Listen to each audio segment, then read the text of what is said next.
This is unreal. Beautiful stuff. They take him down with ease. What am I watching? I cannot believe what I've seen. And that does.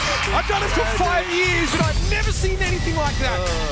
Shutting them down one after the other. That's Hardy for you. Gonna look to make it happen, and there it is. Hello and goodbye. It's all over. Oh, cannot be serious. Come back around, full 360. Striker coming for the backside. This man is absolutely insane today. Oh, what? Oh, it's nasty.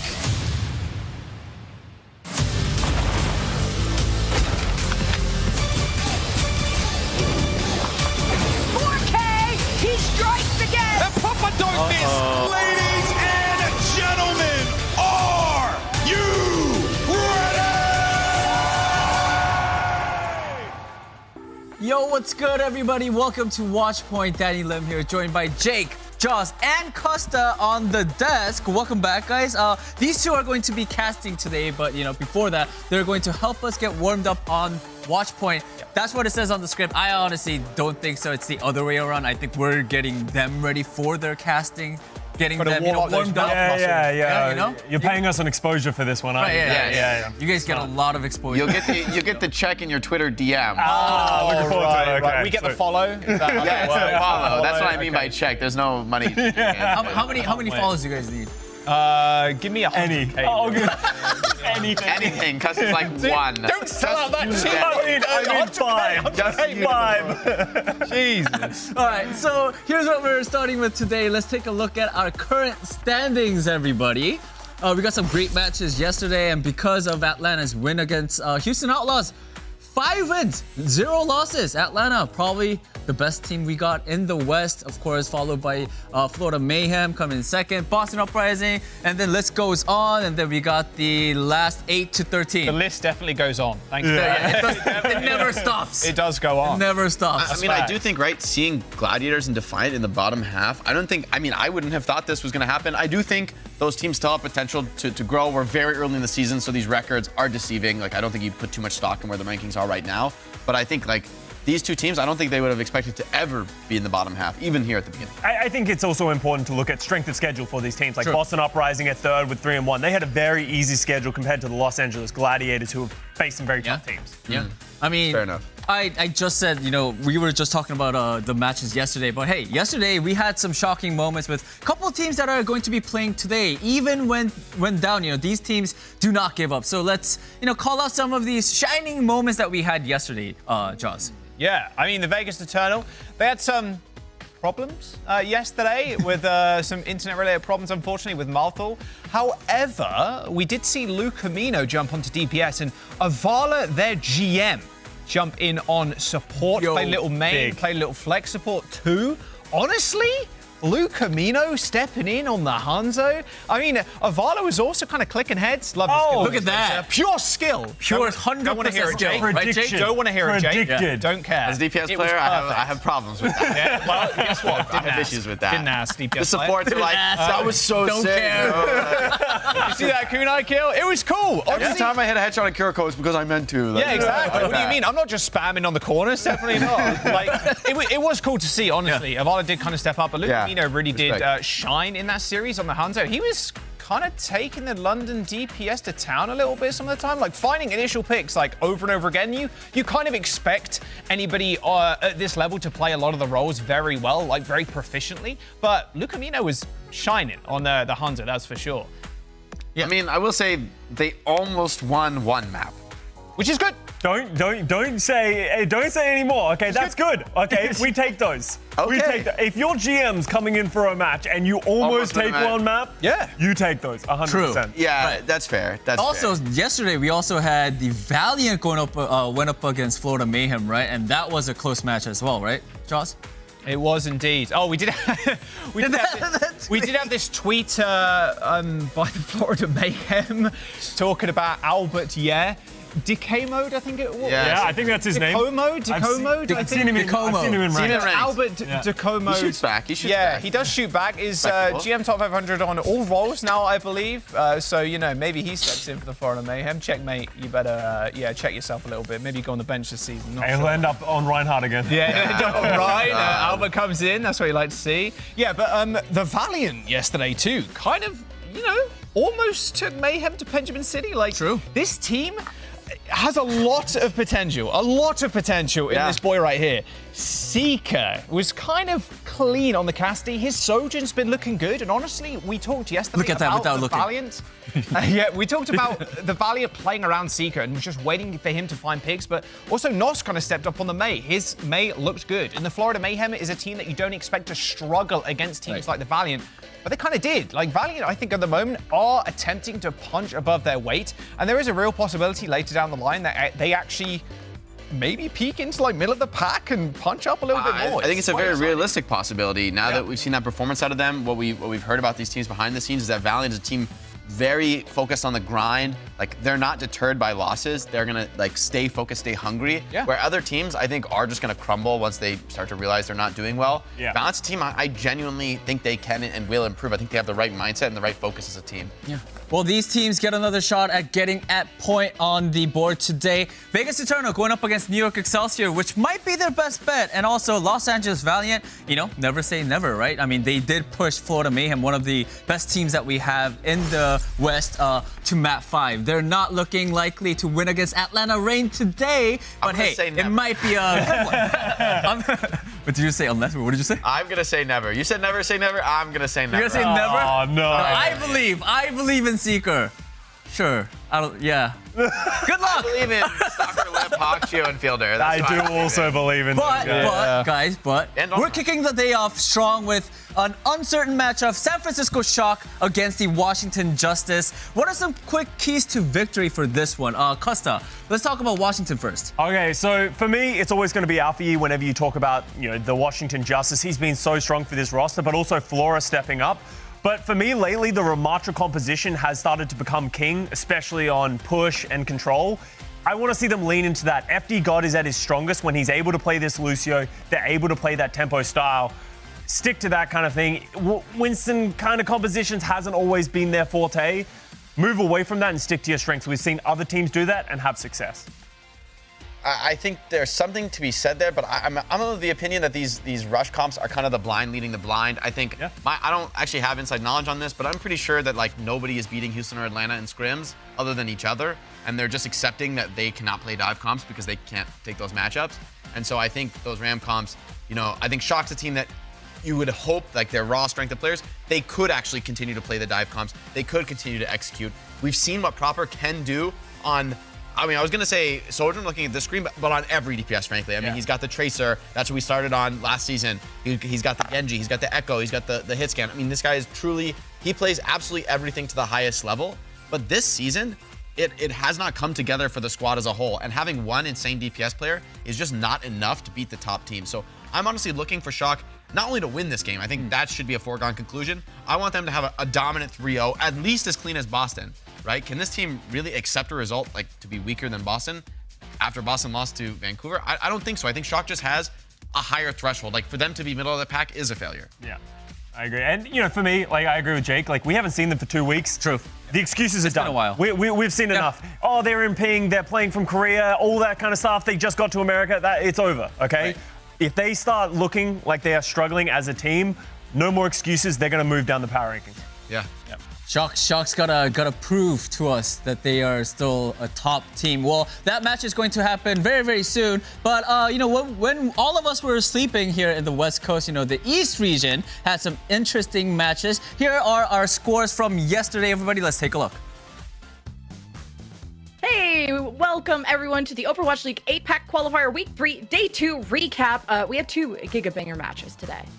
Yeah, we started off with Dallas going up against the Seoul Dynasty, where Dallas leaned into their Junker Queen expertise, and Seoul Dynasty did not have the ability to counter it out with the Reinhardt comp. We've seen all over APAC to try and deal with that. Seoul Dynasty have proven that they're still only really good at one map, and that's Shambali Monastery. They love playing the Ram versus Ram there, and it's a super intriguing match if you want to go back and watch it. Finished off, though, with Sparkle coming out on the Genji on Esperanza and doing a Fleta deadlift. What a performance on this classic hero. That second match, Seoul Inferno versus the Guangzhou Charge, was a nail-biter Game 5 Round 3 match where the Guangzhou Charge experienced their first loss of the season to the hands of the 3rd seed. Ilios easily taken by the Charge thanks to Choice of One's Echo and Relentless Tracer. Move on to map 2, Blizzard World, where Mag's Hammond causes Jimmy to crack like an egg. Charge didn't know how to deal with it as Mag only had 3 deaths the whole series on Hammond. Map 3, Rialto, Widow Duel between M3 and Jimmy was very close, but an overtime fight swings in favor of the Charge's defense. Over on Esperanza was pure dominance as Infernal full capped the map off of more Hammond terror from Mag. And Game 5 Antarctic was back and forth with Dive, but ended in favor of the Infernal, who played Rush on Icebreaker and Comp Gap the Charge to victory. No, hey, Danny, this Jimmy slander will not be tolerated, okay? Jimmy was just giving the Soul Infernal a pass. Soul Infernal did look very solid in this match. MN3 honestly went up and sort of beat down Jimmy a little bit, but he never cracks, especially not like an egg. Do you really drop the solid? Did you say that, or was that just me hearing that? I think you're just. I think you're just hearing stuff. I don't know what you're talking about. But yeah, Lemon Kiwi and Legday, thank you so much for telling us what happened in the East. For those of you that are more interested in APAC regions, please check them out. I think it starts. I don't know what time the matches start, but hey, it's not that late. It's gamer hours. It's not that late. It's gamer hours. Watch it and then let us know on Twitter. All right, we got the East action, West action, but wait, there's more competitive Overwatch. Calling All Heroes Minor 1 is on May 20th, 21st, 27th, and 28th. Head to callingallheroes.gg to read up more on the initiative, and registration is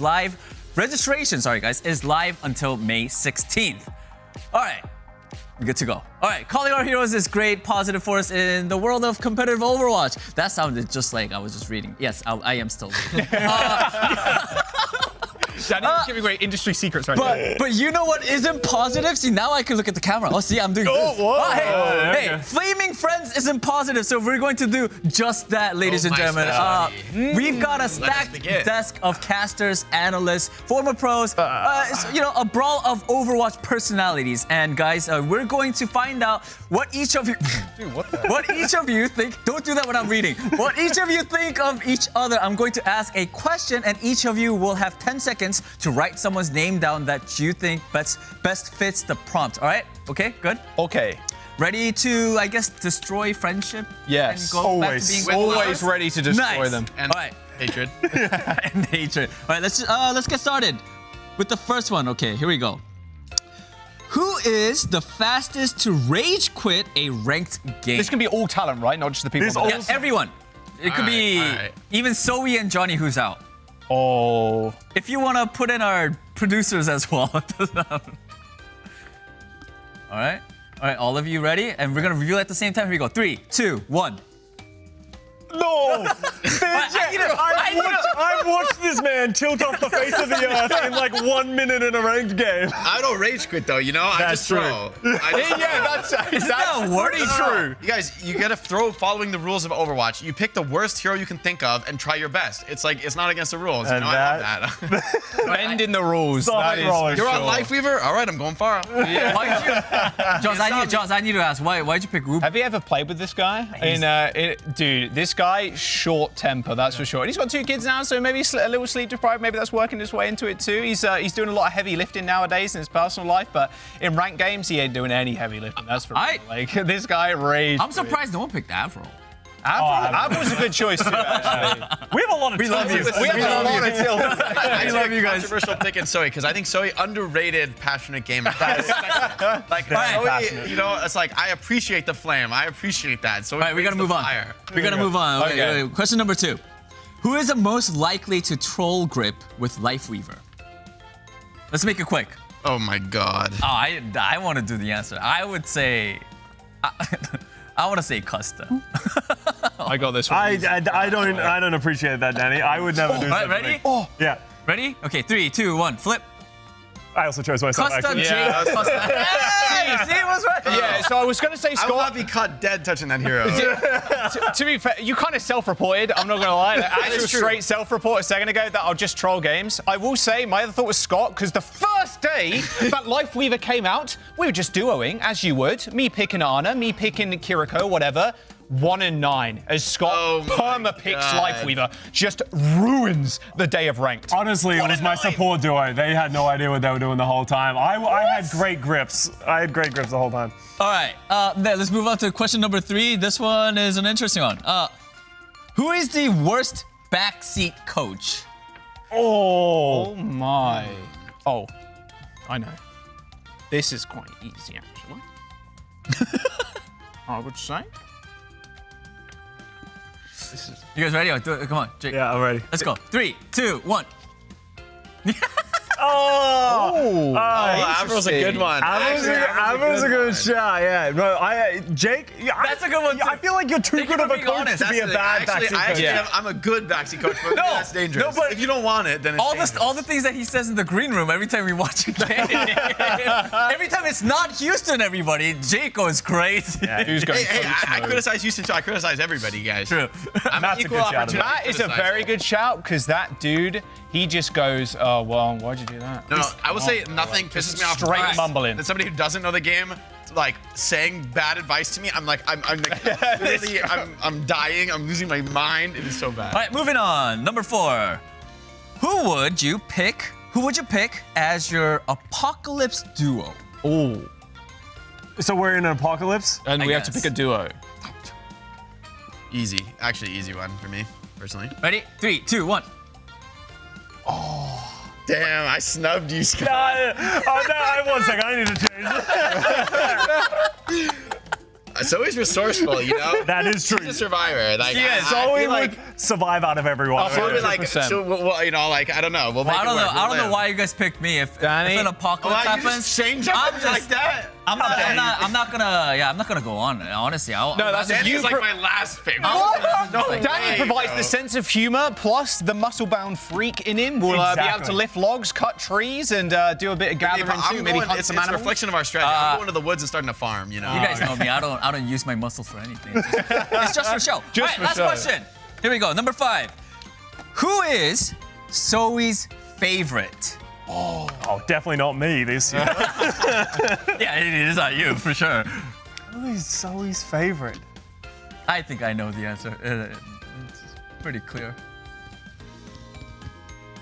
All right, 3 more seconds. 3, 2, 1. All right, flip. I went with Nori. Okay. Oh, we both, yeah. Guys, this doesn't count. The cat. Yeah, What, like, no, I'm cat her doesn't count. child. I Like, guess. yeah, I'm right. No, you know? Nori was on broadcast in 2020. Oh, She God. was a part of the That talent was an team at some absolute point. trauma. Very quickly, That guys. was an absolute Nori trauma. is Zoe's cat. Nori is Zoe's cat. I pick Danny. Danny, I think. That's a fair one. Yeah. Nori banned May. What more Yeah, can you ask for? Nori did ban in a talent May in that fund? time we had to ban heroes. The band's not being RNG. I don't know, man. That's I what wasn't we can there. ask for, you guys. I don't know. I don't know what you're talking about. I wasn't there that season. All right, those are very fun. I hope you guys all had fun. And guys, I mean, for those of you that are watching, you know, we didn't leave you out. Here's one for you, chat. All right, who do you want on your team in a ranked game?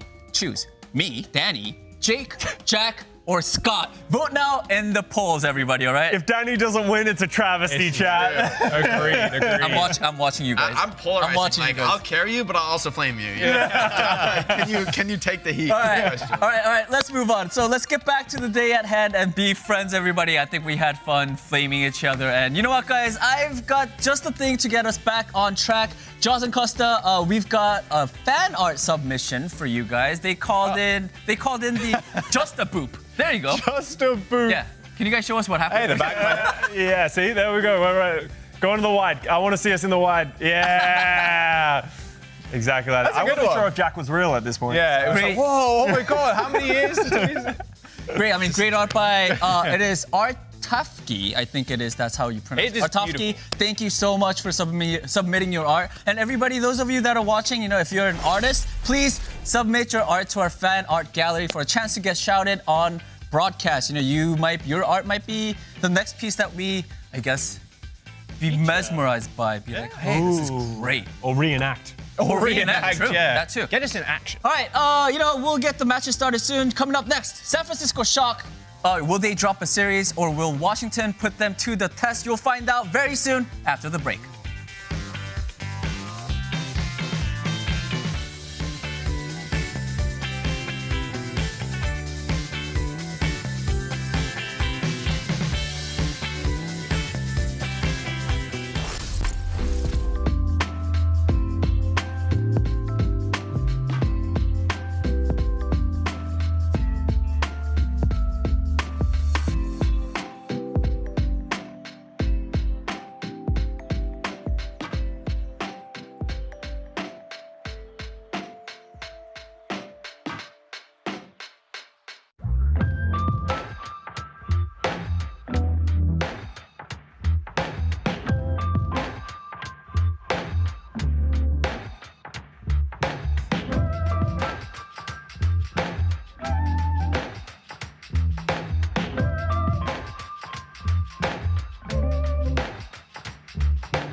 Welcome back, everyone. We're getting started with the first match of the day, and you can share all the action with your community through our official Watch Party program. If you're interested in participating, sign up using the QR code. And before we move on, we got the poll results. Any guesses on who won the poll? Danny.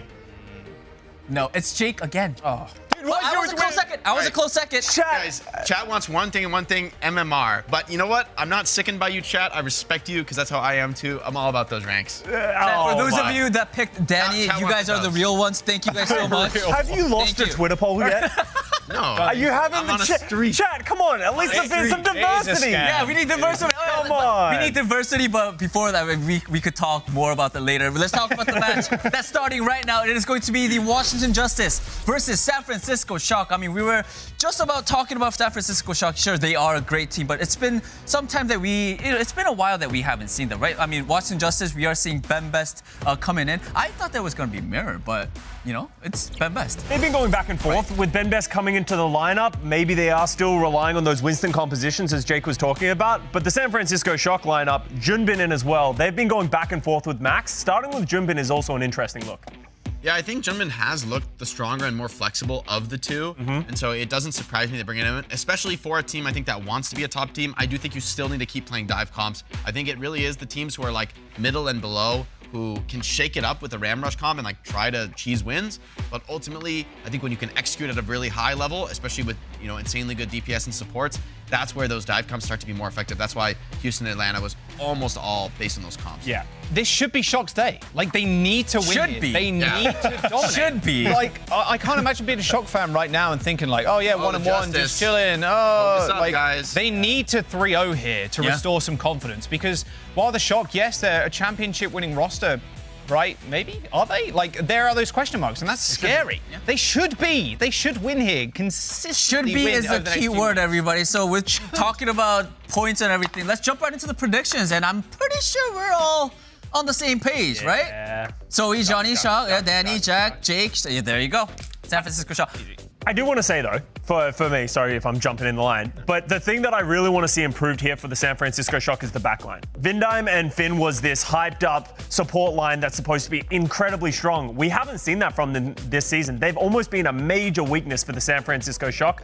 I want to see safe, consistent plays while also adding their signature aggressive style within it. I personally sort of want to see an Alpha Yi popping off, because if he is going up against Proper and if he's, you know, doing pretty good, that puts him a lot higher in, I guess, I don't know what, there's no tier, but I mean, you know, like he's in the talks of like the best DPS players, right? Yeah, Proper's a standard bearer for sure, but I think you're right to focus on the supports. I think it's a very support-heavy meta where, yes, you need great DPS who can threaten the other supports, but that's just a skill test of their supports themselves. How well can they fight back? How well can they survive those dives? So I think you're exactly right to focus on Finn and Vindime. You know, if Alfie is able to take over and kill those supports, that's kind of on Finn and Vindime. I mean, Proper can't just mark the enemy tracer all game. He's going to need to like go for his own plays. That's the nature of the meta. The supports have to fend for themselves and fight well together. And I think you're absolutely right to talk about them, because I agree. I think they've been a weakness. I think it's been a downgrade this season.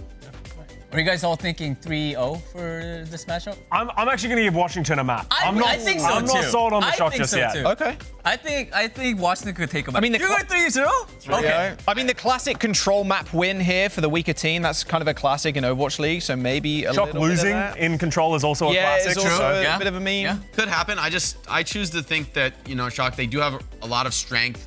And, you know, this is the last time I'll buy their excuse, frankly. Yeah. If I want to see a dominant performance from them, I want another contender for the top, frankly, besides Houston and Atlanta. I feel like we need more, and so I choose to have faith that Shock can become that.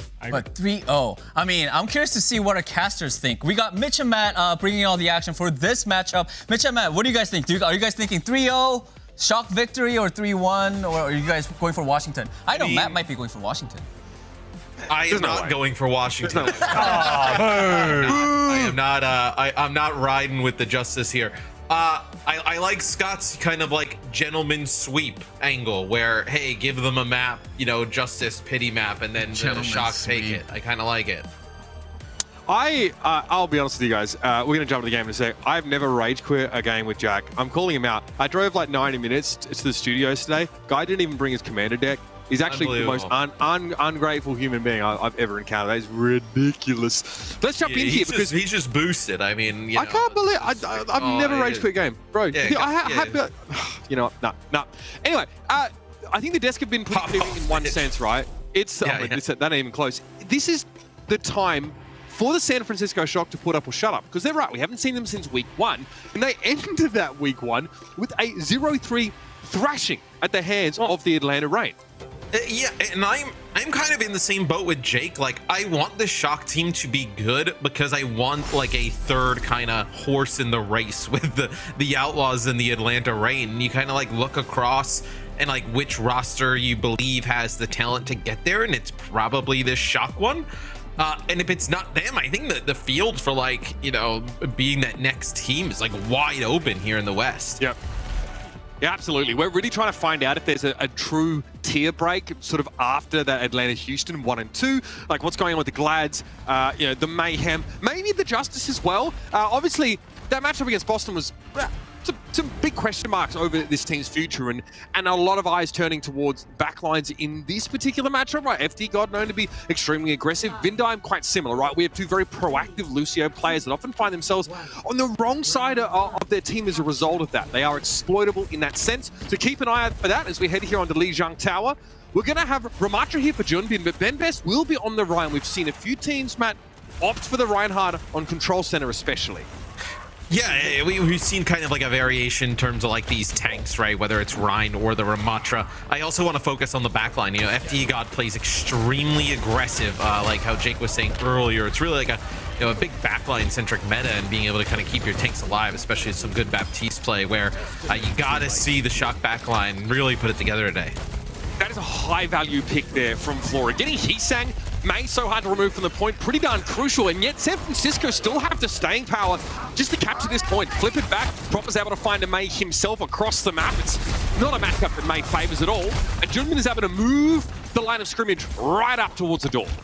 Yeah, and Benbest really able to get nothing done there on the Reinhardt, and you have to get Reinhardt into kind of the, in dangerous territory, right? Just kind of into the backline, into the opposing team to really make anything happen, where the Ramatra has a little bit more mobility, like can get around a little bit faster, obviously pierce through the shield as well, as you see Junbin in terms of ultimate charge, like double him up in the first fight.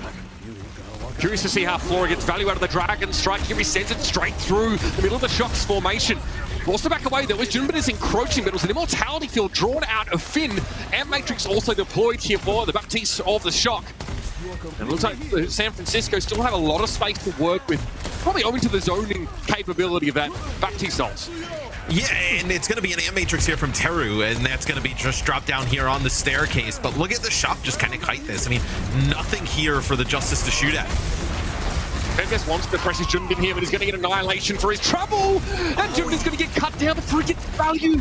Storm Arrow from Flora, presumably from across the map, shuts down the Ramatra before he can really get going. And here's a golden opportunity for the Justice to move in at 70% or thereabout. And this is where I feel like the Justice should be able to win a game like this. It's a nice boot here from FD God.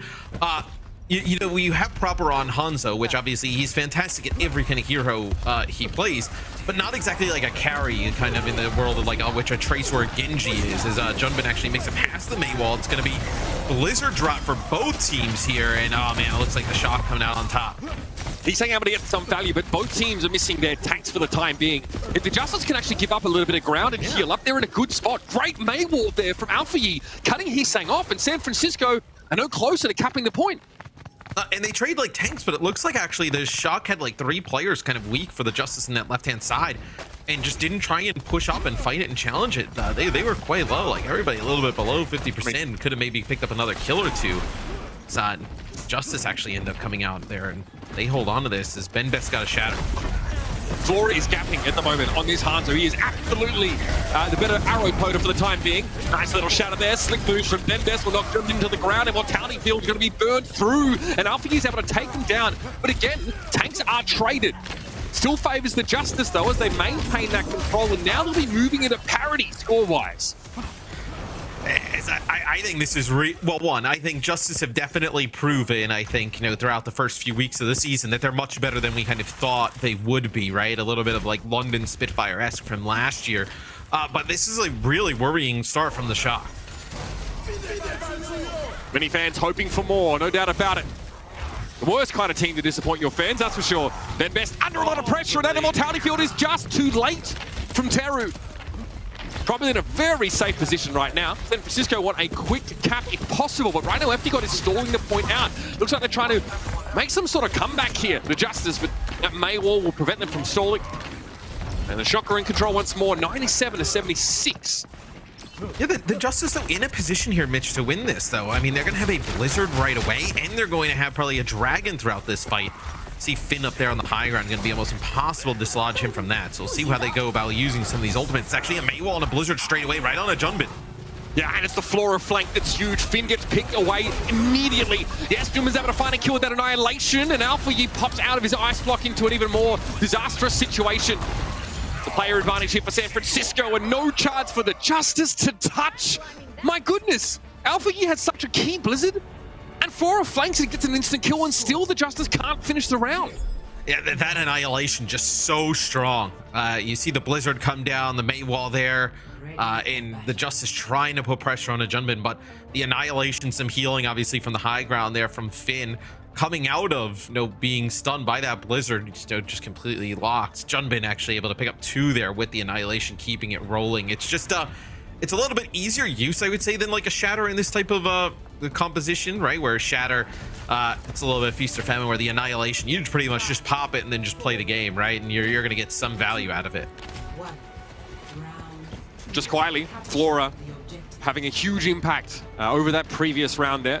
This time on the Symmetra, not the Hanzo.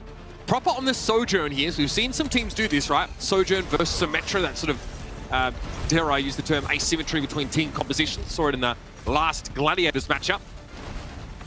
Now switch to Hanzo once more for Proper, who really we haven't seen a ton from that Hanzo yet on this map, but it is early days.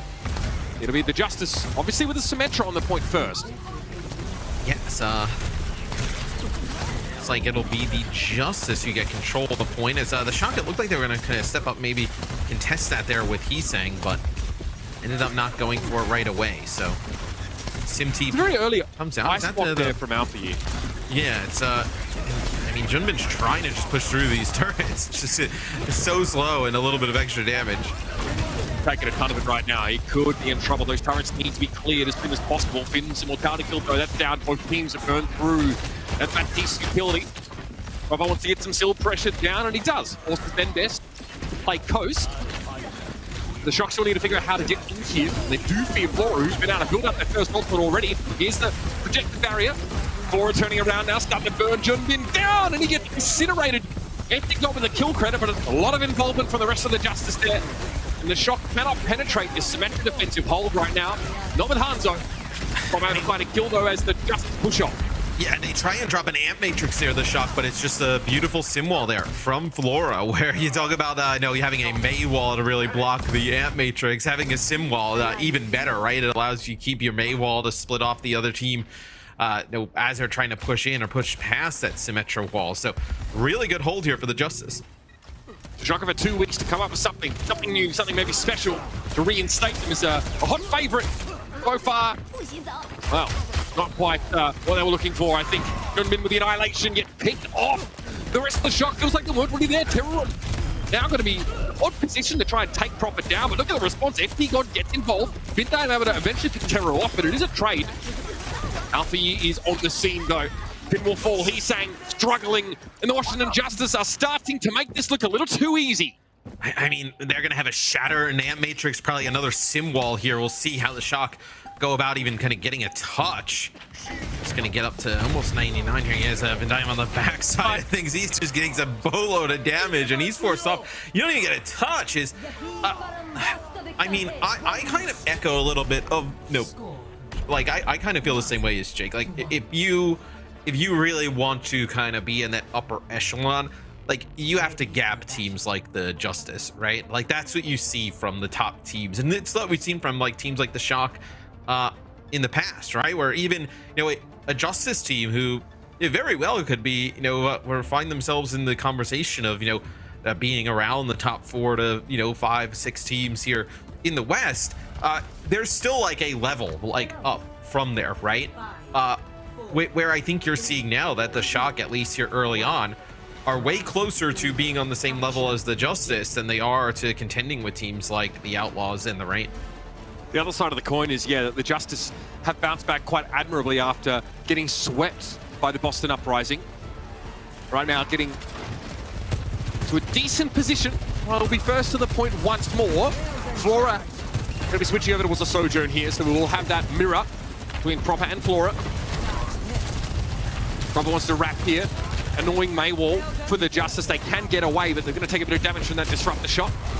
Keep an eye on those ult charges. You can see Junbin's getting a lot of damage, and that shield for Ben Best is struggling. It has to be an immortality field now, but the Justice need to pivot off that immortality field in some manner. Looks like that's going to be a struggle for them, taking too much damage right now, but they're there. Flora's able to get that disruptor shot down. Proper walks straight into it, inexplicably falling. And the Justice actually able to force the Shock back despite losing out an early damage trade. Wild. I mean, look at the supports though too. I mean, FD God and Teru already have their ultimates here. This kind of like drawn out fight. Where now you're gonna have an Amp Matrix. You already have sound barrier. I mean, just really waiting for those supports of the Shock to come alive a little bit. As we know how good Finn and Vandime are individually, it's just kind of like putting it together here as a team. Where what do you want to do here for this Shock? You want to go over the bridge? Maybe they're scared that Benbest actually has a shatter, and that'll actually be an Amp Matrix here thrown in by the Justice, but it's a Blizzard from Hisei. Yeah, I mean, I guess Empty was in a position. He wanted to return back to the rest of his team, but he has to go through the Blizzard in order to do so. Washington get caught off guard there. That main wall sort of getting thrown down. Blizzard being deployed instantly. Pretty hard to adapt to on the fly, I suppose, with the Justice. They were already 1 foot in. The Shock could punish them and get themselves on the board. Yeah, FD God was playing really close in that bridge, maybe looking for a boop or some type of play, and they do get like a kill trade there at the beginning, but it's the Blizzard from Hiseng that I think comes as a complete shock there to the Justice, which allows the Shock to take it and flip the point. The Justice opt for a different approach to San Francisco. Going by the bridge, the Maywall's too much of a pain, and they're just going to get thrown down there by Finn. Again, all the Justice stepping ahead of it here, the sound barrier, those early support ultimates being developed. Well, the Justice do pay off in the later part of this fight, and what's devastating to San Francisco is that they blow through theirs as well. That Matrix sound barrier, they're by the wayside. But what? I mean, that's sound barrier, shatter, Blizzard, and overclock there for the Justice. Like, that is a pretty steep investment to get the point back. I know, obviously, both support ultimates invested there for the Shock, but you're going to have an overclock here with Proper and Junbin with an Annihilation, which you imagine you're going to get some value out of. At least a flip, or I'd be surprised if the Justice can stay around. First, we're going to go Nemesis form here. Benbest doesn't connect the charge and been blocking some damage now to Annihilation. Teru trying to jockey back. We're going to deploy that immortality field, but it's just not going to be enough. Again, a ton of value accrued from the Ramatra ultimate. And a late charge from Benbest does very little than reposition Junbin. Maybe the Shock back in control. I mean, you see just the value at the Annihilation, just popping it and getting in the mix, right? Just the passive damage, being able to block there, soak up some of it and still kind of put down a little bit of it, just kind of ticking damage. It's just such a high value ultimate, and you're able to get pretty easy use out of it, where, yeah, you flip that point pretty easy if you're the Shock, just with that overclock and that Annihilation. You see, hold on to this Blizzard. Early Maywall, much of the Justice already ahead of it though. Not the full cohort, to be fair. Someone on the outside looking at him was Flora. Yes, he's able to find a kill here, but it's not nearly enough.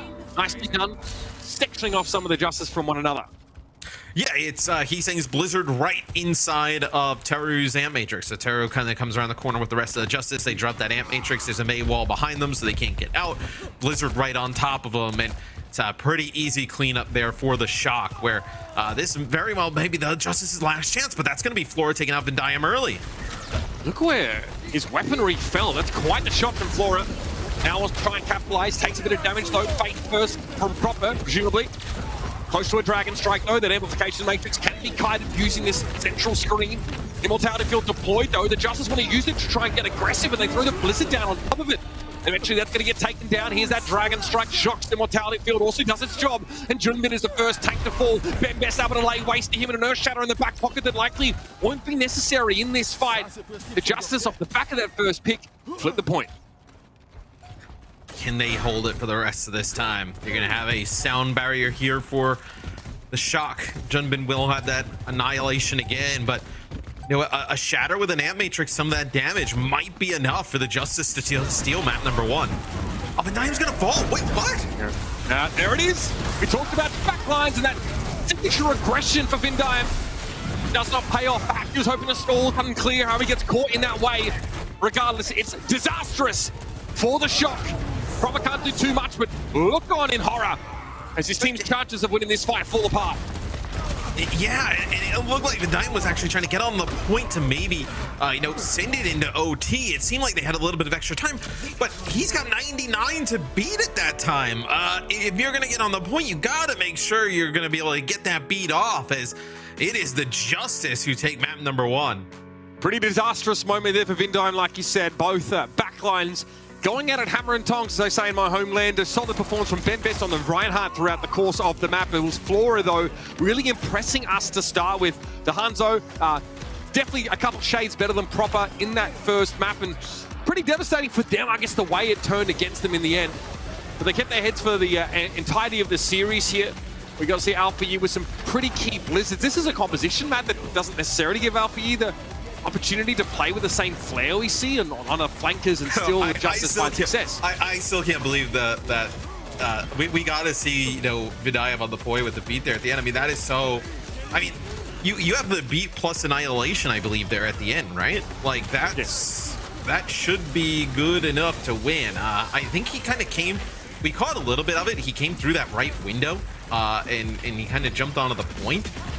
But yeah, I mean, I think he had to touch, but still, it's rough. Questions. So many questions here for the San Francisco Shock. But it's the Washington Justice who look to bounce back after a tough last match here. Starting the series off in the green. It's a win on Lijiang Tower to carry us into map 2.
fly and I'm flashy.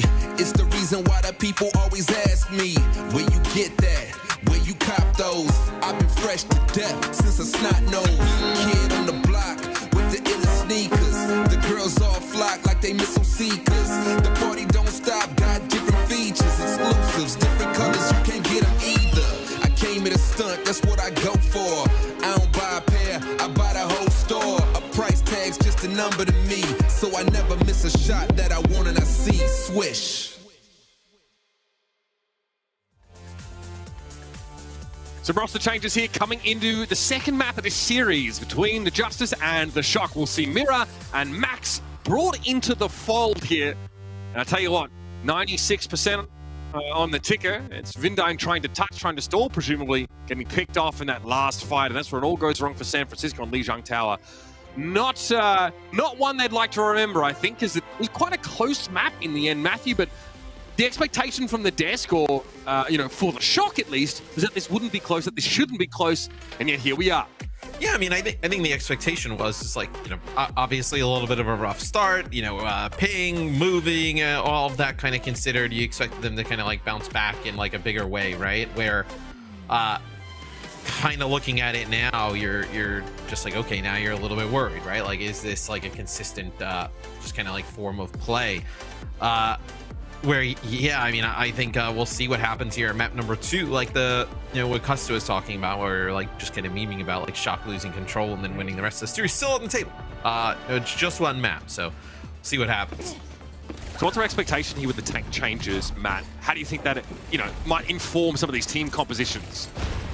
Looks like here for the Shock, we're actually going to see some Junker Queen here on defense, where with Mir, you're probably not going to bring him in to play the Reinhardt. I think we'd have a lot of questions about that, as a Ben best hero happens to be Reinhardt. So expect to see some different things from Mir, maybe the Ramatra.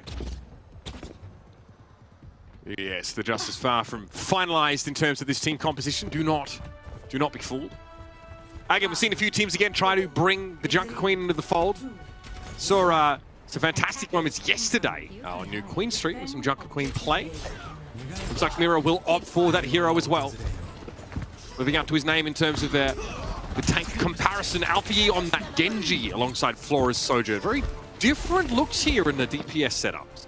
Yeah, well, we'll see if Alpha Yi can put some pressure here on the Heesang. It's really kind of like Din being able to kind of keep Heesang alive. You see them just rolling together right now. Just going up to the high ground. That shot there on Teru. Looks like it was given as good was got, though. Dynamite thrown to the point here, Max. A little low. Flora's able to pick him off eventually, and the Justice start to achieve a critical mass of damage. We find the elimination, but Proper is there to scoop Flora right up. It's too little, though. Too late. And really nice there from like Alpha Yi and FD God. We saw it a little bit, but they kind of like bully Max into the corner, and you're like, where is the Baptiste? Where is the Ashe up on the high ground? They actually just get like booped and just pressured down by Alpha Yi and FD God and like forced into the backside of the cafe. There's nobody else there to help. So really nice point A take for the Justice. We have seen though teams struggle to access this high ground. Have some big changes here for the Justice. So you take point A, you make some comp changes right away. It'll be Mir going over to the Winston, Teru on FD God's gonna switch to the Brig, and then you're also gonna have Flora play the Hanzo here. He says there's a lot of confidence in the Justice that they can take the high ground. So they definitely want to make use of Flora once they've established that staging ground. Alpha Yi just prodding for the time being. Yeah, Mirror on the Winston, so the Justice opting into quite the dive setup. Maybe not the typical Winston-based composition we've been seeing lately, something with much more of a Justice-tinged flavor. Can't halt it for the time being here as the Justice are just probing.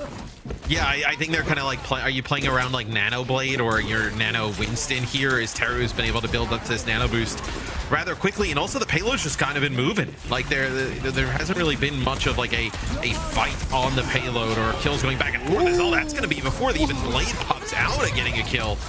Oh, that's so nasty. Alpha able to find one rush from the high ground too. Okay. Presumably, yeah, Vindime thinks he can turn the fight around despite the fact that they lose Finn right at the beginning. And I guess, look, this is the Shock that really value the ability to maintain that good defensive positioning up there, but God, they fed that ultimate.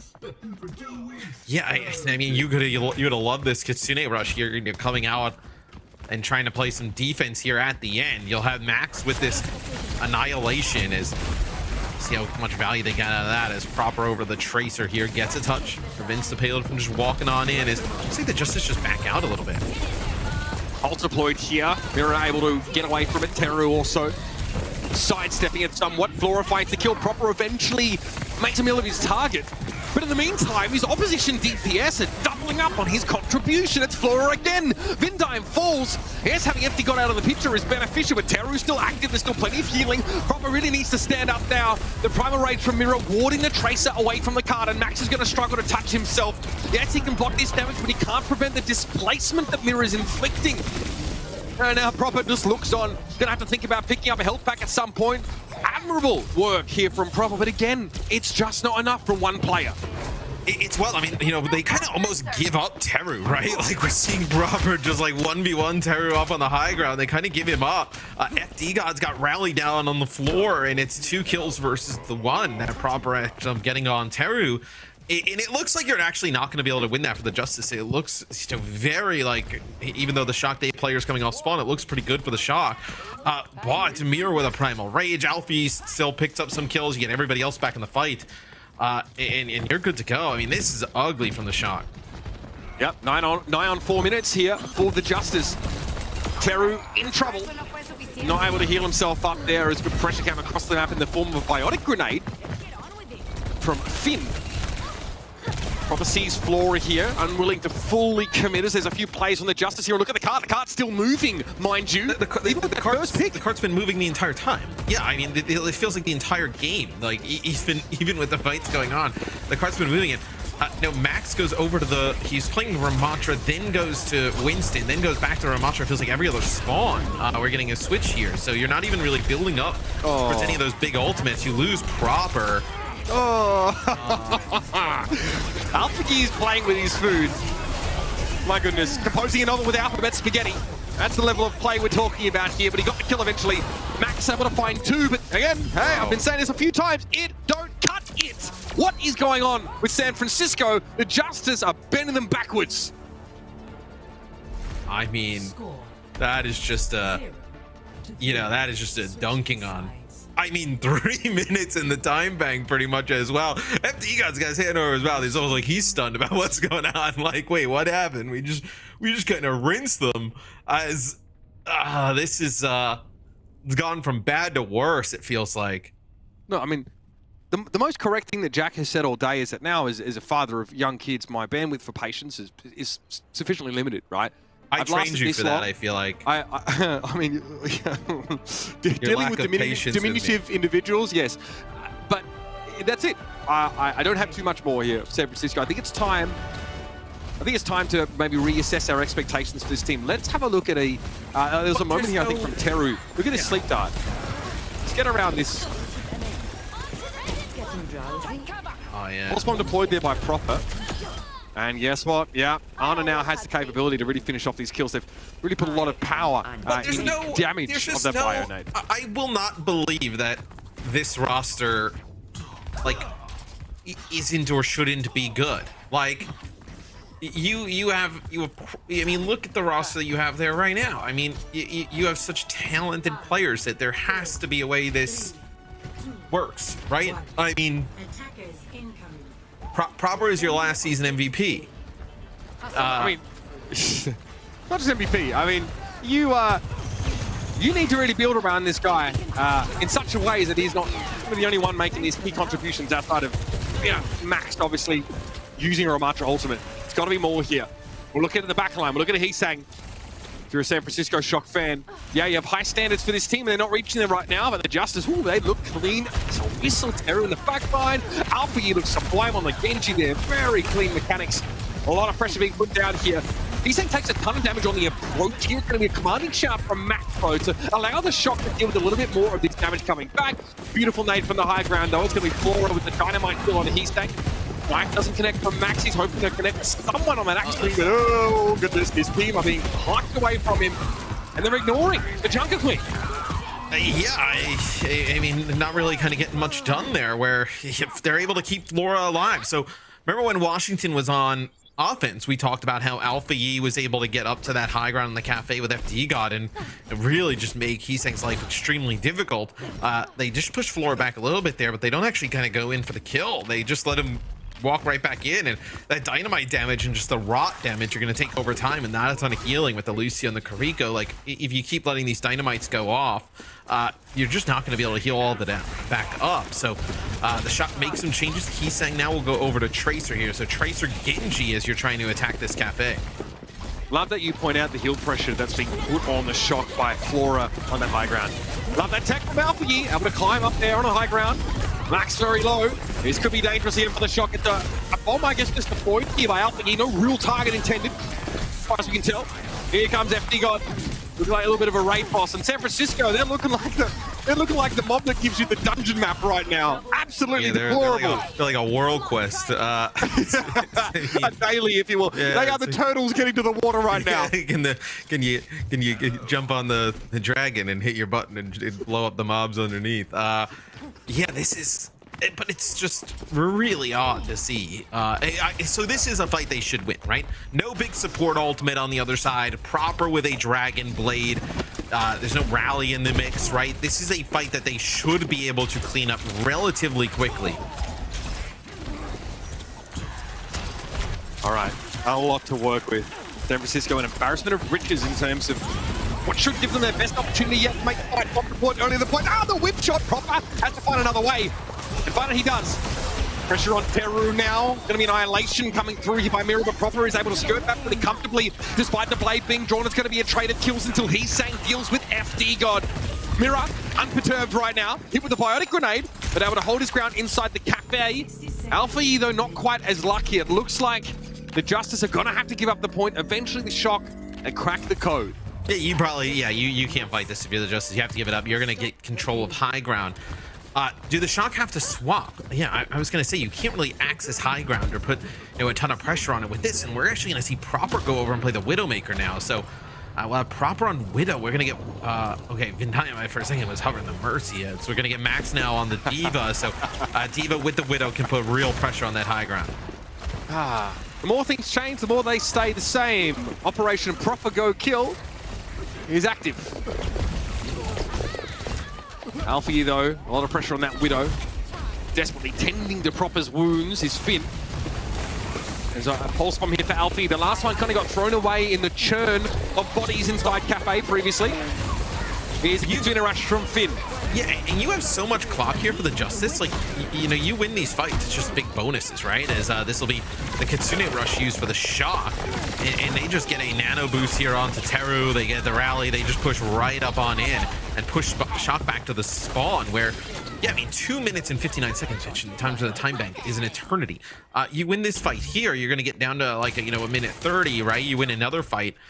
You're in a spot where the Shock cannot even match you in terms of time overall, right? If they were just kind of like wipe the floor with you, running all the way to distance, you're not going to be able to match that. So the Shock really needs to get this next fight going in their favor, or else they're in real trouble. All right, Proper still on the Widow. San Francisco still looking for a way to access the coveted high ground. Oh, that's not good at all. Oh, the stick as well. The Mortality Field has to be deployed there. AlphaYi stymied on that kill, but he already got Finn for his trouble. So he ain't going to be complaining. Max is going to try and get away here. His odds to survival are very low right now. Snowball's chance in hell type survival rate. Amira sits pretty here with that ultimate built up. San Francisco again repelled. So you have Annihilation here, right? As Proper goes over to Hanzo now. Maybe get a little bit more consistent damage up front and also threaten for that high ground, but Cart has not moved from this point. As see now, Flora taking some damage, but they get Heesang. So now I see no assists there, Matt. I see 0 assists. You will be awarded 1 yike, Heesang. All right, switch over to Genji here, maintaining some of that ult charge at the very least, but the odds of getting a blade before the round is up are slim to none. Finally, Proper fulfills his directive. He did go kill. Flora falling now to that Hanzo pressure. Mira trying to buy a little bit of time. Yeah, Nano Annihilation. Proper is trying to get away. He ain't going to be able to escape. Mira slurps him on down, and now he's looking for his next victim. Exsanguinating the entirety of the Shock. Humors spilt all over the floor. So's the milk. The chances of getting any further in this point now looking even more in question. There's a rally up for FD God for the next fight. Yeah, I mean, what, you're going to have Proper with a Dragon. I mean, that can separate some players off, but you're going to have Bob plus Rally here, which is just going to be really difficult to dislodge from the payload. As you see, actually, FD got through the X-ray there, working over with Alfie on the side, as they already had one player get pretty low here for the shock. So this is going to be the Rally that comes in. Vim, accosted by FD God. Looking for a little bit of action here with that shield bash now. Max is hit with a biting grenade, but shrugs it off. Kitsune Rush now to bear the shock forward, but the Justice are able to disengage. They back up. There's going to be a bobbing play in a moment. The Justice just play around this corner safely. They're going to give some ground until they feel like it's time to shut this down. Dynamite going to be tickling Max again. More heal pressure. He's saying laid low by Flora, and Bob comes bustling on through. Max could be in danger right now. Hit with yet another biotic grenade. Finn also looking worse for where Bob slept, but now awake for now. Another Dynamite deployed. Bob still going to work and probably gets slapped down by Flora. Fine. Just a pixel to shoot at. And the superstar for the shot goes down. And with him, the chances of this team salvaging the ship are scuppered. Peru falls. He's saying, not enough. Not nearly enough. That is a 2-0 lead here for the Washington Justice, as they put together a tremendous defense there against the shock. You know, one shock got that first checkpoint and unlocked the payload. There's really nothing after that. And how did they do it? It was really just Proper being able to get used to that blade. And I gotta tell you what, Mitch, even if the shock kind of run the payload there, the distance, I mean, the Justice, I feel like almost, you know, their offense was so good and flawless. It was like almost like we didn't even really give it enough credit. I mean, they finished with almost 3 minutes in the time bank. I mean, 2:59. That is a tremendous time here on Hollywood. Yeah, it's not just, you know, offensively or defensively, it's in general. San Francisco are uncoordinated, and they're really unable to execute the simplest of game plans, I think, as far as their compositions are concerned, right? It's mystery heroes for Heesang. Max Proper also had to switch it up a bunch too. It's moments of individual skill that seem to have carried San Francisco over the line on a couple of points, but when it took more than that, when they really had to work together as a unit, that's when they were, I guess, weighed, measured, and left wanting. This is Mira here, of course, going for that nano annihilation, really starting to put that pressure on San Francisco. I think in the next fight they have a Kitsune Rush that it just forces a disengage from the Justice. They come back and win the fight after. 2-0 favoring Washington going into Rialto. It's time for San Francisco to put up or shut up.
champions. San Francisco Shock,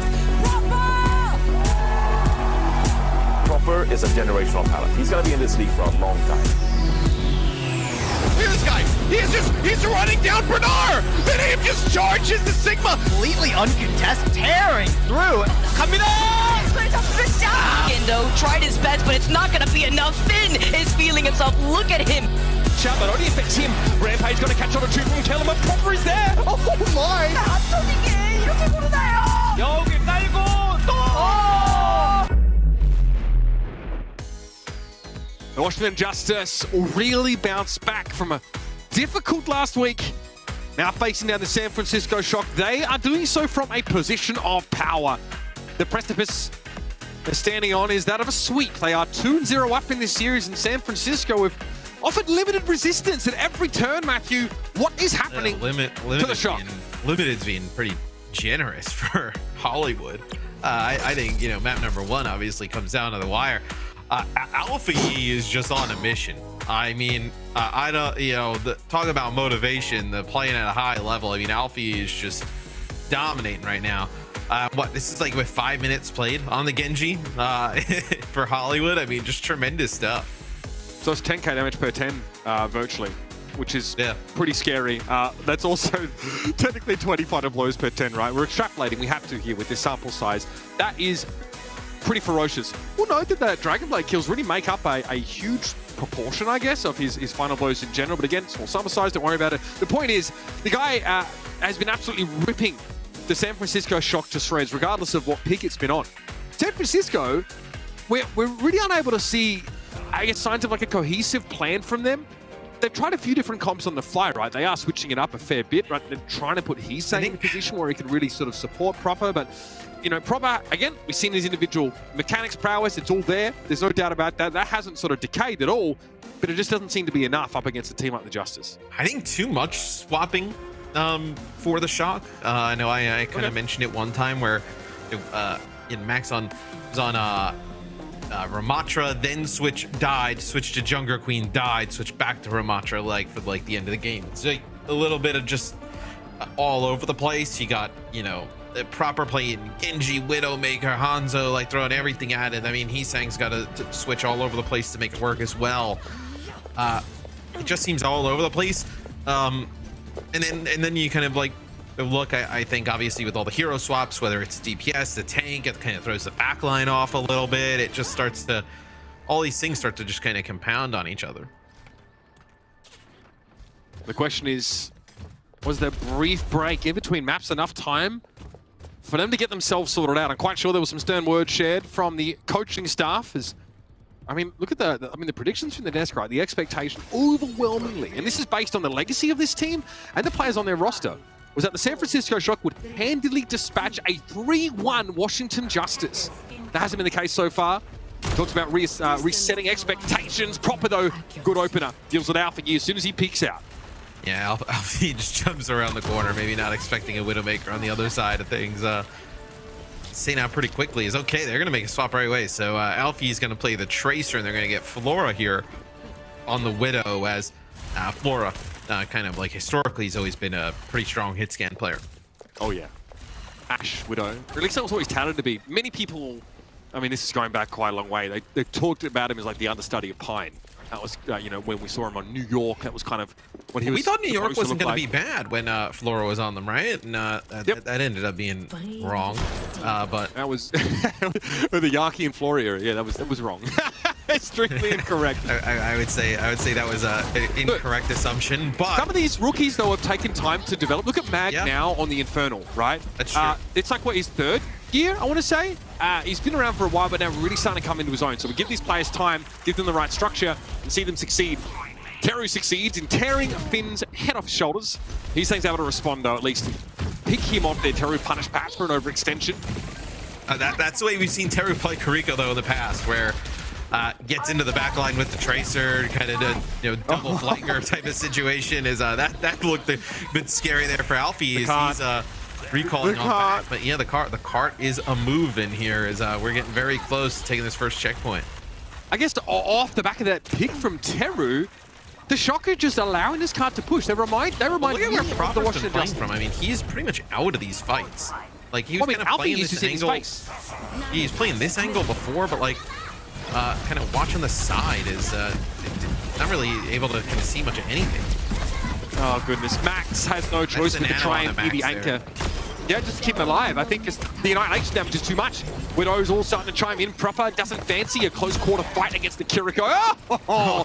He'll just extend the gap a little bit and find the headshot. The card though is awful close. Proper knows he actually might need to be boots on the ground here, especially with Heesang getting involved. The DPS of San Francisco hold the Justice at bay for now. Yeah, it's, you know, they needed to have the nano boost there from Finn go on to Max, who's playing Div at the time, but Max now switches over and plays the Ramatra, where now you have some big ultimates here for the Justice. You know, Kitsune Rush, you have your nano, you have Pulse Bomb, you're going to have Infrasight. Really good chance they take checkpoint A. The Infrasight here is particularly important. Getting an idea of where Heesang is and where Proper is hiding. Yeah, both Widows have to pop them at the same time. Proper can't afford to allow Flora to have this unfettered information advantage. Not with the cart where it is. So mirrored Infrasights. See that Max is waiting in the wings, takes a headshot by the looks of things as he tried to peek out. Rally from Vindime, both support ultimates used here by the Justice. Nano on mirror as he tries to push up the Pulse Bomb. Getting them across the line in terms of enough damage on Max to make him succumb. And they'll get that checkpoint. 3:18 to play. Yeah, they had to use a lot there, did the Justice. We'll see how that kind of impacts them a little bit later as Alfie chases down Heesang. So get that kill on the Tracer, get the full reset here. The team is now the payload breaking probably to that underpass before we see another fight kick off. It's the Shock though come in well equipped for this next fight. Teru snoozoing oneself and getting out with a switch step. That's what allows him to play so aggressively. I'll never forget that Genji sort of team wipe on Junkertown. The guy is incredibly skilled mechanically. All right, Max is just going to be poking here with Mirror. Rather impotent exchange between these Ramatras. Laura would love a shot on Heesang from where he's standing here. That's a switch step, yeah. Midnight respecting the Widow presence. Annihilation. And he's with a bio, so yeah, the Annihilation times that pretty quickly. Max up with just shelter on the high ground, and now he gets nanoed. Pushing in, looking for FD God here, who won't be able to hold up against that. He's essentially left on an island by his team. Yeah, you use the nano on a Max, doesn't need a, no, didn't have the Annihilation, doesn't even need it, right? You're just gonna push up with that Nemesis form, be able to get a pick onto FD God, or kind of in a position where it can't really do much of anything, but still pretty good time left here for the Justice to make something happen. Both Widows, it feels like, have been pretty quiet throughout this. Nobody really kind of getting a great line of sight and really any type of vantage point. It's actually a weird part of the map to play Widow. We have these, right ankle turns constantly. Many teams are just not playing Widow at this point, I want to say. So seeing Proper and Flora stay on these picks makes me wonder if they're just trying to one-up each other a little. They're pretty well in step in terms of ult charge here, so we'll probably see mirrored Infrasights next time we get around to it. And Proper has eyes for Flora right now, at least he's trying to line him up. Alpha will pressure now again, the Goon Squad. Kiriko Tracer bearing down upon Proper. Can he get himself out of this situation? He's sang across the map, falling. Extra pressure now mounting on Proper as the sole surviving DPS, and there's nothing he can do. Headshot from Teru, the kunai connects. And there's no damage dealers up for San Francisco. He's sang on the way back here. Max has to hold it down. Yeah, at that point, wait, Max gets 2, Vindime gets 1, so maybe the Shocks are able to hold here for just a little bit longer as Mirror's got the Annihilation. I wonder, not going to decide to pop it, so seems like the Shock going to come up clutch there, specifically Max on the payload. I mean, this is what Proper is wanting for, I think, on his team. Saying we saw an O2 Blast, that was why there was obviously two other DPS players rotated in. You need a solid Tracer player so that Proper can play any of this stuff, right? He can mix it up and have someone step in. He's saying really stepping up there, and again, probably giving Proper the opportunity to continue working on this Widow. You'll have a first Infrasight as well. Crucial defensively here as the Justice are running out of momentum. Alfie, though, gets behind enemy lines. So you Kitsune rush here. This is going to be Teru's as Finn in a rough spot. Needs some help from the rest of the squad here. Oh, Alfie is relentless, man. Don't stop. There's another backliner falling here. Vindime trying to climb the walls. No amount of dusty tones is going to give him the answer, and the matchup against Alpha Yi is going to be Heat Tank Vitudo is actually able to find a support plus 4 up. Proper now starting to fire up for the Widowmaker. San Francisco getting involved. It's just Mirror on the card now. He tries to go after Proper. He gets him. But at what cost? The Justice are brought to a halt just before that second checkpoint. Oh, and it looked like it was not going to be good as before the shock, as Alfie actually gets Teru, and right when Teru's about to die, it looks like the Dime on the Kariko actually tries to go back to help him out. Shows up with like half HP, and Alfie recalls, is like, okay, I'll take you out as well. Kills both supports, but just buy enough time for everybody else over by the payload to do enough damage where it's really just Mira alive at the end.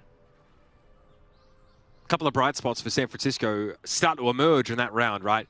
Heesang looks really good. I think there's a situation where it's like a 2vx, maybe 3 or 4.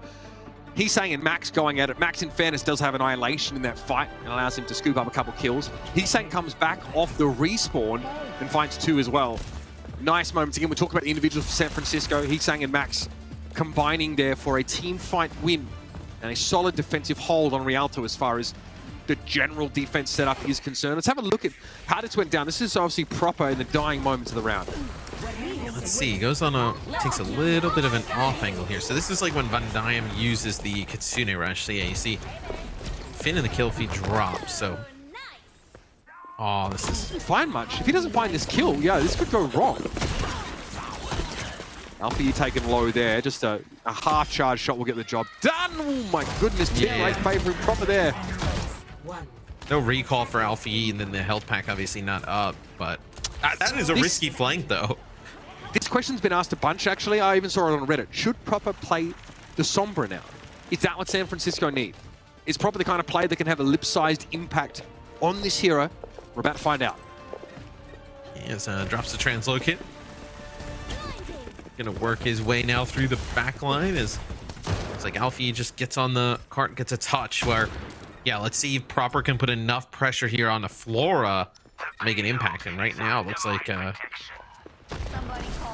wait. Walks onto a poison mine here, so revealing himself, even probably after the translocate. Sort of Bionade thrown at long range here. He's able to find FD God, but it's traded. So the Baptiste is down. Mirror, though, compromising spot to be in. Proper's able to get him down. A health pack, San Francisco. No one's on the card right now, but that'll be rectified momentarily. Yeah, and the Justice Mitch, they don't have like something like a Baptiste, right? Where if Mira gets hacked, you're able to kind of keep him alive for a period of time. As Max gets low, they're going to heal him up right away. As Flora now goes over to the Hanzo, so a little bit more self-survivability than the Widow. Ooh, Alpha U doesn't expect Finn to explode like that. I think it was because there was a body shot from Flora from across the map. So both DPS, apropos of nothing, end up zeroing in on the same target there. Nice little dispatch. And here come the Justice once more. Raring to go. I guess the thing with Proper playing the Sombra here, are you so reliant on just EMP, right? Hello. You don't have a lot of like solo kill potential from like anybody else. It seems like it's a little reliant on, okay, Proper either needs to go make a play in the back line, which now he's spotted there by Flora, has to go back, but you're reliant on him either getting a hack and capitalizing on it, or this EMP going off, where like, when we watch Lip play, it's a big biotic grenade there from FD gun on top of the screen. Lip is so aggressive and really contributes a lot in terms of like kill participation. Alfie is able to draw out the Nemesis form there from Max and then make a swift escape.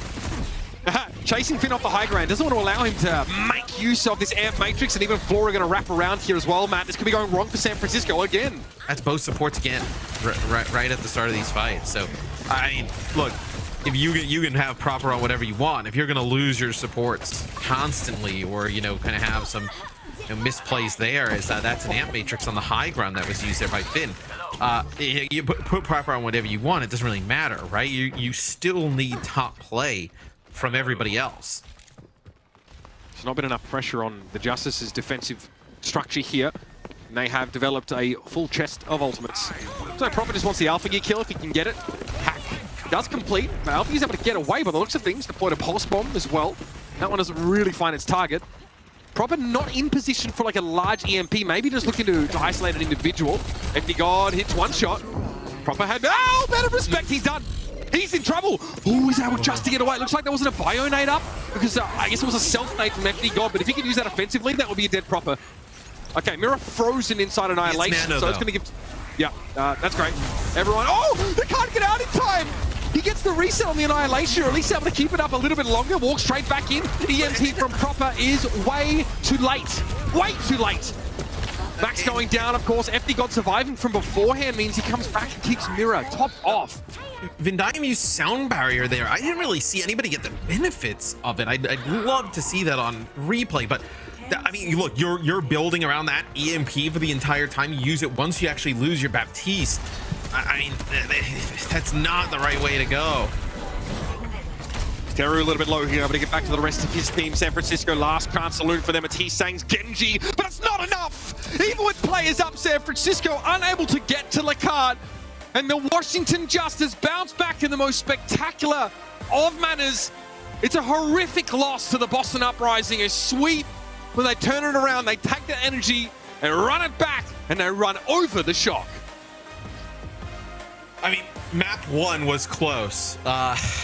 Everything else after that just felt like a dominating performance there by the Justice. I mean, you give up point A on Hollywood, but they don't really get much further than that. You don't even give up point A here on Rialto, as I think the Justice, obviously performed amazing today. Bouncing back off of that loss, from the Boston Uprising, handled the Shock today pretty convincingly. It's nice to be reminded as well how effectively FD God can operate in a double flex support setup. Proper tried to get the 1v1. FD God was not to be outdone. Huge sleep dart there. And Proper spent a good 10, 15 seconds. You spent that whole time getting that one EMP. Yep. Right? And what do you end up coming back with it far too late for it to have an impact? Where like what we saw from Lip the other day, where he'll find like a support, like, when he hacks FD God right there, Proper. Like, that's where a play where we've seen Lip, he'll use the EMP just to get that like insta-kill on the support, right? And then they'll kind of like collapse Atlanta, where, yeah, you kind of saved that EMP for so long and you never really got anything with it. Yeah, not a great showing for the Shock, who've had some time to prepare themselves, and they were not ready for Alpha Yi and the rest of his teammates. Again, whether it was on the Tracer or the Genji especially, right? The Justice showing us some interesting comps, right? Sort of Winston Genji with the Hanzo here. It was beautiful stuff from Alpha Yi. Like we mentioned, only 5 minutes played, but in that time he's able to find 10 final blows. 7 of those come from Dragon Blades. He's building those ultimates up quickly. He's combining very effectively with Flora, who showed us some Sombra here on Hollywood at times. San Francisco, like their analog for this, supposed to be some form of like proper Heesang duo, but Heesang was switching a bunch of different heroes. Proper Sombra, Heesang Sombra, proper Tracer, Heesang Tracer. I mean, proper tries the Widow. That looked good, right? Again, another hero that allows his individual skill to show, but Alpha Yi was all over it. He was the superstar DPS in this matchup, to be sure. It felt like a gap at like almost every position today. I mean, it's wild to say, right? Kind of considering obviously the caliber of the Shock franchise and just kind of the history of some of the players that are obviously playing for that roster right now. But if you didn't know any better, you would look and say that this Justice team is like the world beaters, right? Like they're the ones who look like they're that talented, and Alpha Yi was a huge reason why today. Yeah, been exciting to watch this Washington Justice team bounce back in a big way. San Francisco fans justified in maybe being a little bit disappointed by this showing. That's the way it goes, though. It's still early in the season. San Francisco have a history of turning a slow start around. It's early, but that one's a tough one. You can deal with some close losses with some other teams, right? But you have a break where you have a time to work on things. You have time to watch. That you come in fully prepared, and then you just get dumpstered. I mean, that's about as bad as a loss I think the Shock have probably had, in their history, quite frankly.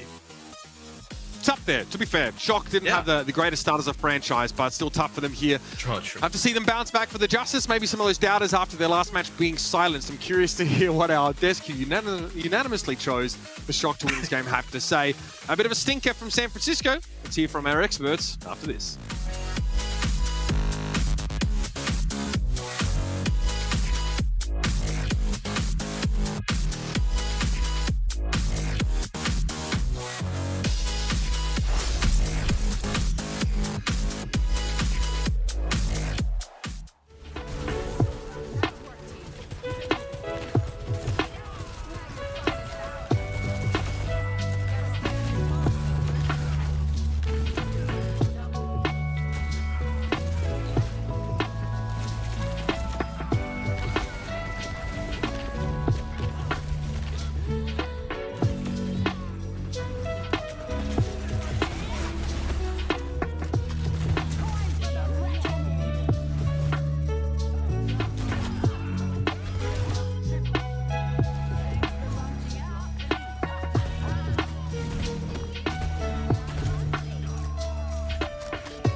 Welcome back, everybody. Cheer on your favorite team with an official jersey. They're up to 20% off right now. So head on over to shop.overwatchleague.com. Maybe I need to get myself a Washington jersey now. I'm gonna get one. You know what? I'm gonna get one because that's a yikes from the desk. We all went San Francisco Shock, and I'm gonna be honest. I think it was a very disappointing performance from the San Francisco Shock.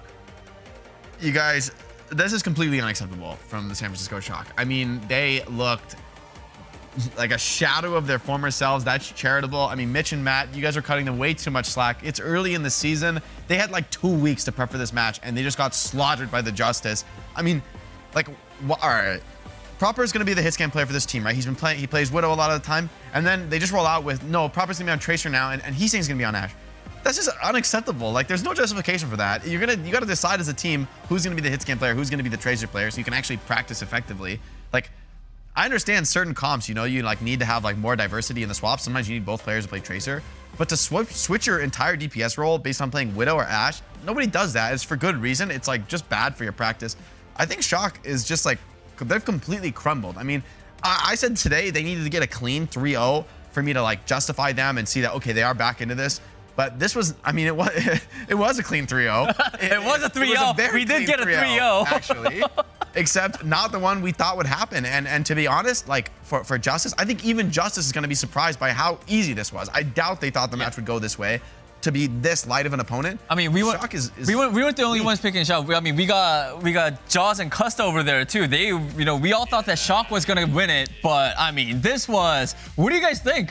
That was a game. I think Jake's teeth, by the way, in the green room, you guys wouldn't have seen, but Come on, dude was grating his teeth so hard in that series, just doing? complaining about Shock. It was crazy. Like, we didn't expect this. Look at this. Somebody give me a mouth guard. That one. Yeah, he actually needs a mouth guard. His teeth are just worn away, like gritting so much, and like the DPS problem you were saying, like Proper, yeah, he has some flashy moments, but Alfie and Flora just look way more on the same page, and they actually have a plan coming in.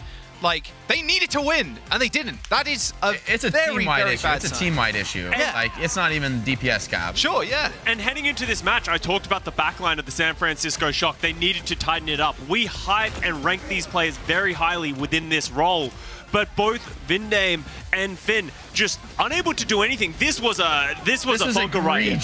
Way too early on the touch, has 99% to the beat, needs to stay alive if you're Vindame. Just a very strange mistake out of such an experienced player. Finn unable to stay alive. Yes, we need to give Washington Justice their dues. They played well. They played coordinated around their strategy. But Alpha Yi just tore this team apart. He did this consistently. They weren't able to fend away the aggression of Alpha Yi and Flora, and from there it just crumbled. This San Francisco Shock team is nothing like we expected coming into this season. It was very disappointing performance from San Francisco Shock. I mean, yes, it is still, you know, sort of early in the season. No, Danny. I'm just saying, sure, yes. I mean, yes, they do need to step it up, like, big time.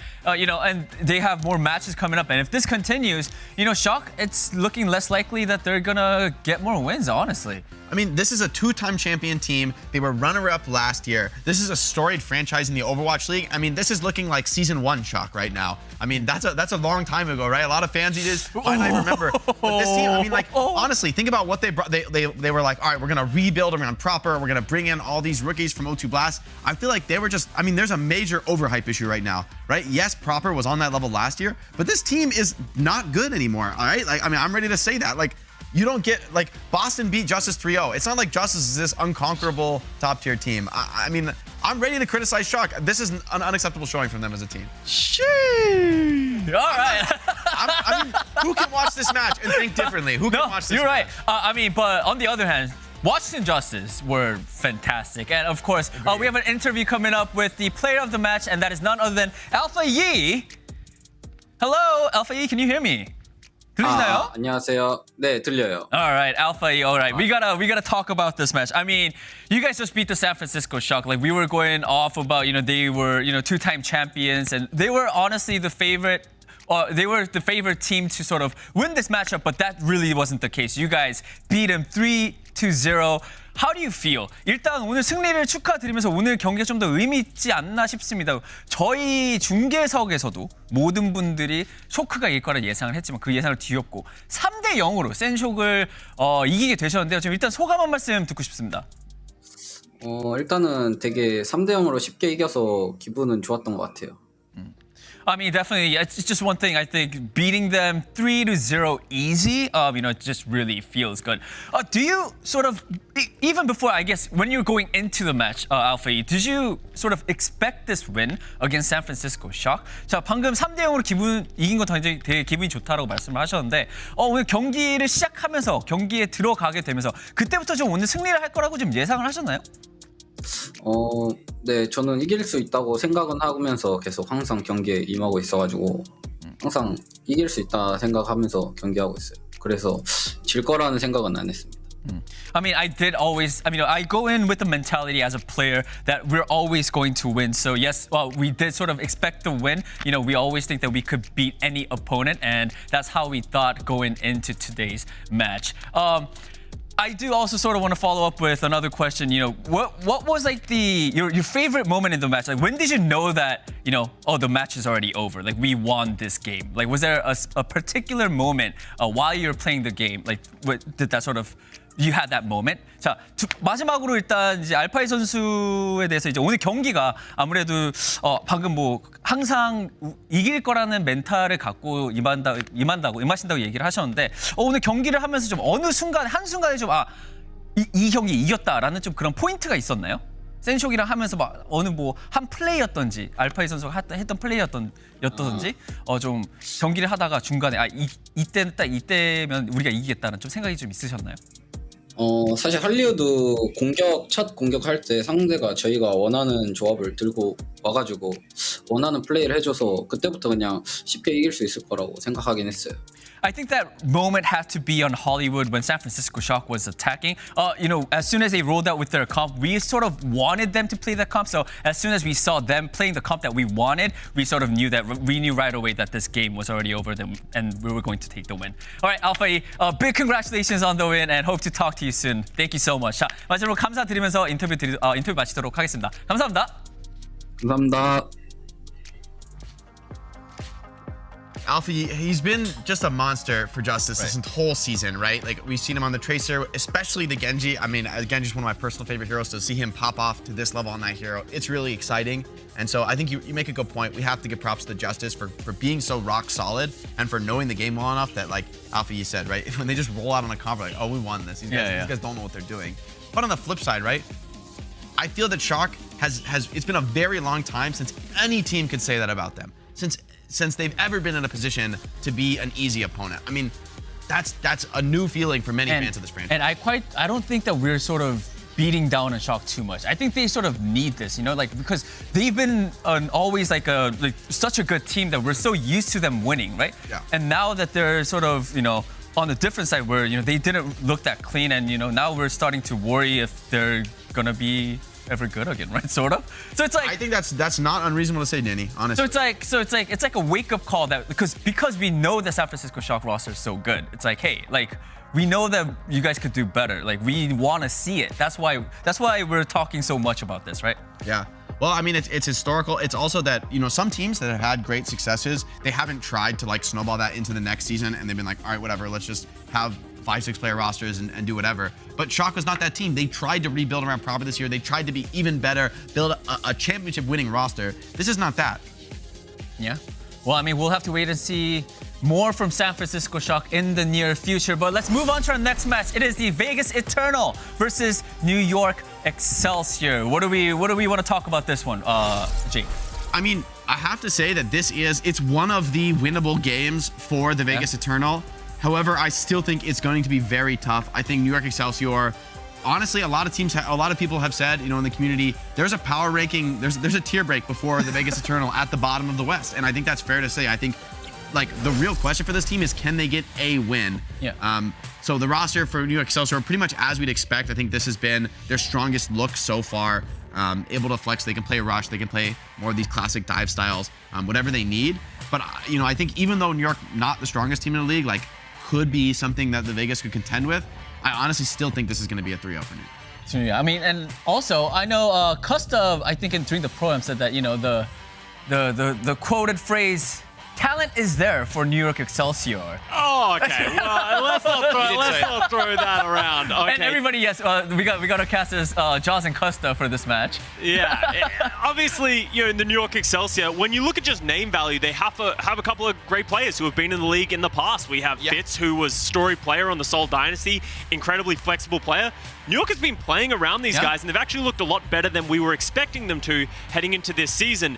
If I'm the New York Excelsior, this is another case of I want to come in and I want to take down the Vegas Eternal. That tier break does exist for the Vegas Eternal. As much as Malthor is back, I don't think that will be a difference. Look, Camino's not on Hanzo. Oh, no. I mean, honestly, he kind of popped off. Maybe they swap him out every now and then. Yeah. But it does seem to be the case in this match that we expect New York Excelsior to win, but then we expected Shock to win. True. So. All right, I mean, it sort of seems like everyone's on the same boat for this one. So let's see our predictions, actually. I'll be surprised if anyone went Eternal. Yeah, they just haven't shown us anything to give us hope just yet. Where New York, I think there have been signs of life. I think maybe, who knows, maybe what happened yesterday, maybe that was like an invigoration for the Vegas Eternal, thinking, you know what, we just did some like crazy stuff and shook it up due to some unforeseen issues. Maybe we do have what it takes, like we have the roster together, like let's give it an honest go. So maybe this is the moment for them to like grab some momentum. But I think for New York as well, this is a very accessible win for them. They have to come in strong. All right, well, we'll see who gets the dub for this match. Johnson Costa, take it away. Thank you very much. Danny and Jake on the desk. Excelsior and the Paris Eternal. Yeah, like you said, obviously Marvel's back in, so we're not going to see Lucamino on the DPS, and we're not going to see Avala on support. But, I mean, Excelsior, let's talk about them real quick. Of course, we saw Eternal yesterday, but they do have some very storied players. Fitz is kind of a legend when he played for Seoul Dynasty. Even Psycho's been showing up. I think their DPS line really been coming alive over the last couple of weeks. They've only got one win. Yes, but is that strength of schedule, Scott? Well, also remember they're coming off of a very close match with the Toronto Defiant. They pushed them the distance. And obviously at this point we have to look into, Toronto Defiant if they are as strong of a team as we were predicting them to be. But nevertheless, that's a good performance here by the New York Excelsior. While with the Vegas Eternal, they're fighting for their first map win. We're not even talking about match. Can they get it? They can. Hey, honestly, yesterday, they looked very comfortable playing that Baptiste, playing that Kiriko style where it relied more on individual performance rather than the team synergy. In that rush style, they were heavily outmatched by the London Spitfire. So if you're the New York Excelsior heading into this match, you have to have watched yesterday's one and be like, that's where we want to lean into. Go for the pressure points. Yeah, I mean, look, you've got a lot of tape to view, that is for sure. That is for sure. But it was a different style because there are different players around the team. Let's have a look though. What Excelsior wanna do? Do we expect a lot of like strangeness coming out of Vegas Eternal? Because like you said, you expect Excelsior and everybody kind of expects on the desk too to take them 3-0. Do Eternal try and left swing out here or left hook people just out of nowhere? Like, what do we expect from them coming out of the gate? Because I mean, Dove's hovering 76. I'm not sure that's the best pick in the world for this map, but anything can happen at this point with Eternal, I feel. Well, here's the thing. When you're throwing something out of left field, you need to make sure it still makes sense. You can't go too far off the goop in some ways. So is this off the goop? They aren't off the goop yet. The Soldier is an interesting look and something that we haven't seen from too many teams, but if Dove's more comfortable in it and this enables them to play their style, I have no problems with this at all. Creative hits an incredibly good biotic grenade and then takes down Luke Mino himself. Great start here for the New York Excelsior. Yeah, Crave's another talent that did fairly well last year. Excelsior kind of like a hodgepodge team, especially during the off season. Yeah. Very strange. Like everybody was kind of waiting. Like, where is this team going? Like, is it going one way or the other? And they ended up with this kind of mix and match, like pick and mix style roster. But it's honestly been working out. Like you said, they've been looking a little bit better throughout the weeks. Maybe it's going to take them a little while to find their kind of groove. Dove needs help though. That was just, I mean, held on to his heel for way too long, was just overconfident against the Psycho Tracer who had the high ground. But I want to follow off of what you were talking about with the New York Excelsior, Jack, because one of the reasons that we had low expectations for Excelsior heading into this season is they announced their roster so late coming close to the season. Yeah. We didn't even know who their head coach was heading into the season as well. So the expectation was low, but as Danny said, the talent is there when you look at the name value as Luke Mino goes down once again to what feels like almost another free pick for the New York Excelsior. But when you look at these individual players, Leb had experience with the Houston Outlaws last year, a very strong team. Creative obviously has been around the league. Fitz on the Seoul Dynasty. Kellen, as much as he didn't have that performance for the New York Excelsior last year, he was hyped up heading into this league. They have talented players. So now the question is, how high is the ceiling for this roster? How high is it? And is this going to be the ceiling breaker, though? Are they really going to have a big sledgehammer to break that ceiling in this series? That's the big question, too, right? I mean, ideally, you want to see them face off against Toronto Defiant again, maybe, or like Florida Mayhem. Those kind of teams. Maltho has Pulse, though. It's a bit of a slow start. See if we can get a team fight here. Yeah, it's just been picks. Maltho trying to have a look at Psycho for just a brief moment, at least. Kellen's in trouble, but so is Maltho. Forces the recall. Fairly low HP, has to wait for that to get back to 100, as Psycho also is armed himself with a Pulse Bomb. That's only 60% to a visor. He hasn't done anything this round. Oh, here's the Pulse. Oh, and he's going to be a little bit further. Oh, maybe not. Lucamino with the clutch lap to save it. Nano on to Kellen. That's one sleeping Vulcan, and then now Annihilation coming up from Kellen too. Not holding his arms up until just a brief second ago. More than happy to just try and knock down Vulcan. That is just the stare off as the beats eventually come out. There we go. The fight is still ongoing. Fitz holding on to his rifle for just a moment. He can rip it whenever he chooses, but Kellen's the first to fall on Excelsior's side, but Creative picking up yet another frag. Can he find anything, any purchase here? I mean, maybe. He was on the sidelines and Vulcan was just trying to get back to the rest of his team. That was a completely isolated Ana, and now Fitz popping the overclock is going to force Eternal's hand. Rakatak tries to peek to heal the rest of his team, but ends up getting sniped out of the air. Fitz pretty low, needs some heals. A nice bardic grenade from Creative as City Center stall. Oh, it's going to be a long one. Especially when you have Ramatra's Kellen back on the Doomfist just to get back in There's time. the visor. Dub's dead. Unlucky Vice not finding all too much as Creative survives a pulse bomb. Marvel finishes him up, but that'll be round over. 100-0. The Creative, the MVP of that round, just finding pick after pick, not only in the before fights, but also in the middle of them. He's just finding targets, and Vegas Eternal, not really anything to show for the first round of Oasis. That's what you like with your Ana finding these picks like this. This was the pick to start off with. Nice, Nate. That directed him too. Yeah. And that's why, everybody, you shouldn't jump. Yeah. Shouldn't spam jump. But it's fun to jump, Jack. It's fun. A habit. Dude, it's taking a nade and taking damage. Stop jumping. It's a bad habit I find myself into as well, especially when you get into good Widowmaker. The jump arc is so telegraphed. It's like, eh. Especially when you're Ana as well. It's fun to jump, quick scope, and then land, right? Yeah. And then you can keep your momentum But going. it's so easy to track you through the air. I know, but it's just so fun, Jack, as we're going to see a mirror composition heading over here into Gardens. They're actually both fighting for the high ground. Maltho out to burn that block super early. Oh, nice little boot from Leb. He actually forced Maltho directly into the line of fire. The rest of his team still couldn't get healed. With your mate dead, that's really about it. I mean, the space control at an all-time low. Points unlocks, and it will be Excelsior's, unless Vulcan can get the retouch, but without the Lucia, well, without the Mei, sorry, looking unlikely. Yeah, Malthul really fighting for that one, and the follow-up wasn't there for the rest of the Vegas Eternal. So, another early fight loss here for the Vegas Eternal. Fortunately, they didn't lose too many players. They lost Malthul and then did disengage, so the ult charge shouldn't be too far out of their favor. But Tav unable to find anything with that rail, and both balls going down. A little bit wide, Kellen low, crosses his arms and just stands in the way of all of that damage. Malthul goes down yet again. Second time he's been picked off. Nice wall. Might as well get the exit kills here, or a free ult charge for you on the board. Bit of extra ult charge for the Eternal backline, however. Vulcan and Dove find Psycho and Creative, but should be a fairly easy cleanup, especially with Fitz alive and Malthul. Oh, close. God, okay, he's good. He has the block, but Vulcan, unfortunately, no back.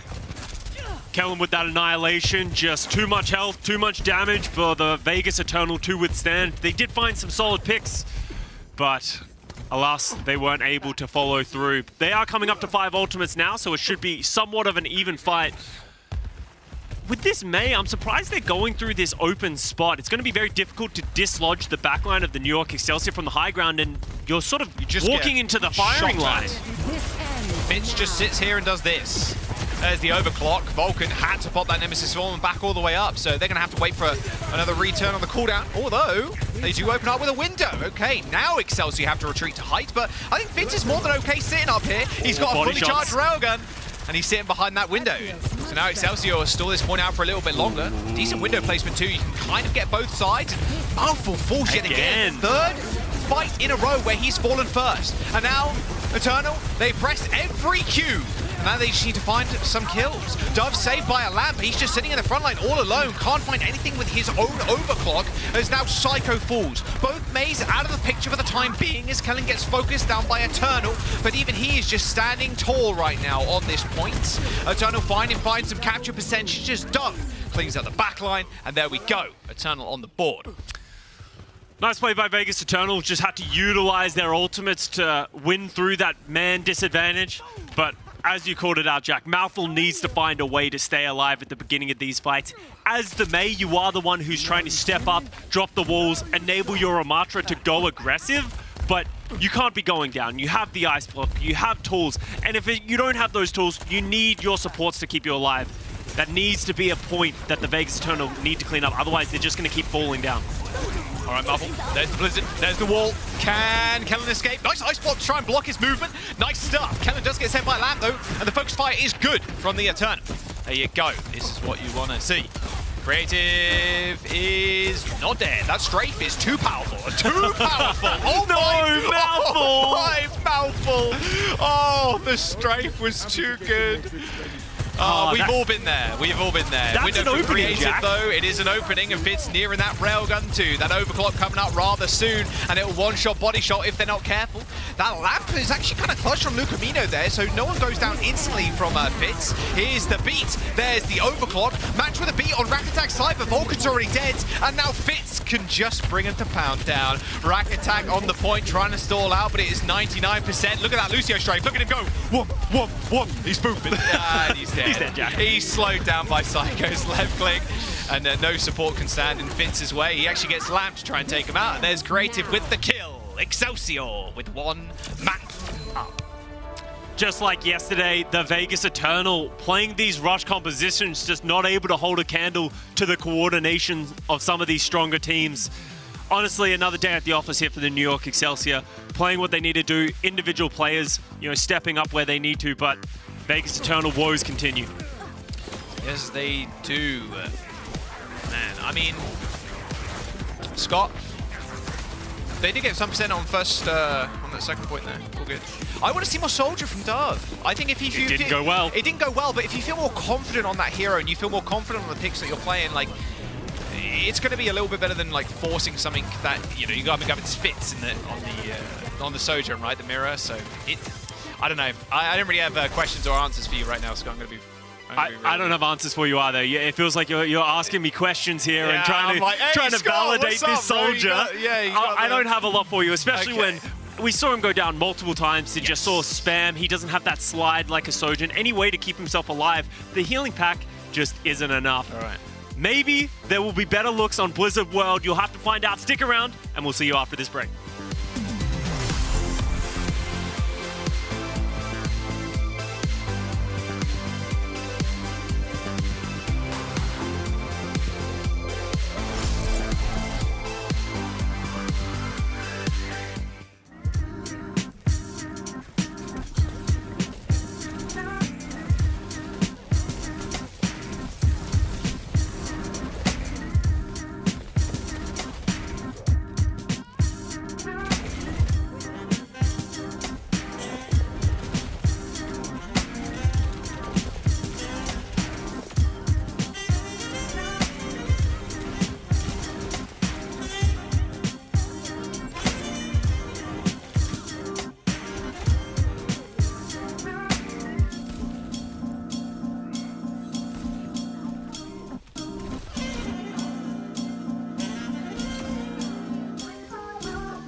Overwatch is a really beautiful game when you have a stop action stock footage like that with everybody jumping up and like Lucio laying down the beat. And you know what's even more beautiful than that?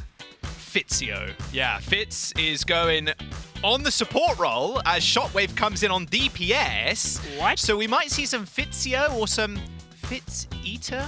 Brigitte Fitz... Fitzico? Maybe he plays Kiriko. Fitzico? Fitzio?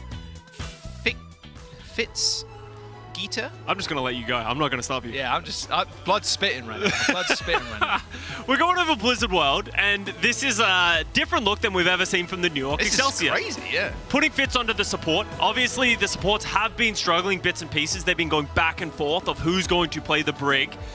But with Fitz coming in, I'm just upset that Fitz isn't playing DPS. Like, why isn't Fitz playing DPS? I think he's their best DPS player as well. So they're just like, well, you know, he's good at everything. So this time we'll play him on support. I am really curious. Yeah, if they do end up winning, I would love to ask them, you know, in an interview about Fitz being on the support role. I mean, Shockwave's good in his own right as well, to be fair. Psycho has been performing pretty well. Shockwave came in pretty hyped into the league a couple of years ago. The guy's been here, there, and everywhere, it feels like. Yeah. But it is curious. It is curious. I wonder if they're going to play double flex here. I would imagine so over Lucio. Doesn't really make a lot of sense if you're subbing Lep out.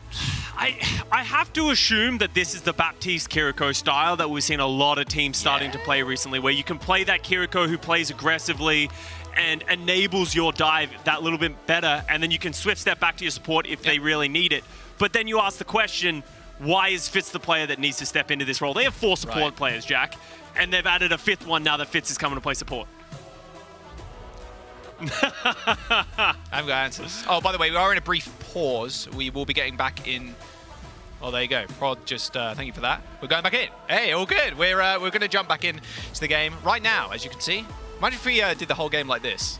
Like, it was just us. We could, us. They would give us we could have the pen, and then we could just telestrate. Dude, there is some crazy happening. telestration stuff that's going to come down in the next couple of weeks, I'm just saying. For obvious reasons. Have been working hard. They don't trust us with that. Yeah, there's no way. Yeah, there's no trusting what could happen when those types of things happens. But the answer is going to come through, at least from what we're looking at right now. Fitz is going to play the Ana. Okay. Or at least he's going to play the more conventional flex support style, while Creative is the one going over and playing the Kiriko.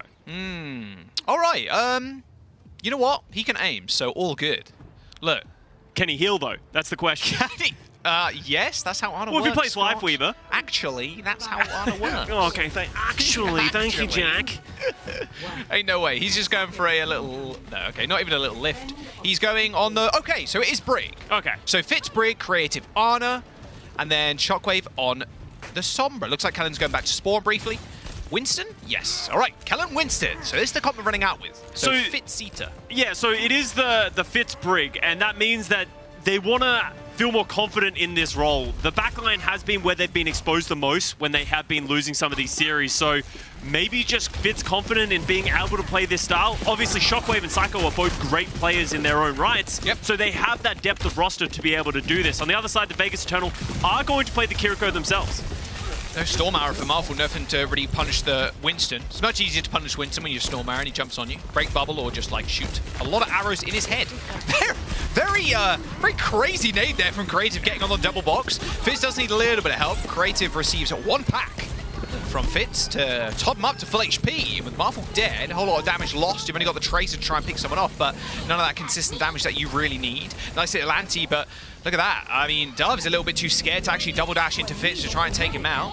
Very early nano boost onto Vulcan, though. Takes down Shockwave with ease. However, he's going to get pooped away. There's already 2 ticks on the board for Excelsior here, Scott. Yeah, that early pick onto Mouthful gave them the control, but Vegas Eternal did a great job of peeling back, waiting for their ultimates, then re-engaging. But New York Excelsior are about to do the exact same thing. Creative's coming up on his own nano. Kellen needs to stay alive, but the anti comes out. He's got anti, and Mouthful comes back from spawn. A little bit of revenge on the Winston. Nice stuff. All right. That kind of sucks. At the end of the day, you need your monkey to survive. You get the nano, like you said, they jump in.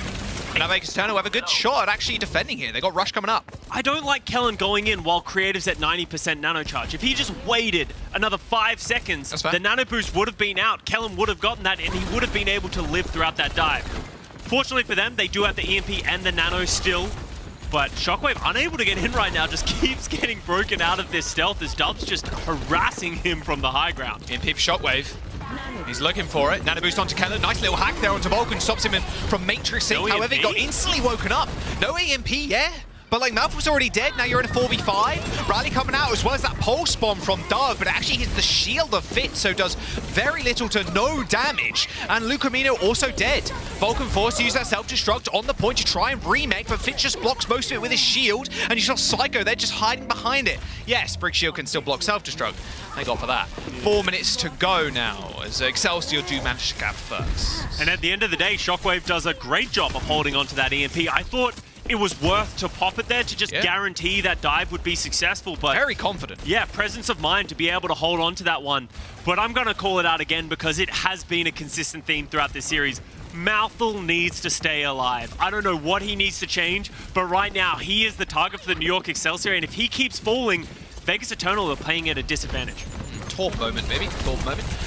Shockwave with the EMP, still holding on. Nice damage onto Vulcan, actually gets hacked and anti-naded. But Excelsior unable to execute on the kill. Shock. Oh my God, that could have been a crazy kill.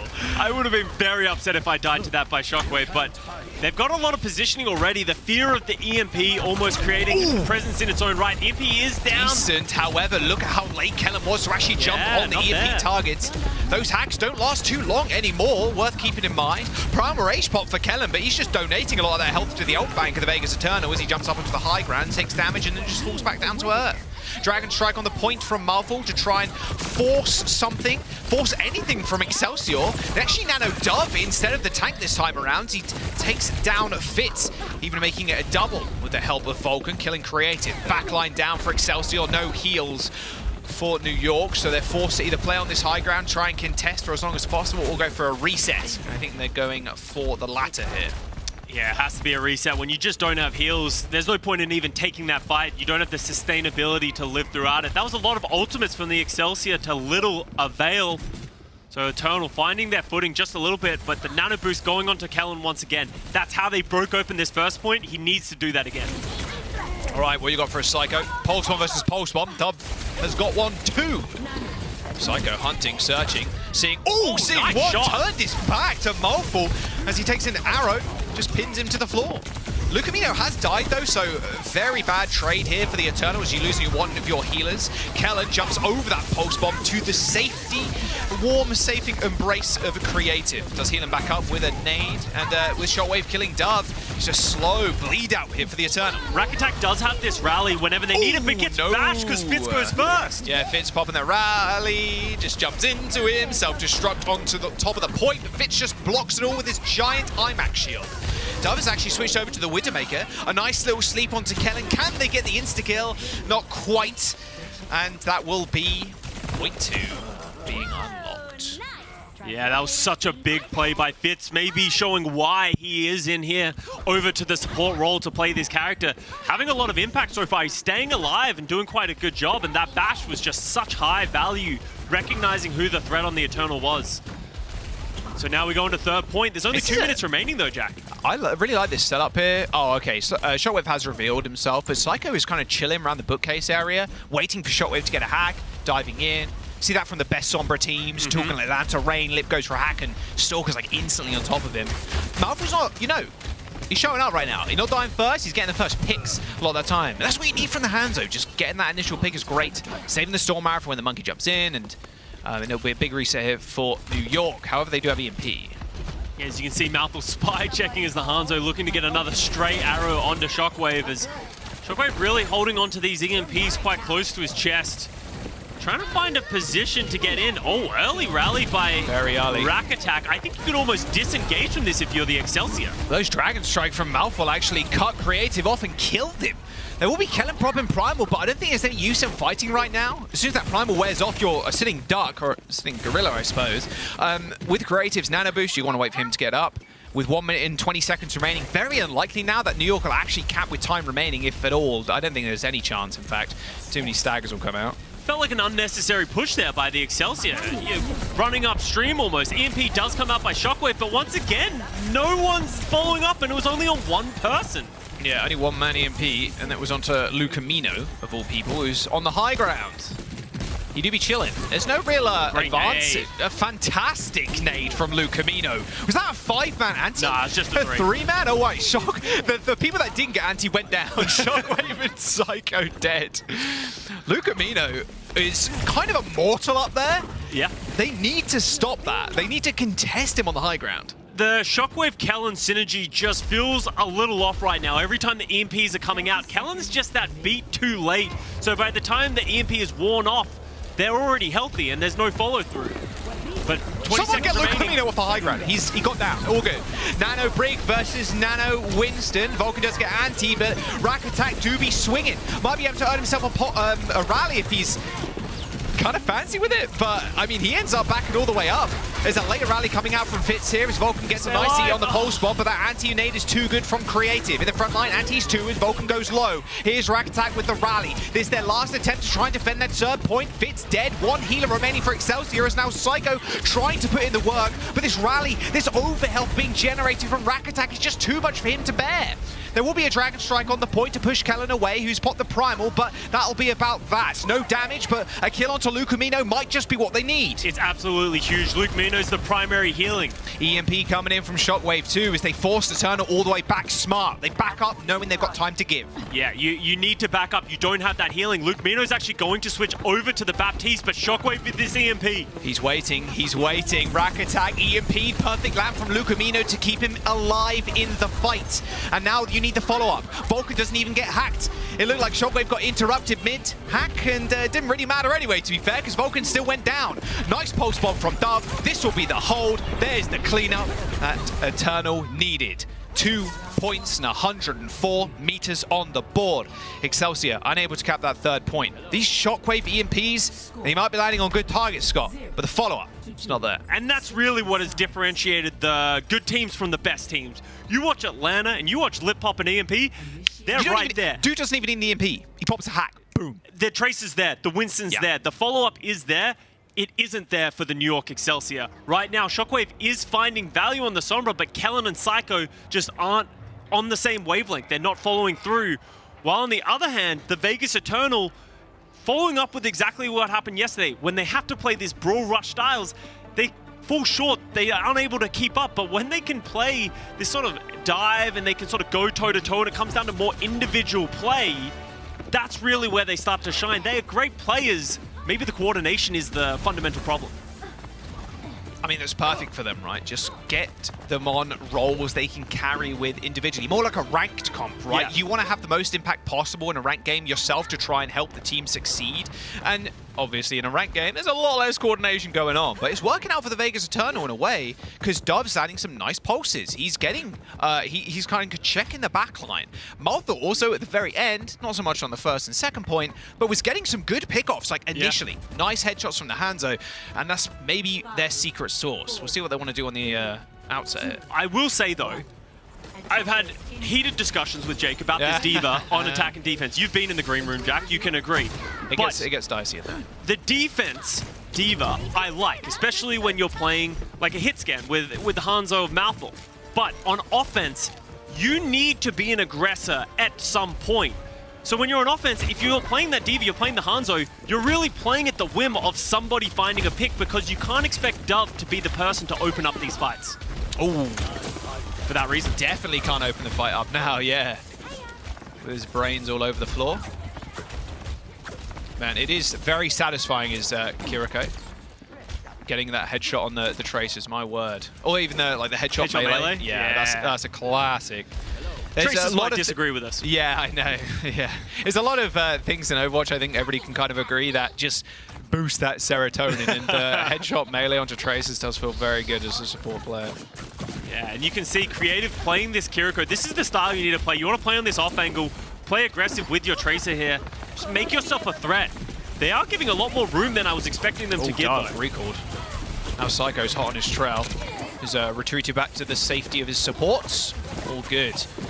Very slow opening fight here for Eternal, waiting for a pick. And that's sort of what I was talking about, right? If you're Vegas Eternal, how do you force the issue? Shockwave hits an important shot onto Luke Mino, which should slow everything down. Nice shots. Alpha tries to reply, just unable to do so, and that will be a reset, and that's a minute and a half off the clock, Jack, and we haven't even really had a fight yet.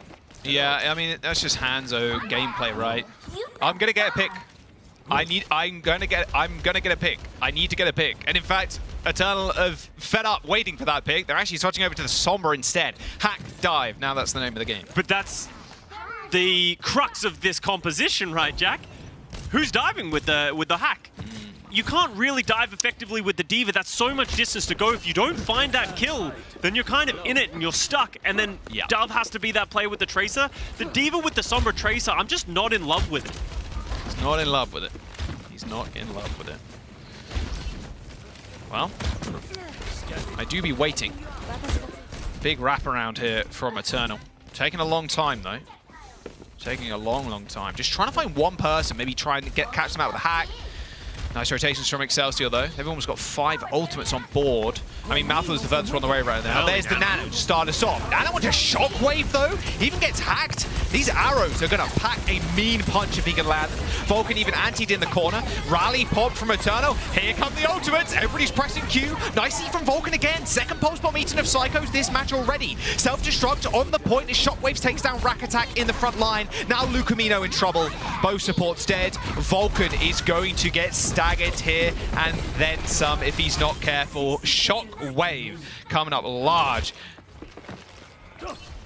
You saw what I saw for a second there, right? I saw a Lifeweaver pop up under Rack Attack for just a moment. I got a little stressed out. I was thinking that Vegas Eternal, like, time to pull out our special move, Lifeweaver. Thought better of it and went over to the Brig. But Mouthful does have the EMP, and this is going to need to be the important piece for them. Final fight territory under 30 seconds. Here we go. Boom! EMP hits 2. Shockwave, the main target. Perfectly followed up with. Vulcan takes the kill. Self-destruct available, so we can still point for almost ever. I mean, you have no support ultimates, which is the problem here, and Fitz is going to be nearing that Nano rather soon. A tick has been acquired, but still Kellen juggling the point, building up that Nano. Fitz so close to it. 2 ticks. 80%. Kellen needs to get on there. 88% and building now, Scott. 90%. Fitz it Nano is the one thing you need to keep your eye on. New York Excelsior just needs to hold until then. Can Vulcan eat another pulse bomb? And there's the Nano onto Kellen. Where does he go with it? Or does he kind of stagger out the point? Oh no! The point, the C9! Okay, that was... Oh my god. That was a little egregious. I'm going to say it. That was pretty bad. Nano Kellen, he dives the backline. I mean, Psycho setting up for a pulse bomb, right? And then they forgot to set 88% and they let go of the point. It could have gone either way at that point. New York Excelsior with Kellen with that Nano boost was just diving into the backline, but no one was standing on the point. So Vegas Eternal get a lifeline there from a little bit of an egregious C9 from the Excelsior. Can they snowball through the rest of this point? They've only got to ask the audience and phone a friend left. That's for certain. All right, Shockwave's got the control of the tank on the high ground, which is really nice. Really hard for Eternal to make an easy and clean getaway across the map. This point's going to be very tough to take, especially if you're just kind of holding him. I'm assuming they're trying to rotate to high ground, set up Lucamino with a window, but again, they're taking a long time to do this, Scott. Self-destruct comes in. Is there going to be a follow-up here with Mouthful? No, just like that. Just a vanilla self-destruct being lobbed. Like it's 2016. You know, like people don't do that anymore because players are just too good. They're not going to get caught by a random D.Va bomb not in a team fight. Don't love it. Don't love it. They have taken the high ground though, Scott. Well, Lucamino did with this window, and now they've rotated down. So no high ground control yet again. It's been kind of tough. Dove has recall. He's only got 1 blink, maybe 2. Mouthful's there with a save though. Kind of distracts the enemy team for a little bit, but Dove eventually kind of cleaned up. He had very few blinks when he hit the recall, Scott, so wasn't able to quickly get away.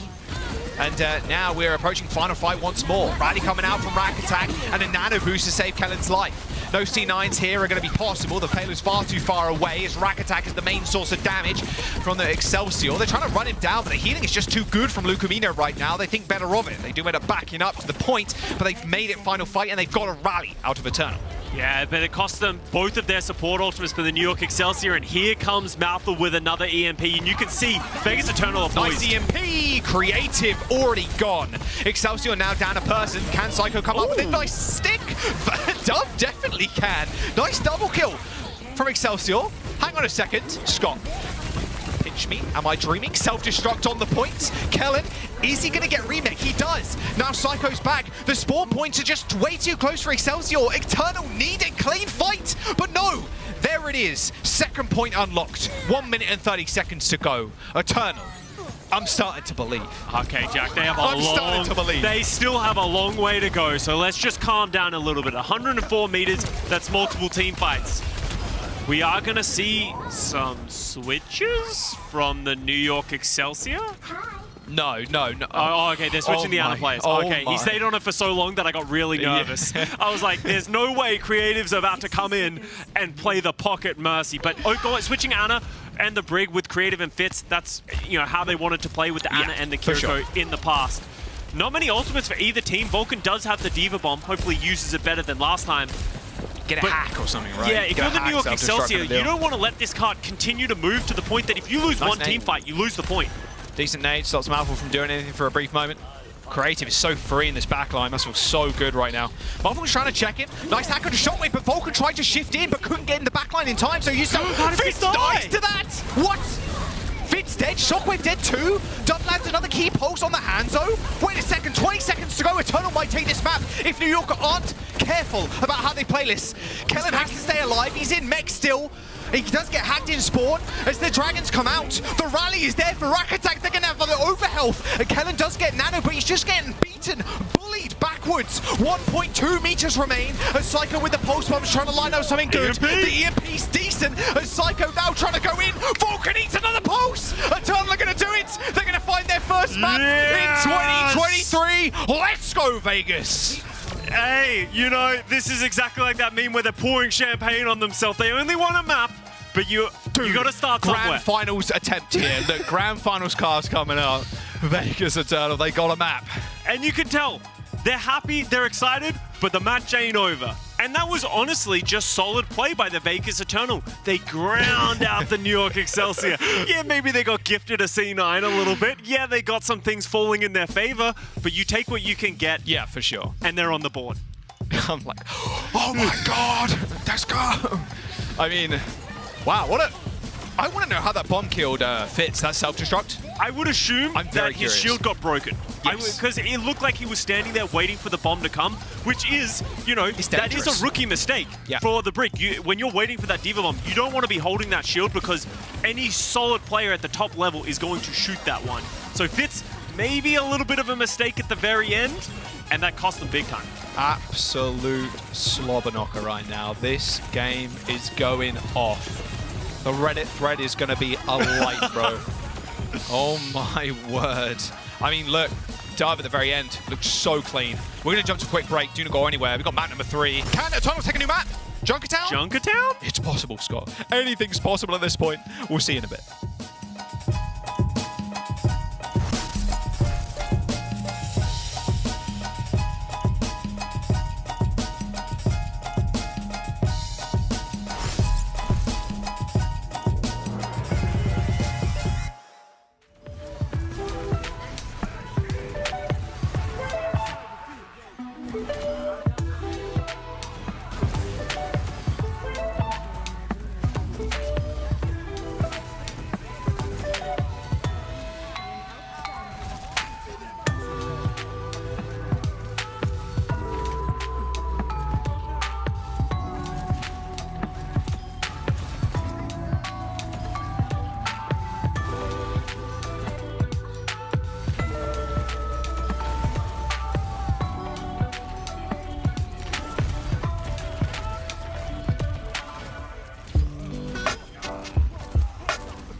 Hello, welcome back.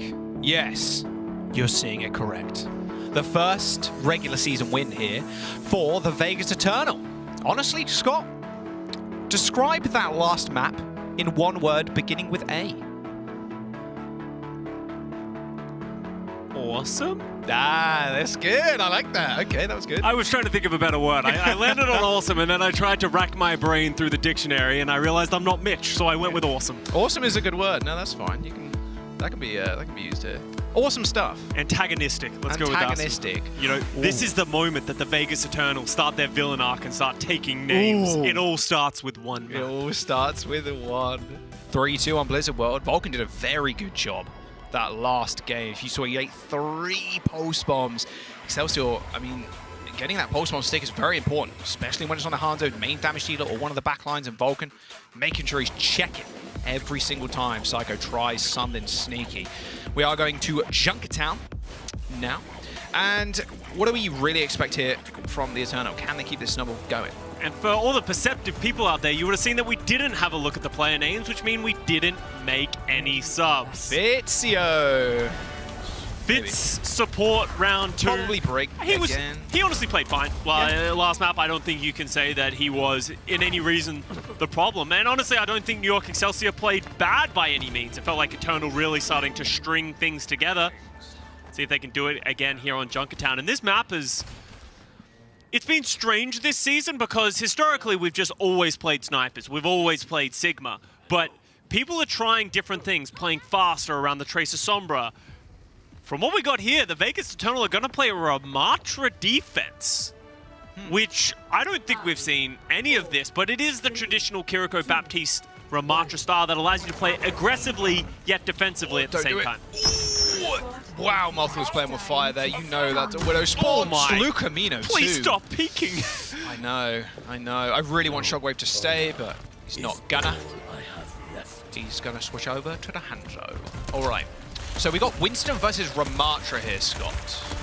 This is going to be difficult for Kellen to really find value, I feel like. Other than when he has that nano boost, there's going to just be a lot of damage. And they're kind of relying once again on that Shockwave Hanzo to really open it up. Otherwise, they're just waiting for the ultimate and the nano boost to be able to sort of close that distance and keep Kellen alive.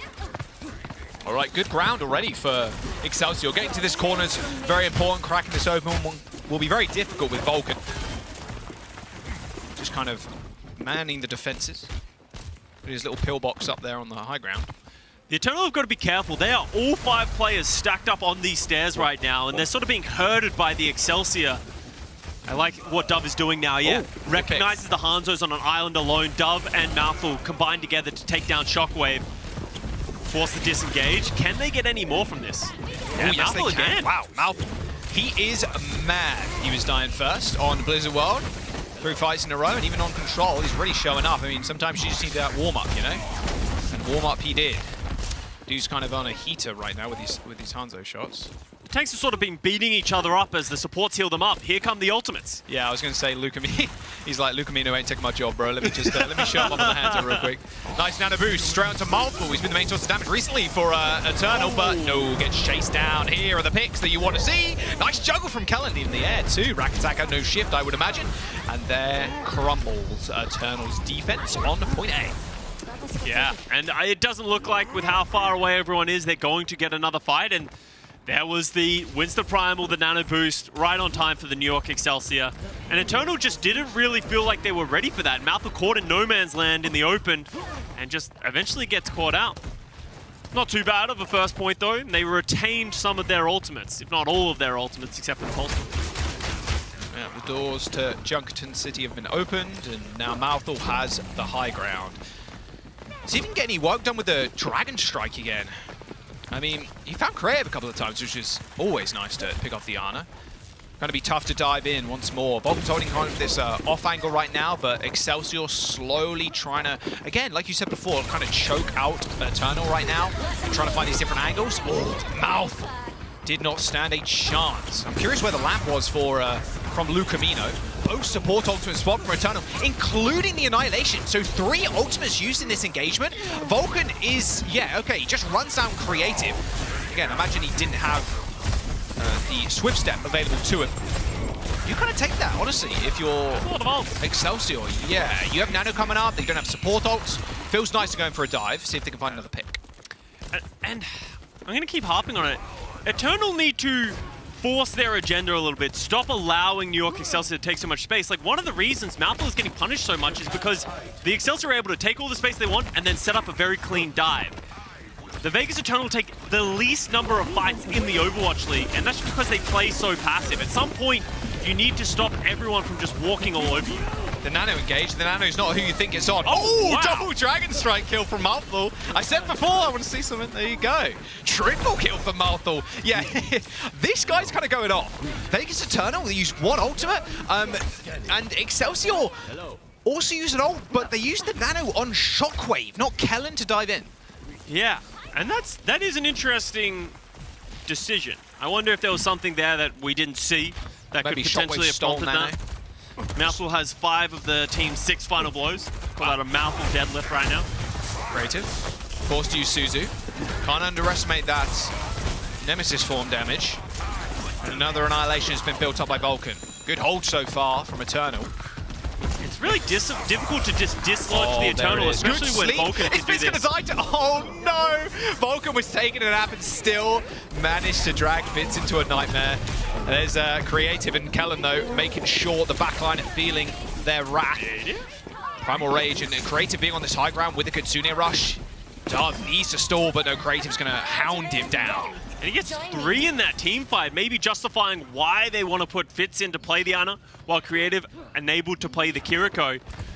And Eternal, it felt like they were in the driver's seat of that fight when Vulcan killed both backliners, or at least 2 of the backliners, the Hanzo and the Ana.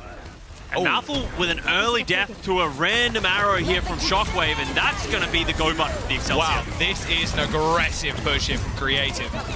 Pushes straight in with that rush. It is matched by a window, so in fact, it will be the Excelsior disengaging, but they have control of the point, Scott, and with a minute to go, Psycho's got a pulse. Vulcan can't eat it this time around, trying to get some revenge, in fact. Yeah, Vulcan just jumped straight into it. That Vortex not slowing down Psycho one bit.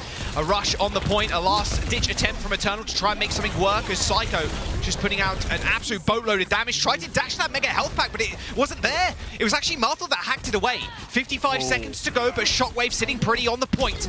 Manages to find the last trickling of members of the Eternal, and that will be point 2 unlocked. Some important shots there by Shockwave at the end of that fight. If that fight dragged on a little bit longer, Vulcan came back. That could have been a hold by the Eternal. But the Excelsior managed to hold on. But once again, Excelsior only 2 minutes remaining in this third point. The Eternal are making them slow everything down. As Mouthful is actually over back on the Sombra.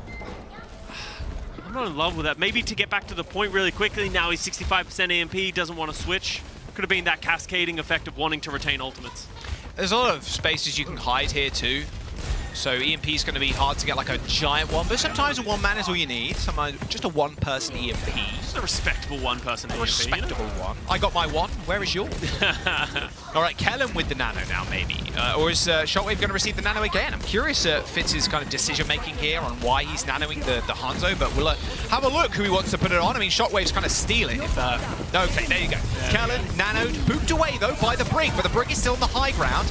Kellen's trying to throw some right clicks in. Another little boot will suffice, but the healing is just way too much. Lucamino with a very late lamp, and all the meanwhile, Dove was managing to trade in the front line. There will be spawns coming in for Excelsior in just a moment, but Vulcan still holding high ground, and them kind of delaying for Dove to find a pick is going to be good enough to make this final fight again. But they're delaying, but also losing car progress here, Jack. We're going into New York Excelsior. If they win one team fight, they're going to close out the map. Kellen does have to use the Primal Rage. Otherwise, he would have gone down, but now ultimates are starting to come up. But Mouthful with the EMP. Keep an eye on him. Is he going to take down Fitz? He just beeline straight for Fitz. There's the dive. Mouthful and Dove with a perfect kill onto Fitz. 30 seconds to go for the Excelsior as Dove reclaims control of the high ground, but Shockwave just jumps down to low and headshots Dove. A self-destruct from Vulcan to get the remake as Rack Attack takes a headshot from Shockwave, but that rally and Lucamino by his side heals him straight back up. Yeah, and that's just solid play there by the Eternal. Did have to use a lot of ultimates though. Kellen switching over to the Doomfist just to ensure they'll be able to touch and stay on the point. Worked out last time. Yeah, worked out last time. Psycho and Shockwave, they have ultimates that are very difficult to get value from, but they need that value right now. Nice hack of Psycho, but better heals from the Excelsior. Here's the pulse. Vulcan looking for him, wants another one. Oh, he's chasing him out. Oh, and he gets the D-Mech. Free pulse bomb now for Psycho if he can find a target, that is. Vulcan dead, in fact. That Pilot Diva taken care of by Shockwave, who's still manning the battlements on the high ground. He spots the supports. Lucamino, oh, jumps straight over it. Pole vaulted, in fact. Lamp used fairly early on. And now Excelsior just steamrolling forward. Kellen with a nice nano boost. Fitz does die to the pulse, but I mean the damage has really already been done. A rare Reinhardt pickup here for this last point to try and stall out for the rest of Eternal to come back. But Kellen's nearing that Meteor Strike, just Meteor Strike straight on top of Kellen's head. Just a 1% punch there to stop that shield from taking any more damage. And it will be Excelsior capping the map with 0 time in the bank. Kellen Doomfist, it's the second time he's pulled it out in this series, and it works, right? You could see him just shooting the Reinhardt in the butt a little bit there and just able to slowly drain down the Eternal, and they will finish, but with no time remaining. Vegas Eternal, they're giving the New York Excelsior a run for their money right now. Very close back and forth series. So maybe this Eternal is starting to find their footing, find some confidence. You know, after yesterday's match, as much as 2 of the maps weren't very close. That one map it's easily a morale booster, right? When you have nothing to lose, and now they've won 1 map, that weight can sort of get removed from your shoulders, and all of a sudden you can start having that little bit of confidence to be like, hey, maybe we can win this series. And then from there, if you can win this series, then who else can you beat? Here's a crazy stat for you. Okay. That's an 100% increase on their map wins. That's crazy.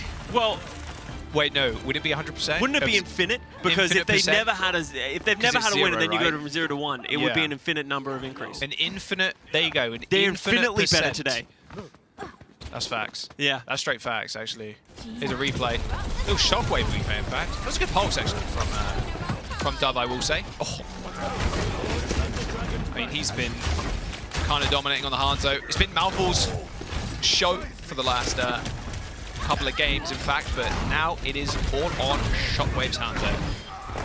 And, you know, we talked about it. Fitz going over to the support, that would be dangerous for some teams because they don't have the caliber of players to be able to fill back in on the DPS role. But Shockwave and Psycho, both very capable players and very deep hero pools as well. So gives them the freedom to do that as Vegas Eternal once again rolling out with the Ramatra, and New York Excelsior are going to match.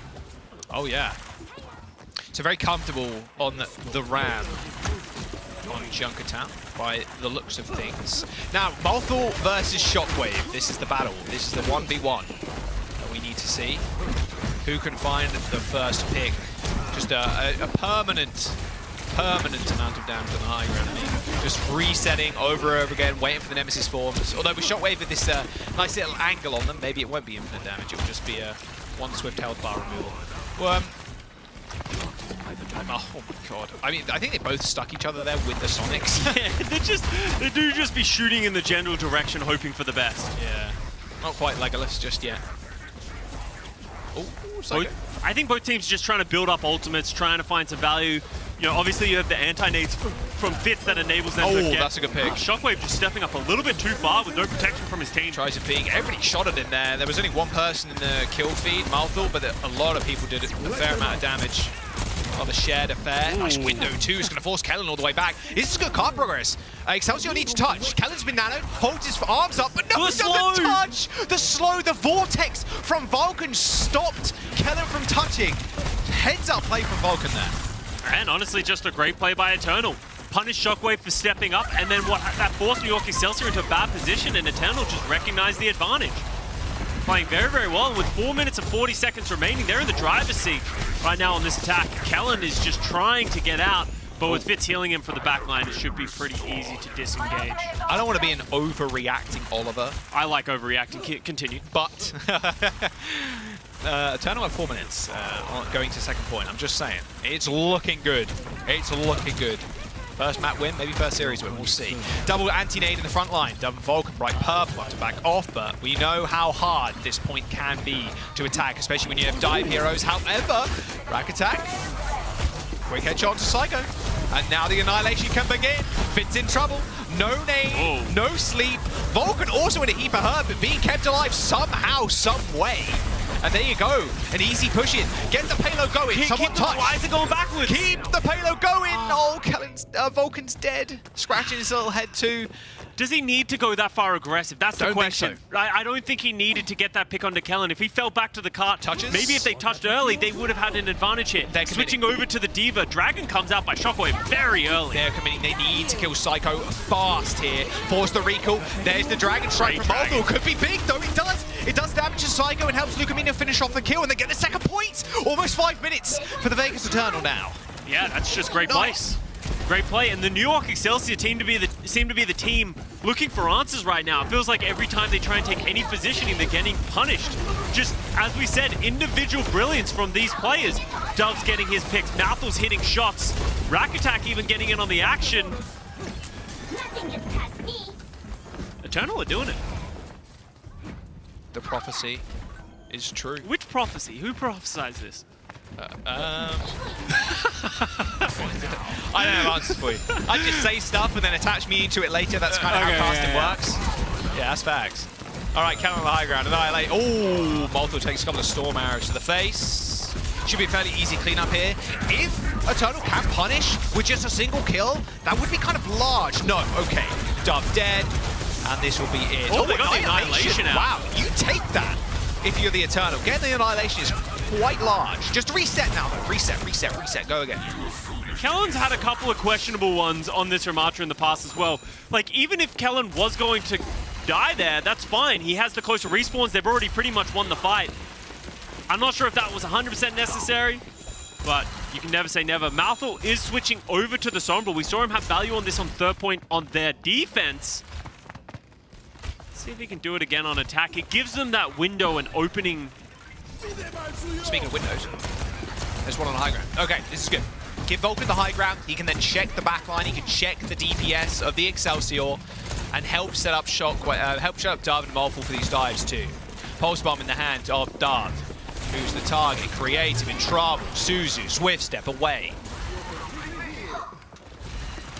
The Kiriko is just so annoying to deal with, and I have honestly really liked this Dove Tracer. I think it's a better look than when Malthor was playing it. Nice hack. The Kitsune Rush does come out from the New York Excelsior. The nice pulse by Dove. A return rush here from Rack Attack. Nano on Kellen, but he hasn't got Nemesis form just yet, so this is an easy kind of stall out here for the Vegas Eternal. Shockwave's going to come back in just a moment. Has Dragon Strike, but Dove just harassing the backline, forcing recall, forcing abilities, just anything they can do right now to give them space and time to build up towards the CMP. Yeah, EMP is coming up, but Kellen's almost getting another Annihilation as well. Charging these so quickly. So quick. He's super low. There's Dragon Strike. Oh, Shockwave. There we go. Okay, Dove, Malthor dead. Reset, 2 minutes to go. Scott. Maybe we're a little bit overeager. But no, anything can happen. Nice headshot. Bada bing, bada boom. Oh, nice. Okay, I mean, you probably could have staggered a little bit longer there, but... Yeah. And this is really the big moment for the Vegas Eternal. They have that EMP. It is the big piece. There's no nano boost on the side of Fitz as well to save whoever gets EMP'd. They have the ultimates to close this out. Will they be able to is the question. And there's no nano on the side of Excelsior either, so whoever gets EMP'd, it's going to be hard for them to actually get saved. Suzu, yes, but it's such a short invulnerability frame. EMP available. Shockwave, again, the focus. But it doesn't matter. Multiple, yeah, it fell over. But, okay, Creative just somehow dies. Maybe that was the best play in the world. I'm not sure. Well, Shockwave not dead. There's still a lot of damage, and there's the nano. Annihilation coming out from Kellen. That Nemesis form doing a lot of work. Is this self-destruct big? No. Kellen just far too strong in the front line. Final fight for Eternal. They had a wealthy time bank coming into this point, and even on to second point. Can they make this stick? Fitz saves Kellen with a sliver of health remaining. And Kellen gets the Annihilation off and turns that fight around. So on a knife's edge here for the Excelsior, but that was everything that they had. But now the Eternal, Really, the only one who can open this up is Dove with the Pulse Bomb. He's been finding value so far on this map. Eternal need him to come up big, but getting his recall force this early is going to slow everything down. Not great, yeah. Got to play a little bit safer now. Tsune rush as well. Rack attack. Been playing well on this. Look at this disrespect on Shockwave. My word. Nice little hack. There's the Dragon Strike. Pulse Bomb's good. Kellen goes low. Kitsune rush in a Nemesis form to keep him alive, though, and now he can just swing with the Fury of 1,000 Suns with those fists. However, it will be Eternal just backing up. Once again, respecting that rush. Yeah, but now they have nothing left in the tank. They use their own to get into that fight. Vulcan will have this touch at the last second. No ult, Scott. Yeah, Luke Mino getting up to this amplification matrix, and Malthul, keep an eye on his ultimate charge throughout this fight. Vulcan looking to eat. You see the little flick up there, checking Psycho. Pulse one comes out, goes wide. My word, that was close. Lucumino almost landed back into it, but Kellen's already dead. No front line now for the Excelsior. It's their final chance to finish this in OT as Shockwave picked off. Everybody's up for Eternal right now. This is their point to lose. Self-destruct, and they've done it. A completion of Junkertown. We're going to another round. 1 minute on each side. And 1 minute remaining on Junkertown is a coin flip. We've all been there. You're really relying on whose Hanzo was going to hit shots. Maybe we could see both teams do what they did on this attack, where they're just trading damage with their tanks, enabling themselves to get up ultimates. The amplification matrix, the nano boost. But it could go either way. This series potentially a lot closer than people were expecting, and it's honestly the players of the Eternal stepping up. I said it a little bit, but Dove on this Tracer is a much better look, in my opinion, for the Vegas Eternal than when Malthul is on it. Let Malthul play his other flexible heroes. He can play the Hanzo, he can play the Sombra, he can play other things. Hey, if he ever gets the opportunity to go Genji, Malthul, you do it. I know you love to go Genji. But Dove Tracer has been finding picks and finding value in ways that we haven't seen from Malthul Tracer. So potentially a change up. Oh, lost the nano on the Kellen. Lost the nano. Missed that. Oh, that's so rough. And that's like Nano has, of course, Nano has a small travel time. And if you're that far away, it's a little bit more evident compared to when you're fairly close to your tank too. So that brief window where that nano projectile is traveling out, while it can't get eaten by a D.Va, you know, it's still an ultimate that you can miss. That's rough. That would have been the difference maker, honestly. Keeping your tank alive there would have potentially won you that fight. Oh my, please stop this. Luke Mino, you're giving me a heart attack. Bro, don't test Shockwave. Don't test any Widowmaker. They're going to hit those shots. Interestingly enough, change up from their first attack. Shockwave's going to remain on this Widowmaker, and this is a bold choice. You're kind of gambling that Shockwave is going to hit a shot, and with Luke Mino peeking all the time, it's probably a good idea. Oh, I am about to have a heart attack. Someone has to be tracking him that he's going coast. He's going to get shots here. Someone has to deal with this. They've got it. Nice grapple. Oh! Headshot from Shockwave onto Malthul. That'll do it. Not a Hanzo, but a Widowmaker will open this fight up. Snipers, king and queen on this map, especially first points. Lucamino using the lamp to cross. Oh, they're in such a bad spot. Excelsior come in. They are pushing the point, and Eternal need to touch. They need to do something here, reset or touch. It is up to them how they want to play this. They are kind of waiting. Looks like they want to try and stall. They have their supports alive, but no one is checking Shockwave right now as overtime is in session, Scott. Malthul's back on the Sombra, needs to put pressure onto Shockwave's Widow. Oh, post bomb. Lucamino narrowly dodges that one. And with that window too, it's actually forced Excelsior all the way back, and Shockwave is dead. They do trade DPS to DPS, but a big pick onto Malthul means, well, the tank's a little bit more free to do damage without the fear of a hack. Self-destruct in the air. There's a cell. Oh, the nice pulse again from Dove. Dove clears the backline of Excelsior. Kellen's got the nano on the point, but has he got the damage? Has he got anything to really follow this one up? Vulcan pushes Psycho to his limits, and that will be the point stopping just before that first. And Psycho getting chased, he had no recall. Kellen was trying to bat the supports away, trying to get them stopping from the heals. Oh my god. Eternal have a very good opportunity right now to go match point in this series, make it a two-mapper. Oh my, this is a worrying state for Excelsior to be in, especially like, look at who predded what on the desk. Everybody predded Excelsior, but the little scores, everybody thought this would be a 3-0. What is happening today? Why, I don't even think you can blame what our perception and the public perception was for this Eternal squad. They've never won a map before today.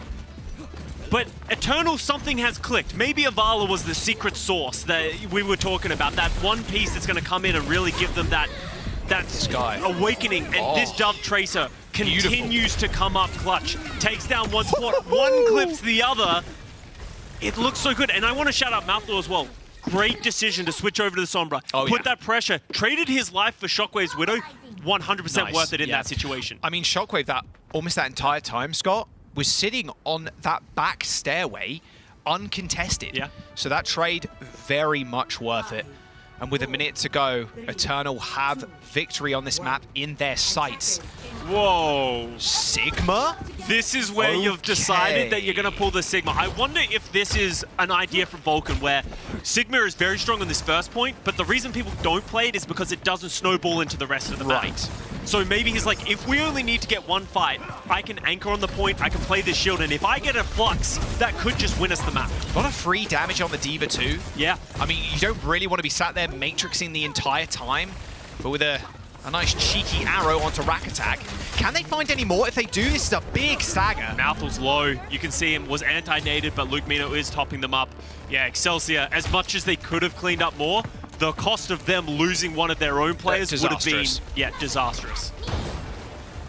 Good rocket on Vulcan. Look at Vulcan, struggling to try and check people right now. He needs to look 3 different ways to try and matrix damage and help the rest of his team and create space. 5 seconds to go. Wrap around from Shockwave. A little slide on the roof. But these arrows, they are not connecting. Only body shots right now. A nice lamp from Lucamino to keep Rack Attack alive. He was naded. Kellen is super low, but somehow being kept alive on the point. Window. Creative's got the nano boost, applies it directly to Kellen. And now the backline of Eternal in trouble. The window's been placed, but Lucamino goes down. Kellen with the self-destruct, can't get back in the mech, and Psycho kills Rack Attack with a pulse. There's no supports, no hope. Eternal squanders this one. And Dove? Wait, no way Dove does this. A double pulse bomb, 1v5 potential. Kellen and he was there. If Kellen he gets and the Shockwave were so low. If he gets the Ana, he gets the baby D.Va. That was winnable, but not enough, as the gamble of the Sigma for the Vegas Eternal, just not enough to get them over the line. But that was a close map. That could have gone either way. Dove with a 1v5 opportunity at the very end. I mean, a little disheartened, I think, in the player cams right now. So from Excelsior too, right? I mean, you're expecting to come in this and kind of sweep him, but Eternal putting up a mean fight. And as much as they look disappointed in the cameras, they're not despondent. They're not just out of light. You can tell how much this match means to them. Jake said it heading into this series. There's going to be very few matches, at least heading into this series, that they will be able to win in this West region. This is one of them. They want to take it. This is one of them. Tono close. This map really could have gone either way. I mean, Dove's Tracer looking clean, and I agree with you, Scott. I think Dove sticking him on the Tracer, have Mouthful play these other heroes. It's clearly Dove's best hero right now and has been for a long time. Good stuff from Psycho all around, I will say, too. It's really the battle of the DPS currently. It's going to be tough. We're going to Esperanza as our next map. Scott, what are we thinking we're seeing here? We've seen the evolution change so much on this map. We've seen Ramatra, we've seen Winston. There's just so many different things it could be. And I don't think I've seen either of these teams play this map, at least not recently. Well, we'll soon find out who takes it. Can Vegas Eternal take this series to a map number 5? Or will Excelsior shut them down here? You'll find out just after this.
One time give it up, bust it open hard. Let me see you drop, get down in the car. One time give it up, bust it open hard. Let me see you drop. Hustle, baby, we hustle, what the, oh my.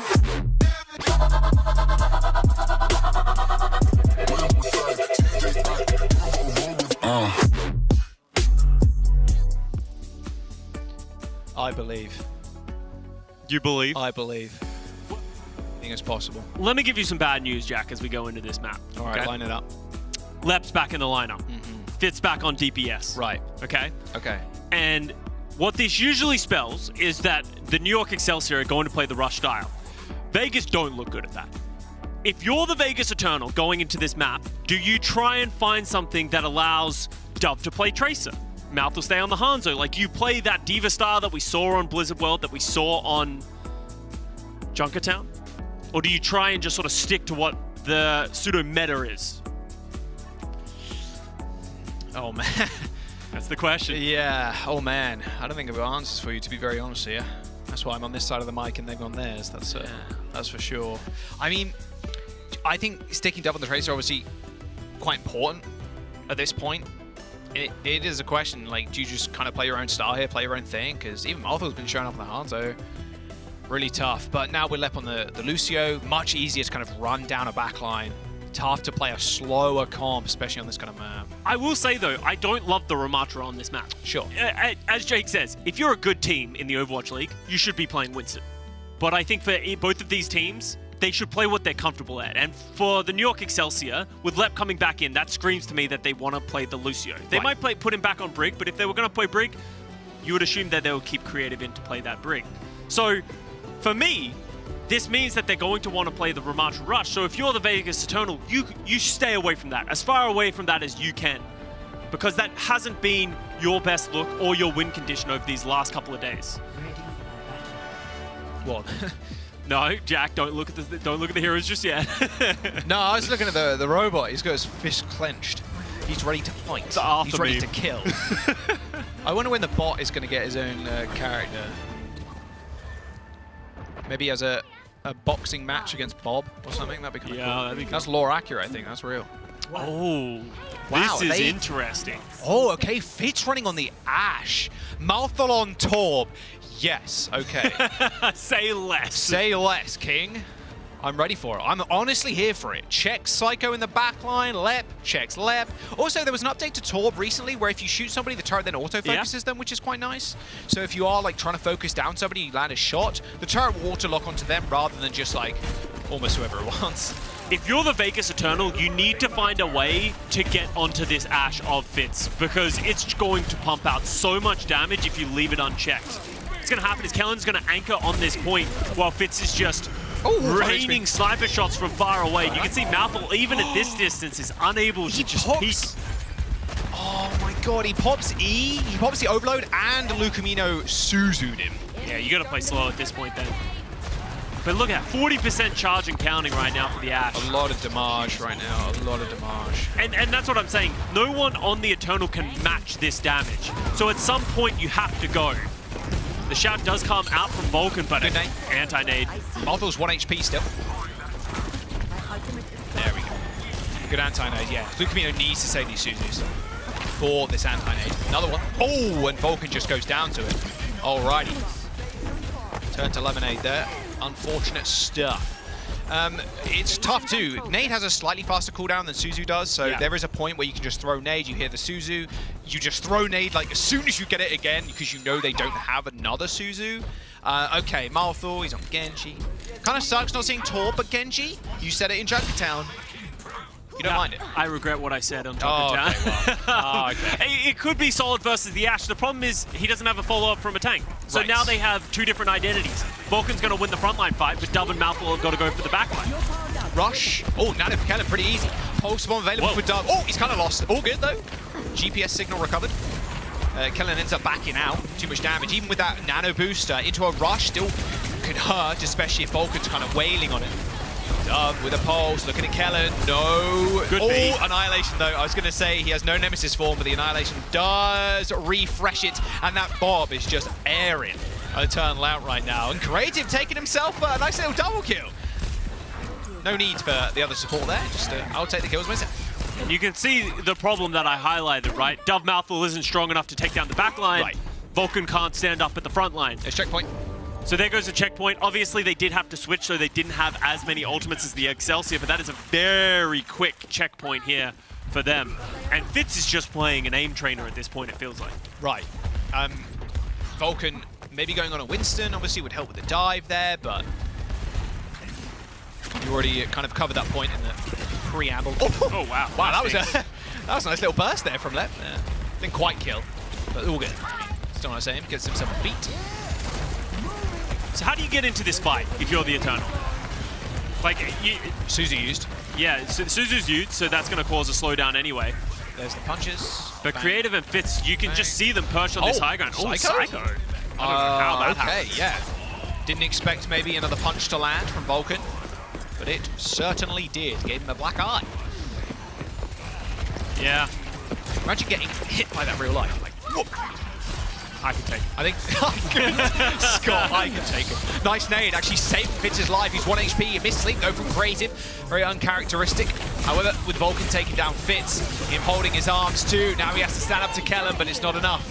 A good Tsune rush from Lucamino, but late in the dominoes are just falling down.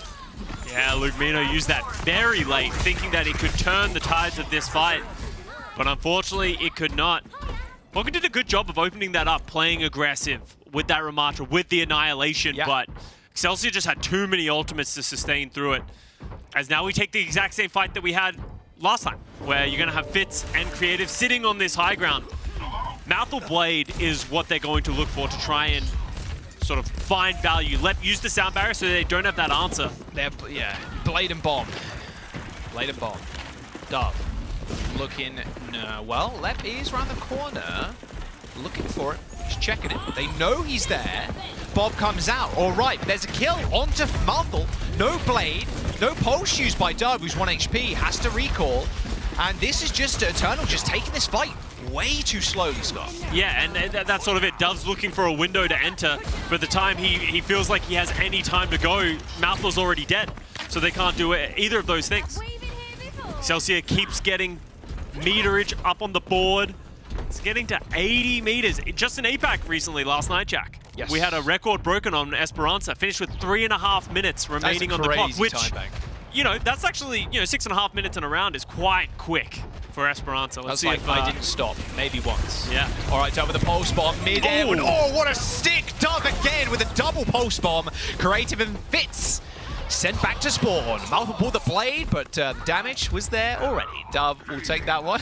Mouthful's like, yeah, I got no with that blade. Yeah, you killed my targets, man. Yeah, nice stuff.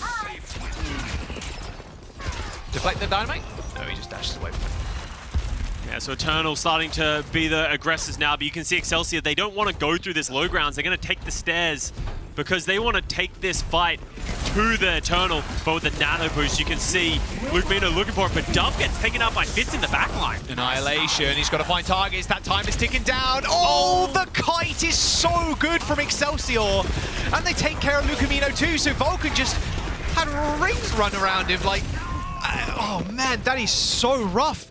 Vegas Eternal not only lose nano, they lose beat. Annihilation. They have rough next fight this will be. I mean, post bomb, Kellen has his Annihilation. That was just disastrous, Scott. Dove is going to switch over to this Ashe to just sort of match Fitz so they can both have that high level of pressure. But that's difficult to find value when you enter in this mirror and you're already 80 meters down in the round. No connection there, but I mean, Annihilation from Kellen's good. No fear in this man's eyes right now. Anti-naded, almost sub 100 HP, and he's still swinging. Excelsior are just going to continue this push. I mean, Fitz dying here, rack attack. Well, Fitz dying doesn't really matter in the grand scheme of things unless Dove. Oh my lord! This guy wants to win. Oh my god! I'm like, well, Fitz dead, doesn't matter. Oh wait, Dove's still here, clicking on heads. Dove is just going absolutely crazy. As you said, he doesn't want to lose this series. Ooh. He took out creative before this as well. And then... What was that? Oh my. Dirty 180. 4K in that down team fight. He's got 6 of the team's 9 final blows right now. When you add in that double pulse bomb as well.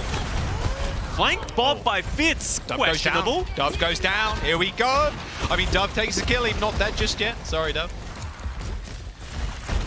Yeah, look at this guy's flanks too. There's the Bob. Sleep dart already used. You saw it flung towards Dove, but he managed to dodge it somehow. Bod's being stolen, mind you. Support line in Excelsior, currently in Narnia. But they do eventually join the rest of the team. Dove's going to get just at him. He's carrying already. Oh, what a sleep from creative, though. Sleeping on the job, and now, okay, everything invested, even in Nano and Kellen to take him out. You know the key target is Dove right now. The guy is just popping off, but the problem is with Eternal losing that source of damage, and with a minute to go, I mean, Scott, they need 90+ meters, man. Like, this Malthus Genji is just not paying off right now. He's just unable to move around the map, unable to find a single blow so far. He has a blade once again. Let's hope Dove doesn't steal all the kills when he decides to pull it, but Fitz on the Sojourn. Dove, my king. He's just... this is a Seeker from Valiant performance. It really is. Oh, another nice headshot. Dude's turning it on right now. Everybody supporting Eternal right now is supporting Dove. Specifically, he's just carrying the team. He needs this victory. They want another one on the board. They need him at 5. He's closing in on a Bob, 50% away, but a couple of dynamites will do it.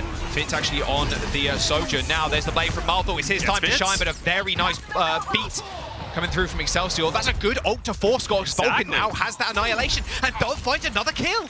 That's huge here for the Eternal. We're only at 48 seconds, but pushing overtime is a dangerous game. All of a sudden, where you would need to win 3 or 4 team fights, you only need to win 2 or 3. So New York Excelsior need to play this smart. Don't need to overcommit all of their ultimates. Kellen does have this annihilation, but Vulcan can return, and Rack Attack still having that sound barrier while Lep had to use it against the Malthus blade. All right, Vulcan got annihilation. It's going to be a hard checkpoint to fight over. 20 seconds to go as the bot is stolen. Don't lose the bot. The bot is stolen. Oh my, Grand Theft Bot. I don't need the bot back. And Dove's dead. The main source of damage, the main source of kills already gone. With 10 seconds to go, Vulcan is an F1 car trying to run towards that bot right now. Double support ultimate used on Vulcan to try and push towards that point. There's a few seconds left. Eternal need to wait for Dove to come back. Vulcan hasn't got an ultimate left.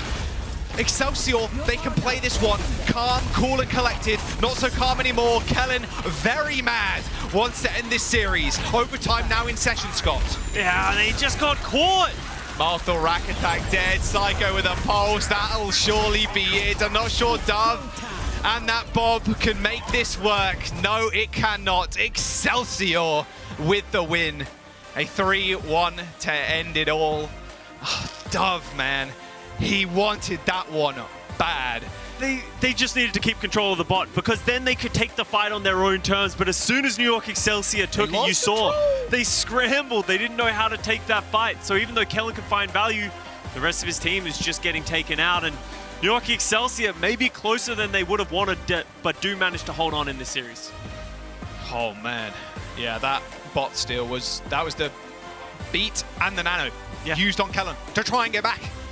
He may have been an F1 car, but, you know, ended up crashing on the first corner, unfortunately. I do want to say, though, this was the first signs of life that we've seen from the Vegas Eternal in terms of making it a competitive series. I think they did a great job of just playing their style and forcing Excelsior into corners that they wouldn't want to be. Obviously, it's going to be hard against top-end teams. That's where they've really been outmatched. But at least against somewhat of a weaker team of the New York Excelsior, they fought it somewhat close. I mean, you're still pretty happy if you're Vegas, but the winners today are going to be the New York Excelsior, sitting at 2 and 3 currently, Scott. So not bad. Middle of the standings. We'll see if they can find a couple more dubs to maybe scoot themselves up a little bit. And we've seen a lot more different shades of the team too. We've seen Fitz on the support role, but the support that stood out to everybody this match was creative. He actually went kind of crazy on this first map, Scott. A lot of final blows and a lot of clutch nades too, and keeping Dub in check when he was on that Tracer.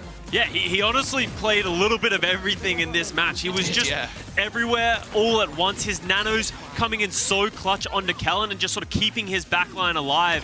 You know, even though Dove had an incredible game, he was getting good sticks, he just did this time and time again. And Creative, a huge signing coming out in the offseason. As much as, you know, he isn't considered one of the top ends, it was surprising that no one else was willing to pick him up. New York Excelsior got away with a steal on this one. Yeah, good pickup. Real good pickup. Low deaths, like high enemy slept, 4.4 per 10. That's not bad. Quite a lot of sleeps, yeah. But Grenadier kills looking good too. Good stuff from Creative and good stuff from New York all around. I mean, again, Vegas Eternal, they do manage to clinch their first map win of the 2023 season. But with this win, I mean, where do you go from here with Excelsior? It feels like they can play so many things, especially if Fitz is more than willing to jump over to the support role. We'll see where it takes them. Yeah, and that's really the question that everyone still has in mind. We're so early in the season. Yeah. Yes, they're 2-3, but if I'm using my memory correctly, they beat the Vegas Eternal and they've beaten the Los Angeles Valiant. So I want to see them get wins over better teams. How are they going to fare against a team like the Washington Justice, the London Spitfire, and all those types of teams? Because they're the teams that they're sort of vying to take their spots. Oh, yes. We're going to jump to a quick break, though. The desk is going to break this one down in just a moment. Don't go anywhere. We've still got another banger coming up after this.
Gorgeous, beautiful, just like Jake. And you guys could also be beautiful like Jake and Lifeweaver. Rep your favorite teams, Lifeweaver, Lucio, Brig, and a weapon charm for 350 League tokens on sale until June 13th. 13th. I just had a 13th? Big fob moment right there. June 13th. All right, there you go. Danny, get your so skins. Dreamy, Danny. What? No, you're dreamy. I said you could be. You're more beautiful than Lifeweaver. Wow. That's facts. Wow. I don't know if I can accept that. I mean, Lifeweaver, he might not be the strongest hero, but I think he is beautiful. It's undoubtable. True. Undoubtable. Especially the tree. I quite like the tree. It's You know what's another beautiful thing is? What? It has to be New York Excelsior beating Vegas Eternal today. They got the dub 3-1 against Eternal. And I gotta say, things didn't really work out that well for, I guess, the first half of New York Excelsior, but they definitely, towards the second half, they started to really show up. Well, I mean, they opened so strong on the Koth. I thought this would be kind of an open and shut case. But on Blizzard World, they looked a little bit more lost. I think, honestly, there were some hiccups with Fitz on the support. I do think he played overall well, but just made some, errors that you would maybe expect, frankly, of a player without as much experience on the role. I think Custom mentioned is dying to the Diva Bomb, probably got his shield broken. So just individually, mechanically, he looked really strong on support, but was making errors that just seemed to be due to inexperience. However, I don't totally hate the idea. I think there are a lot of DPS players that have transitioned to support successfully. Teru being one on the Washington Justice who's looked solid. So I think given some time, this could be a good look, especially with these double flex support comps coming into the meta. I don't mind it from New York. I do think this should have been a cleaner game, and honestly, props to Vegas for making it so close. Yeah, I mean, Vegas had some great looks. Dove at the end. I mean, Jaws and Custer were talking about. He did not want to lose, and he looked great. But I mean, do you think we're gonna see more of New York playing Fitz on that support role, Jake? I do think so. I mean, from what we saw, I think there was hope, and then the issues to me weren't incompetence on Fitz, he's just not good enough on the role. It was really just he doesn't have the experience to be aware of these potential pitfalls. But I think you are right. There were some moments, but I am a little bit worried for Vegas. I think their comps were falling apart on this last map, frankly. I was really criticizing them in the green room because, I mean, at a moment there, they were playing Tracer, Genji, Lucio, Carrico. I mean, makes sense kind of. And then Ramatra. It's just these things don't fit together. Either you're gonna dive on the back line or you're not. And Ramatra just doesn't really do that in that comp, especially now with all the high grounds. I just feel they're out of sync. They didn't know what they wanted to switch to. Individual players were I've got to change up, but they weren't ending on a comp that actually fits together. And I think that is worrisome for Vegas. Even though they had bright spots in the match where they looked strong, playing kind of comfort heroes. I think Luke Mino on the BAP, that's his best hero, I would say. And so when he was able to leverage that, they looked strong. But yeah, they just kind of fell apart there in the home stretch. Even with Dove putting on I totally agree, a crazy performance, it just wasn't enough. I think their overall comps were too weird and they were too far behind at that point. But hey, they did get their first win, so good job, Vegas Eternal. First map win. First map win. Hey, yeah, I mean, it's better than zero. I appreciate your positivity. Better than zero. They got their first map win. It is better than more zero to come, win. right? Yeah, it's better. But hey, it was the New York Excelsior getting the win. So now we have an interview ready with the one and only tank player, Kellen from the New York Excelsior. Please tell us more, Danny. Yes, I will. Just do that. Just give me a second. I'm coming. Right here. Hi, Kellen. Can you hear me? 들리세요?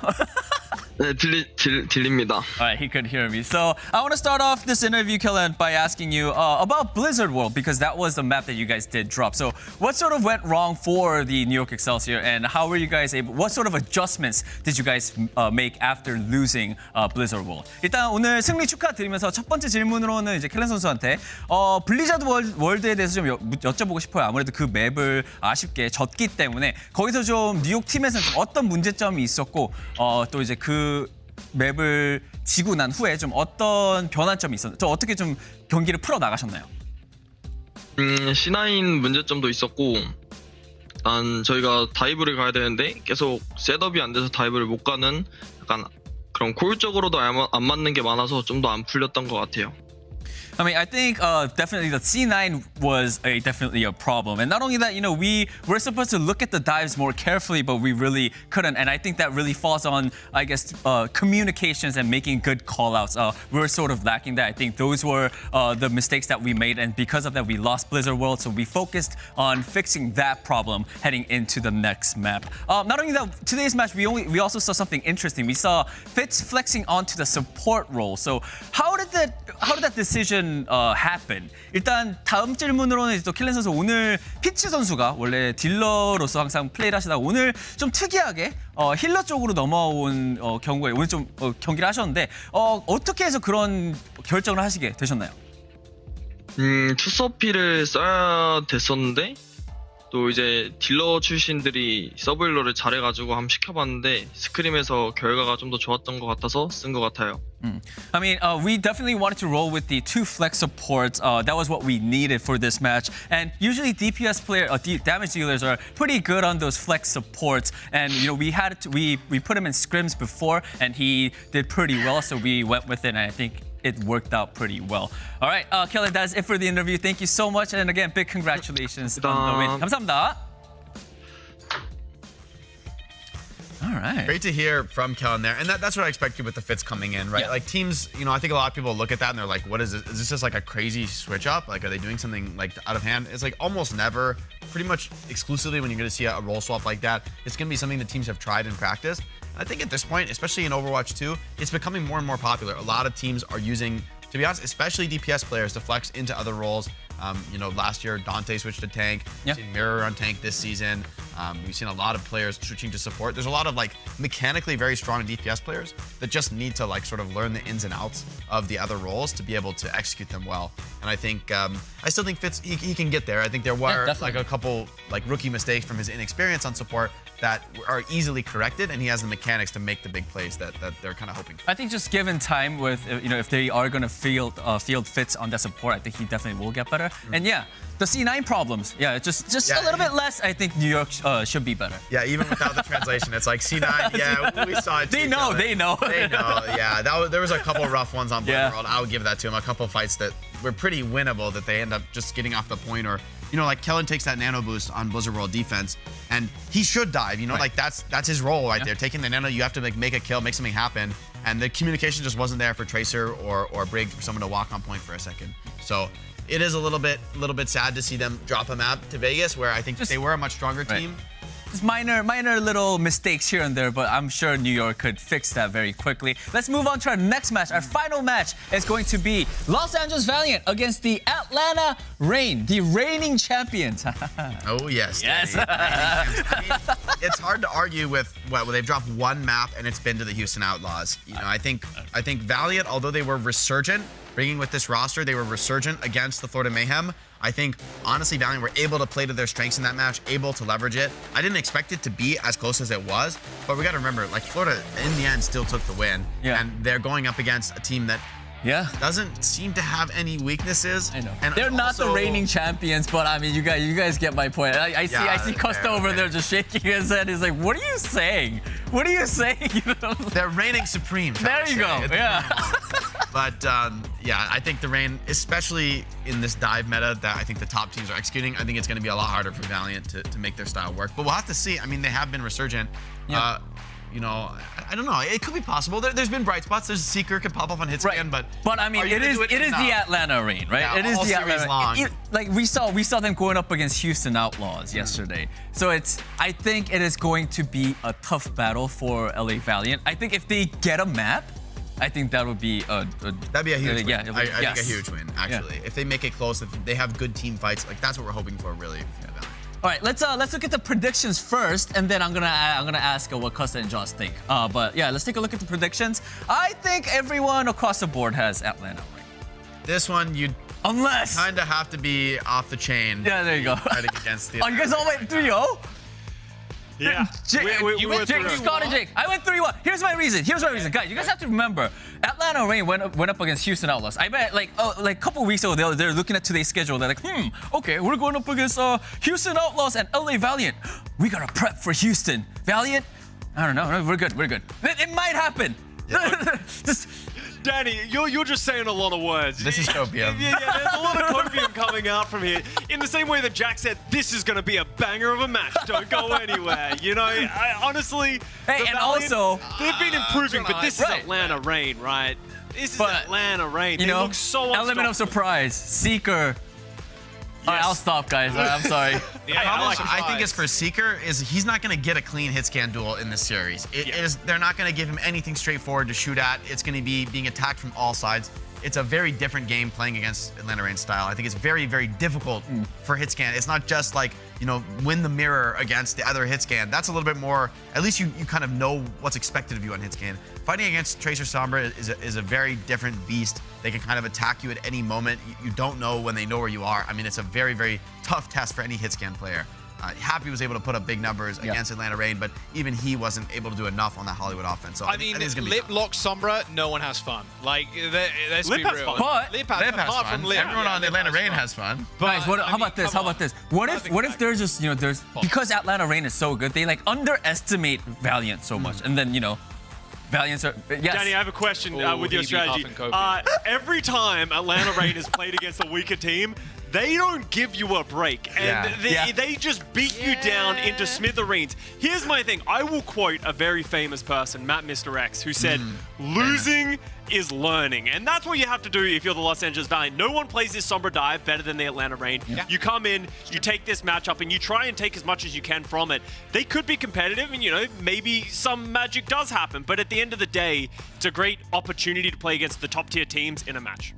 Yeah, you don't get that. Losing is learning. Atlanta Reign's playing hooky, man. But you all day. but you could learn when you win too. Okay, now you're quoting Mitch. Just saying. That's a fair point. I mean, Valiant, they have more to improve, but I was saying this earlier. I think their ceiling might be a little bit below Reign's floor, but I don't know. We'll have to see. Let's see how the match goes. All right, we'll really just have to see. So, Johnson Costa, good luck. Have fun. Oh, we got it. We got this. I said it was a banger, Scott. Maybe it will be. Look what happened this morning. Yeah? No, that wasn't a banger either. No, but it was if you're a Washington Justice fan. That is true. It was a great match if you're a Washington fan. And honestly, the Valiant have been improving. And I wish we could see the Valiant coming off of their most recent match and sort of... Against a middle-of-the-pack team? Yeah, against like a middle-of-the-pack team, see really where they stand. Unfortunately, they have two juggernauts playing back-to-back. Get the hard wins. Not wins. Get the hard matches out the way early, right? And then you have the quote-unquote easier opponents for later down the line. That works. And you don't have control of the schedule, but I mean, that's fine. Jake's been talking about this of like the Valiant are a team that are rumored to be just like in scrims. They're really focused. They're trying their best, and they are improving day on, day out. And apparently Atlanta have been scrimming them as well, which is rare. I'll give you a peek behind the curtain. Usually when you are a team of the caliber of the Atlanta Reign, you have a pick of the litter of who you get to scrim and practice against. Probably not going to scrim against a 0-5 team. Yeah, you're not going to scrim against a 0-5 team of the Los Angeles Valiant, but there's so much to learn when you play, especially against these top-tier teams, and how much, as much as losing is learning as a joke, it is also a lot to be gained about, how is Lip dismantling us? As a backline, how do we deflect the aggression of such a well-coordinated team? There's a lot to be gained from that. Obviously, they'd much rather win maps and win matches, but we'll have to see what happens in this series. While we're going to Lijiang Tower as our first map, we will have to see, Scott. You see. I think Jake made a good point on the desk. They're Atlanta Reign. They're not really going to give an opening for Seeker to find some of these kills, to find the shots on the hit scan. It's pretty tough, and it is a different beast fighting against the Sombra Tracer, because we spoke about it, and it was very apparent last game too. The best Sombra Tracer teams in the world right now, going for the hack. Tracer's instantly there. There's no follow-up. That other support, that other DPS can get healed very quickly. There has to be a very quick, clean, concise dive with that Sombra Tracer duo. Valiant, what just happened? What just happened? Lit! Losing is learning, Jack. Losing is learning. Lit, don't worry. 5k for Lit, maybe? They're learning. He's got 5. They're learning, Jack. Lit with a 5k. I don't even know how he got a 5k. I don't even know. How did CJ die off the rip? That must have been like a headshot from Stork. 5k. 5k. Woo! Yay! I will say, before, CJ just got murdered, the Valiant have looked good in these Ramatra rush compositions. This has honestly been one of their best looks, Corey being able to play that. But Atlanta Reign have no weaknesses in that manner as well. So they do have the point capturing up. Corey's getting low in it. Immortality field out already. Oh, that that shield is going to get demolished. It's so easy to just stand behind Donghak's shield and just laser beam the front line. Fast wall, but a fast death for Donghak there as he got punched through the shield. Fielder taking matters into his own hands with a kill on to Liar, but Lip is still full charge and can even charge off of the May wall too, mind you. Nos on the other hand, though. Nos 5k. Hang on a second. CJ with the last. Nos 5k? Nos. Was that a 5? That was a 5k, Was that right? a 5k? It was a 5k. Oh Let's go. My God. Nos 5k after Lip's 5k. They're just trading right now. You know what I They're learned? just trading. Lip is equivalent to Nos. That's what There you I've go. learned from this series That's so far. facts. That's facts. But honestly, that was just well played. We've talked about the differences between the Ramatra and the Reinhardt. The Reinhardt does struggle when in Nemesis form. He can just punch you through your shield, and Donghak just not able to stay alive. With this Blizzard as well, you can see that Rain is so hesitant. Where the Fielder's window is on the side of the Valiant. Oh. Like way behind them. He misplaced that by a mile. Okay, there's the wall coming out from Valiant, completely splitting up the point. I mean, Donghak can still swing, but it's hard for him to get heals on the other side of that wall. Both Blizzards coming through, and Lip actually caught out on the sidelines here as Seeker teleported behind him. And Nos, with a perfect teleport too, was able to take out Donghak. Nice place from Seeker, setting up his team with the TPs, and that wall isolating the Atlanta Reign if they do step a foot over it to try and do damage. Yeah, great Blizzard by Nos, just forcing position, playing this matchup very, very well. And, you know, we talked, Valiant Brawl can stand up to some of these top teams. So Reign coming with answers. They're actually going to fake the TP onto the point, but the Valiant aren't taking the bait. No, not taking it. They wall him straight up. Shadow available for Donghak. Oh, just has to worry about that shield now. That's not going to be available for much longer. Here's another wall. It's Lips this time. The solo shatter on the front line, but a perfectly timed beat from Liar. On top of that little LCD screen to keep Crowy up, but look at that. He's trying to dodge him in and out of the wall to try and get healed, but it's just so tough to fight around it when it splits the point in half. I mean, 80-90% now for the Valiant, as the Reign are going to clean up, Scott. They've got a lot of percent to work with. Yeah, Valiant only need to win one team fight, but they committed a lot of ultimates to try and hold onto that one, but Nos was so strong with his Blizzard last time he got that one up. It's all about just making sure you don't get picked off to like random spam. You can see how much is just coming down this corridor. You got May Icicles, you got Symmetra Balls, you got Cheerios from the Lucio. Both amplification makes up. Two good windows. Okay, decently placed. Fielder not missing this time around. Look at this, Atlanta Reign actually are the ones to back down from it. Those heals through the window are just crazy, but that's Crowy's Nemesis form already gone. Lip and Donghak take over though. That Blizzard from Nos is pretty decent, splits the back line, but these TPs from Lip to just escort his team around the map have just been so good. Reset for Valiant, last fight now. Yeah, the Valiant didn't find enough value with their Blizzard, and the backline just wasn't able to stay alive. Both Symmetra walls up for both teams as the percentage ticks up. This will be the last fight that we have on Control Center. They're going to TP to just sort of choke. Get Liar's dead, no speed. They need to get their ASAP, 4% to go. There's the wall, maybe an ice wall too, and a boop onto Crowy. Yes! Turret slowed him down. He was on the high ground, just tagged him a little bit. Nice juggling of cooldowns there by the range, stopping the Ramatra from touching. C9, Lip, sorry, is having a great time in chat, just spamming C9. Still reeling from his 5k Symmetra. What a silly way to start out the series. 5k from... Oh, okay, so here's the kill onto CJ we were wondering about. So he gets hit with the right click. He must have got headshot. Icicled as well, right? Yeah, something with high damage. Then takes out CK. He didn't even really do that much damage. He just sort of slowly tickling people down. Hey, it doesn't matter. It's on the board, bro. Numbers there. It's me when I get what? a 4K on Lucio and I'm just meleeing everyone. Yeah, exactly. What are you saying? Like, oh, very different looks from Reign here. Pure dive. Very, very different. Atlanta Reign don't want to take this Reinhardt duel with the Symmetra. Oh, CJ. Oh, Chio. Man, Chio is just so good on the Lucio. Championship winning backline for a reason. Nice boot. Low heals. Oh, interruption of the hack there from Lip. Nope. Yeah, and Chio is just going to town. There you go. Resets are coming. Whoa. What? Whoa. Fielder just went for a ride. What was that? Roller coaster of pain there for Fielder. It is Oh man, that's one of the more frustrating things in the world, getting randomly pinned at the end of the fight. But you do have a Lucio to back you up, so resets fairly quickly. Lip's already 50% towards an EMP. Yeah, but Valiant, I love this swap. Going over to the Junker Queen with the Sombra and the Tracer, we've seen this work effectively against these Winston compositions. See if it can work for the Valiant. They are going to be in an ultimate deficit because they have to switch so much of their composition. But what a sleep! 180 insta-kill onto Nos. CJ does get a bit of revenge killing Lip, but they're down a lot of people. Although Fielder dead too. Trades across the board. 3v3 on the point. Lucio healing versus the Kiriko. You take the Kiriko any day of the week, but it is Chio, of course, so he is dishing out a large portion of damage as well as healing. I mean, honestly, I'll take Chio at this point. I'm going to keep with my friend.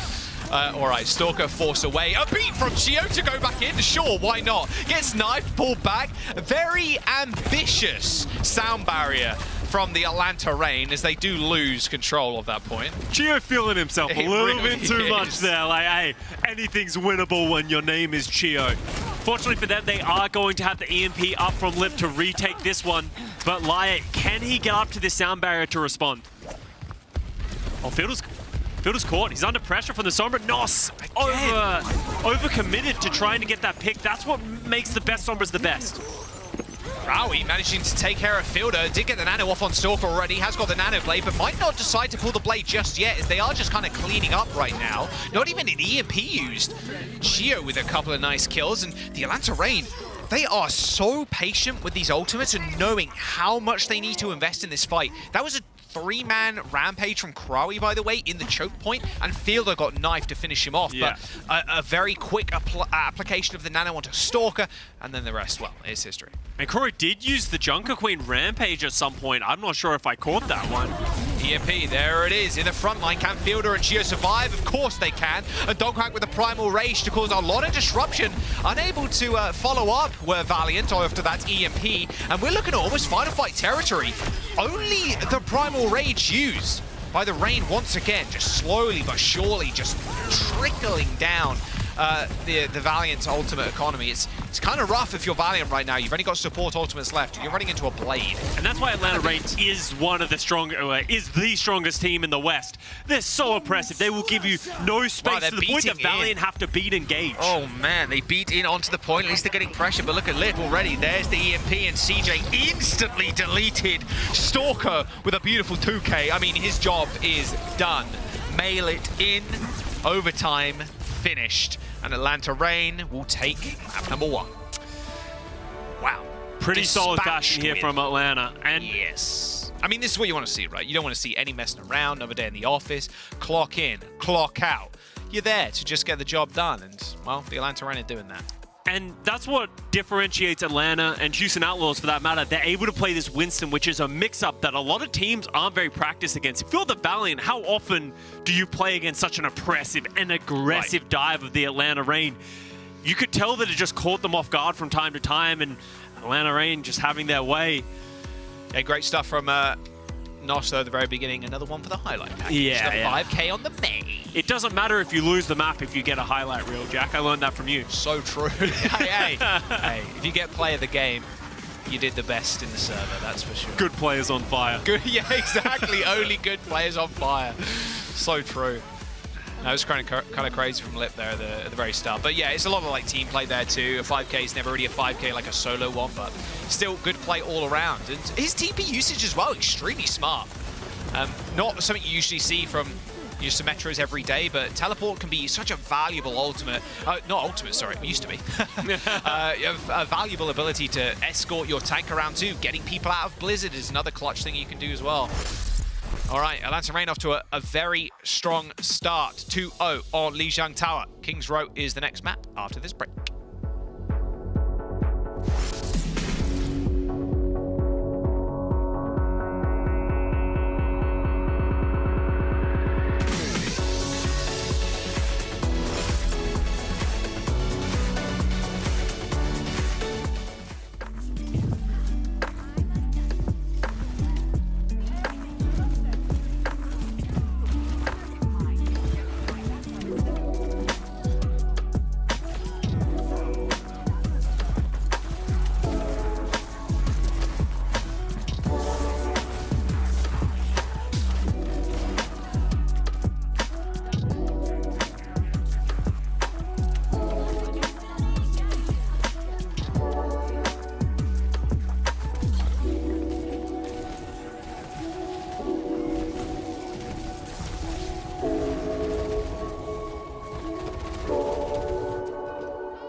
Kings Row, Atlanta Reign with a 2-0. That was very dramatic. I want to make this match as dramatic as possible. Apart from Lip having a party. I love his cam. No one fixed that. That's funny. Yeah, I feel like everyone's just accepted that this is what Lip's cam is like for the rest of the season. It's good. I like to pretend he's having a little mini rave in his room. I mean, honestly, he'd be partying right now, 2-0. And you've got a nice couple of clips there on Lijiang Tower. Now we go to Kings Row as our next map. Now, Scott, are we going to see anything different here from Valiant? Probably not at the end of the day. Like, it's very hard to subdue this dive coming through. Donghack's Winston, of course, with no substitutions. You can imagine he's going to roll out with that again. I mean, Stalker or Lip are just too good when it comes to DPS. And the ability for Fielder and Chio to stay alive at all times, that's the mark of a good backline when you're trading these kind of comps. Yeah, trolled. Donghack is not happy with that one. He's mad. Oh, is he gonna go again? Okay, no troll. No troll. Hey, yo, Fielder is part of the problem. That's all I'm saying. He's part of the problem. Sombra, Monkey, Tracer. Dude, wait, Seeker? Is he about to predict the entire team? Hanzo? What did you eat today? Anna Brig. Oh, damn, wait, he predicted. Yo, stream diving. Yo, refs. Kimchi, refs. did you get? Yo. Something's up with Seeker. Check his PC, bro. How do you call that whole comp? He's got crazy. YouTube up and he's living in the future. Yeah. He 2x'd. But, you know, they have to recognize, that's the thing, is you're the Valiant, you know that's what Atlanta Reign is going to come out. With Hawk not in the lineup, there's no way they're going to play a Ramatra. And if you saw the first map, the only time that the Valiant really could hold a candle to the Atlanta Reign was when they played the Ramatra setup. So well, if you're Atlanta, why take that? You're the best Winston team in the world. Keep work with what's working. Lip's the best Sombra in the world. Just keep it going. There's the spawn out, waiting for someone to jump down. Seeker. Manual hacked. There's the dive. Nice shift, though, from Light. Oh! Nice. And good turnaround, too. Lib overstaying his welcome. And now, Stalker dead. Both DPS down for the Atlanta Reign. Key components to what makes their team so good. Deleted. Oh! CJ. Taking names. Got another headshot. Oh, all good. Great play there from the Valiant. Recognizing that the Reign dive was coming, playing safely enough, and then as soon as it came through, punished everybody who stepped up.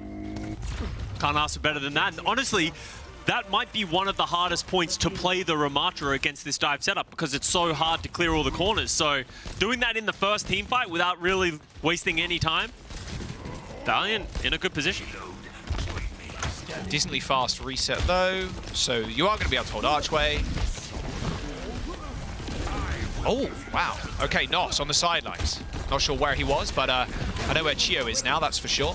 Nano boost onto Donghack, he just jumps into the front line, or even the back line of the Atlanta, the Valiant even. Losing my team is mixed up now. All good. That was a interesting idea to go for that Nano with one player down. CJ is just dominating. Wow. CJ. Okay. I mean, this is what you want to see from the Valiant, just kind of taking it to him. Like Jake said, you said, like, Valiant come in, they play. They play their damn hearts out every single scrim, every single match. And if there's a level of respect to your opponent, they know how good Atlanta Reign are, but if you just play your own game, play aggressive, don't think about the names, the team on the other side of things, and just try for these picks, go for these plays. That's what CJ's doing right now. Yeah, and as you said, you need to respect your opponents, but also disrespect them. You can't look at the names and be scared of how you're going to play. It's a good dive. Very good dive. He recognizes he doesn't need to use the EMP. Kroy's on an island alone, but Nos and Seeker taking out the backline. Both backline is dead for the Atlanta Reign. EMP, oh, what a bait. Nos is like, hey, I'm going to touch, guys. I'm going to touch. Solo EMP, instant kill. Beautiful pulse by Stalker. We don't need support when you got Stalker and Lib. Yeah, they're so good. It recognized that as soon as Seeker jumped forward, he can't go anywhere else. It's patience too, right? I mean, they're just waiting near the point. Valiant need to touch to get in progress after finding those two picks. Yeah. Atlanta needs to put some respect on CJ, though, because CJ hits another great headshot onto Stalker. If Stalker goes down, it could cause more problems. I mean, look at this. The tag team duo. Nos and CJ, they're chilling. Nos has the pulse bomb. Seeker's dead. Can Nos make this even? They force out the lamp as well. Looking at the kill feed. Yeah, Nos sees that too. Gets the call out. That's something fishy is happening in the back line. Donghack just they just right-clicked Krawi to death. CJ again, though, finds the pick. Same with Nos with a pulse bomb. Forcing the rally here, Scott. Liar, okay, does end up going down with the rally's a big ultimate to use. So now the Valiant, no, they can't get any more pickoffs. Even CJ as well, if he hits a couple of headshots, not going to matter with that overhealth. So they trade a couple of kills there for a rally. Again, not bad for the Valiant. Forces Rain back and they get some touch. Yeah, CJ and Nos are doing a great job of just punishing the Rain backline. They're just not able to do anything against it, but unfortunately the issue that they're having to deal with is Lip is just stalking the backline, just waiting for them to step forward, and then Donghack follows it up. EMP available as well as that Primal Rage. They might not even need that EMP. Swift Step comes in for CJ. Oh, nicely put the Donghack. He's super low. Been anti-nated. He's going to get the reset on the leaps, but still ever so low HP. Good disengage there. Can play offense and defense by the look of it. CJ can do it all right now. Pulse bomb, EMP, Pulse lands. EMP was decent, but there was no follow-up. Kroy has the ultimate if he wants to pop it. He is going to decide to do it, slowly burning down the Rain, but is he going to be able to have the healing to move forward? I mean, maybe so. He's still ticking with that Annihilation burst. A lot of free heals, mind you. Krawi's not being able to follow up with any damage and oversteps. CJ was on the side, could throw some off with us, but I mean, you're not hitting Krawi like that, unfortunately. And here's the chase. Yeah. Back to business. Back to the old 9-5 grind. Yeah, and that's it, right? Valiant able to find some solid picks, but Kroy getting over-ambitious with the Ramacha. Going to switch over to the Junker Queen, which I've already spoken about. I think it's a good look against the Winston. The one thing that caught them out on Lijiang Tower when they made this swap was just keeping CJ and Lyra alive. Right. Atlanta Rain aren't going to let you step up and then get into position and then be ready for the team fight. They're going to go before the fight is even ready. They're going to go on their own terms. And they go on every single different target. Kroy's the one who's under target from Lip. Lip just jumped over the knife. Do you see that? He just jumped over the knife. Look how much charge he got from that as well. 75% on the EMP. He's going to go for more. Wow, Emmanuel Hack forces Laya to nano Seeker in the front line. He sends out Bob, but Laya still goes down. A perfectly timed bubble from Donghack stops a lot of that damage coming out from the nano dash, and the Primal Rage has been earned. Seeker backs up. Krawi's in the front line, and Lip has another EMP. 30 seconds to go now for the Valiant to try and get second, and the fight's still going. Atlanta Rain not letting off the pressure. A shout from Krawi keeps everybody up and forces people forward, but Seeker just met his demise rather swiftly. Donghack playing with fire, 30 HP, not a care in the world as the Atlanta Rain shut the Valiant down.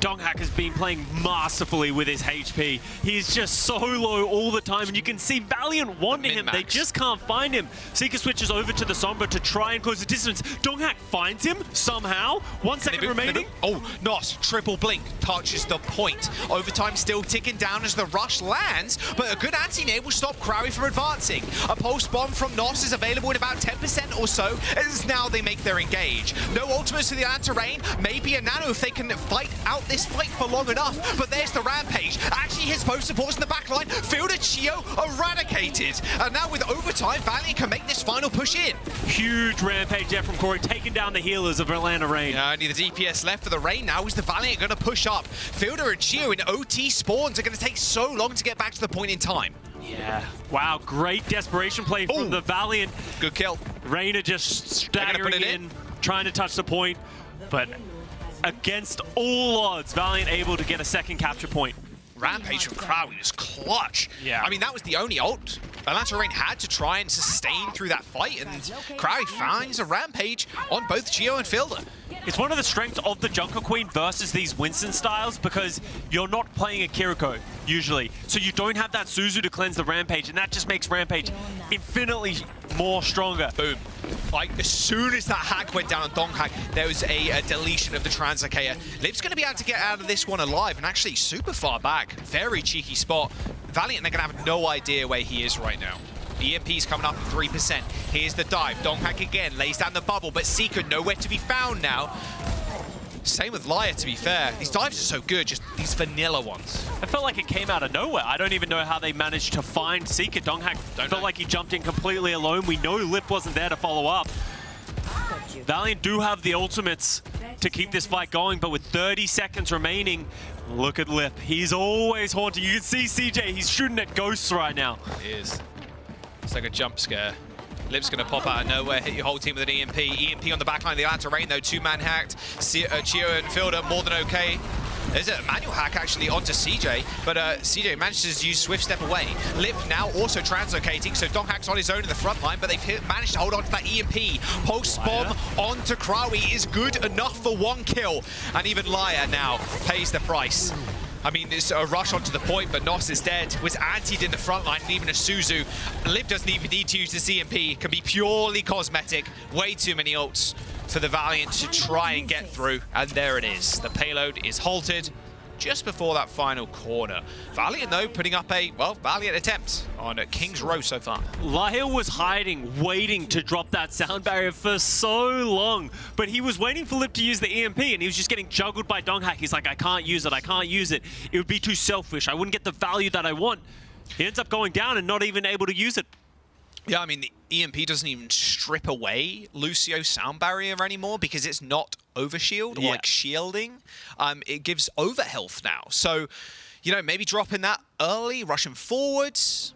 It's kind of a rough spot. You want to wait it out because people are going to get bursted so quickly and you need that extra sustainability, but you find yourself getting primaled and then you also can't use it because you're stuck in the animation and then, well, you're dead. And that's it. Lip knows that that's how he's playing. He can see the Lucio just in absolute Narnia. Lip's happy to take a 4v5 fight, and he'll just hold on to his EMP if you're going to hold off on using that sound barrier. That's what makes Reign one of the best. Lip Widow. All right, let's have a look. What happened with this EMP from Seeker? I do believe it landed on... Oh, here we go. This is how he got found out. So he was just dueling. So maybe, again, setting up for an EMP. That's how that dive happened. And there you go. It wasn't discovered. He was just dueling out with the Tracer, and then Lip, boop, shoots the Translocator. And there's so many mind games that go on in these Sombra v Sombra matchups, and just like where you put your Translocator, do you understand? Whoa. Oh. Whoa. Oh, hey, yo. Nah, I'm not okay with this one, Atlanta. Okay, Echo. Okay, full swap. That was a weird moment for a second. Chio was on Moira, bro. Moira. I was about to go crazy with it. I mean, this is still a very aggressive comp. No Sombra, just pure dive. Rush up to the high ground. Oh, CJ about to have nightmares for the rest of his life after that dive. Oh, nice shot by Seeker, though. He's going to get swiftly cleaned up. However, holding down the fort of the Valiant right now. A lot of low health bars, but the same could be said for the Atlanta Reign. Yeah. You can see them just sort of dueling out. There's a lot of healing, but CJ does not anticipate Fielder coming back through the hotel, and with the spawn room being so close for the Reign, they should be able to bolster numbers. Are the Valiant going to try and recontest with CJ so far away? Be ill-advised. Nope, there goes the point. Yeah. Stalker, Tracer, no Genji. That's unfortunate. I kind of wanted to see a Blade. It's always nice. I like that setup from Atlanta. You can tell that was kind of like a pocket pick for them. If they're going to play the Baptiste in the window far away and play this aggressive Kiriko style, they're just going to invest every single resource they have into diving the Baptiste, and from there, that missing piece, everything else crumbles. Look how long Lip's going to stay here just farming. Oh, wait, well, there you go. That's the curse right there for you, Jack. Straight up caster cursed him. I mean, he got headshot in my defense by Kiriko, so not my fault. Maybe not enough respect coming out from Lip to the Los Angeles Valiant, but he's been punished multiple times for that today. Ramatra is going to be able to hold this choke quite well. They're going to be dependent on Lip. CJ going down. Almost seems like they were trying to fight for this right alley area, getting too confident with the Swift Step and the Suzu. This is an aggressive push. Rally, lamp from Laya, ain't gonna last, is long gone. That's right now pushing up. Right, so how does Valiant really come back here? They've literally got almost all ults, right? They got 4 on the board, but the issue I'm seeing, if Stalker once again just lands a clutch pulse, even forces a lamp, the backline's in so much trouble. There's no way to really speed Laya out, and he has been the main target. Exactly, and Lip has this EMP, and Valiant will be expecting it as well. So they've forced Lip out once, but look at how far back and how scared they are. The fear of the EMP is sometimes better than the EMP itself. He's in the rafters, he's everywhere. 3-man EMP onto the Valiant. CJ falls as he rips the rush, as Stalker just cleans The Atlanta Reign want to make this day quick, that's for certain. They need to go for lunch. Yeah. Or dinner at this point. It depends on where you are in the world. Or breakfast at this point. Well, maybe not. Midnight stack. We're going to see Crawley switch off of the Ramatra, feeling like he's just useless in the front line and being able to control the high ground a little bit better with the D.Va. But look at how little the Atlanta Reign have remaining to go with 4 minutes and 42 seconds. That red box of victory is like 5 meters away. It is the dive. Donghack, Nano Primal. If you're going to trust one person, it's going to be Donghack. Laya stands no chance. Manages to kind of surf his way out of there, but it doesn't matter. He ends up falling anyway. And the re-engage from Donghack. He's everywhere all at once, all the time. And there goes the payload. And there goes the Valiant. The Atlanta Reign. The Atlanta Reign are going to make that a 2-0. Pretty convincing win from Atlanta, as we expected in this series. You can see the improvements from the Valiant. For sure. But the adaptation from Atlanta on the fly and understanding what they're going up against in each scenario is what makes them the best. We saw earlier in the day San Francisco Shock. They went up against the Washington Justice and felt like at times they weren't sure of how to deal with problems. Feels like Atlanta Reign, they have an answer already prepared every time the Valiant tries something different. They've played the Ramatra Rush, they've played the Ramatra Baptiste Kiriko, they've played the Junker Queen, but every single time it comes up short and they don't have a response. And Donghack proving once again why he was signed to this roster. A lot of doubts to him when he first got put on this superstar-studded roster, and he's doing his job. Atlanta Reign, like I said, just another day in the office. This EMP setup was so nice. So nice. And what's funny here, like Seeker's the main target, goes down first, but then CJ is kind of done. It's funny because Laya you'd expect to be the one to kind of take down first. So much healing from the bat, but just ignore him completely. They ripped the rush and just weren't able to kind of capitalize. Another day in the office for the Atlanta Reign. We are going to Junkertown. We'll see who wants to attack first after this break. Do not go anywhere. Looking like a 3-0 for the Reign, but like you said, Scott, signs of improvement for the Valiant.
growing into who you truly are. ไงสหาย Let's get this time for spring.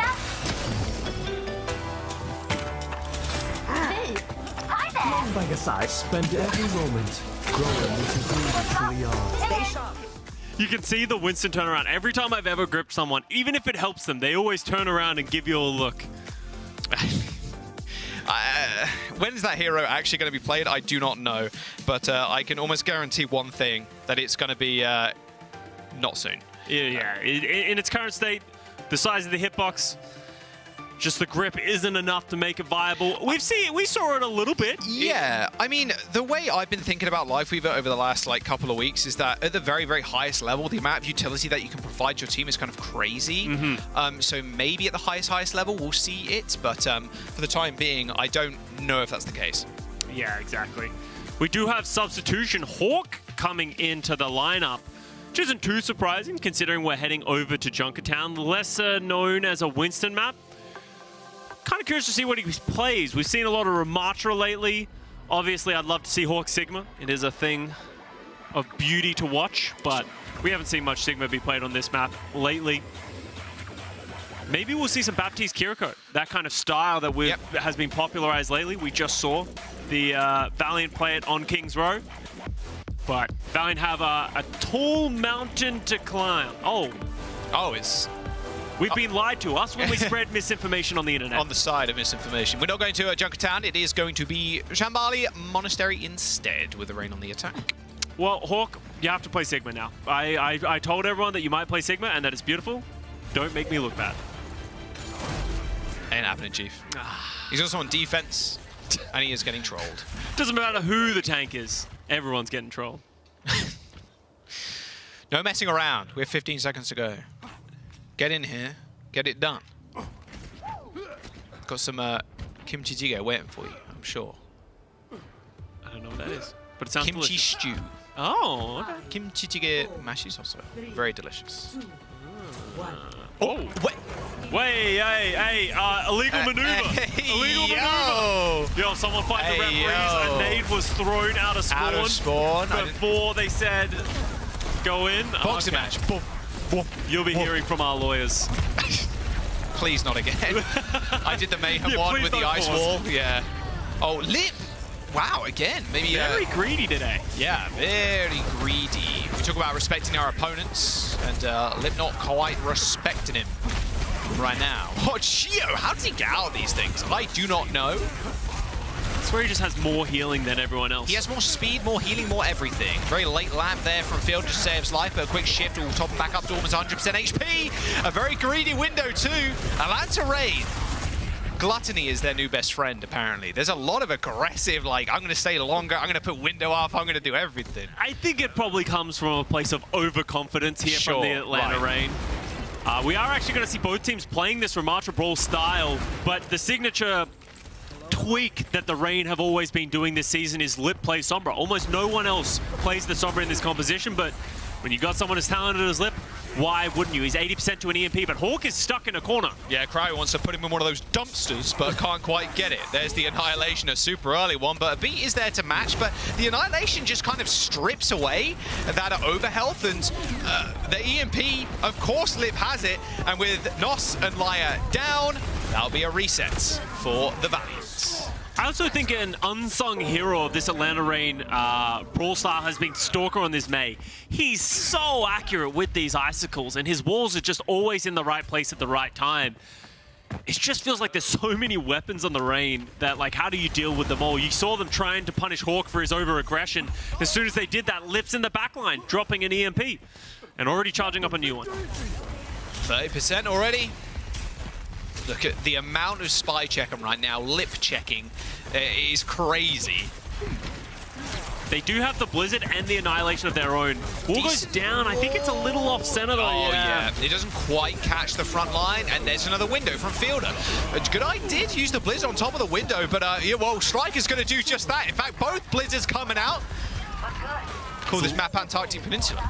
Yeah, a lot of Qs get pressed. That was 4 for the Los Angeles Valiant. Or maybe 3. The bait was used in the last fight, but Croy wasn't able to get his own Annihilation out, maybe getting frozen in the Blizzard, but dude, Lip has another EMP. I wonder if the Valiant are going to be prepared for this one. Oh, nice shot. I was telling you about those icicles. Yeah, nice little headshot from Stalker. Finished up with a couple of Cheerios. If they get another stagger here, it would be kind of clean, but doesn't look like they're going to allow that one. Valiant end up escorting Crowy away. And Hawk's about to lap Croy with the Annihilation, coming up to another one of his own. Oh, don't do it to him, Brett. No, it's a 5-man. It's a 5-man or 4-man EMP. A little bit overeager there. Somehow Lai didn't get caught, but look at this.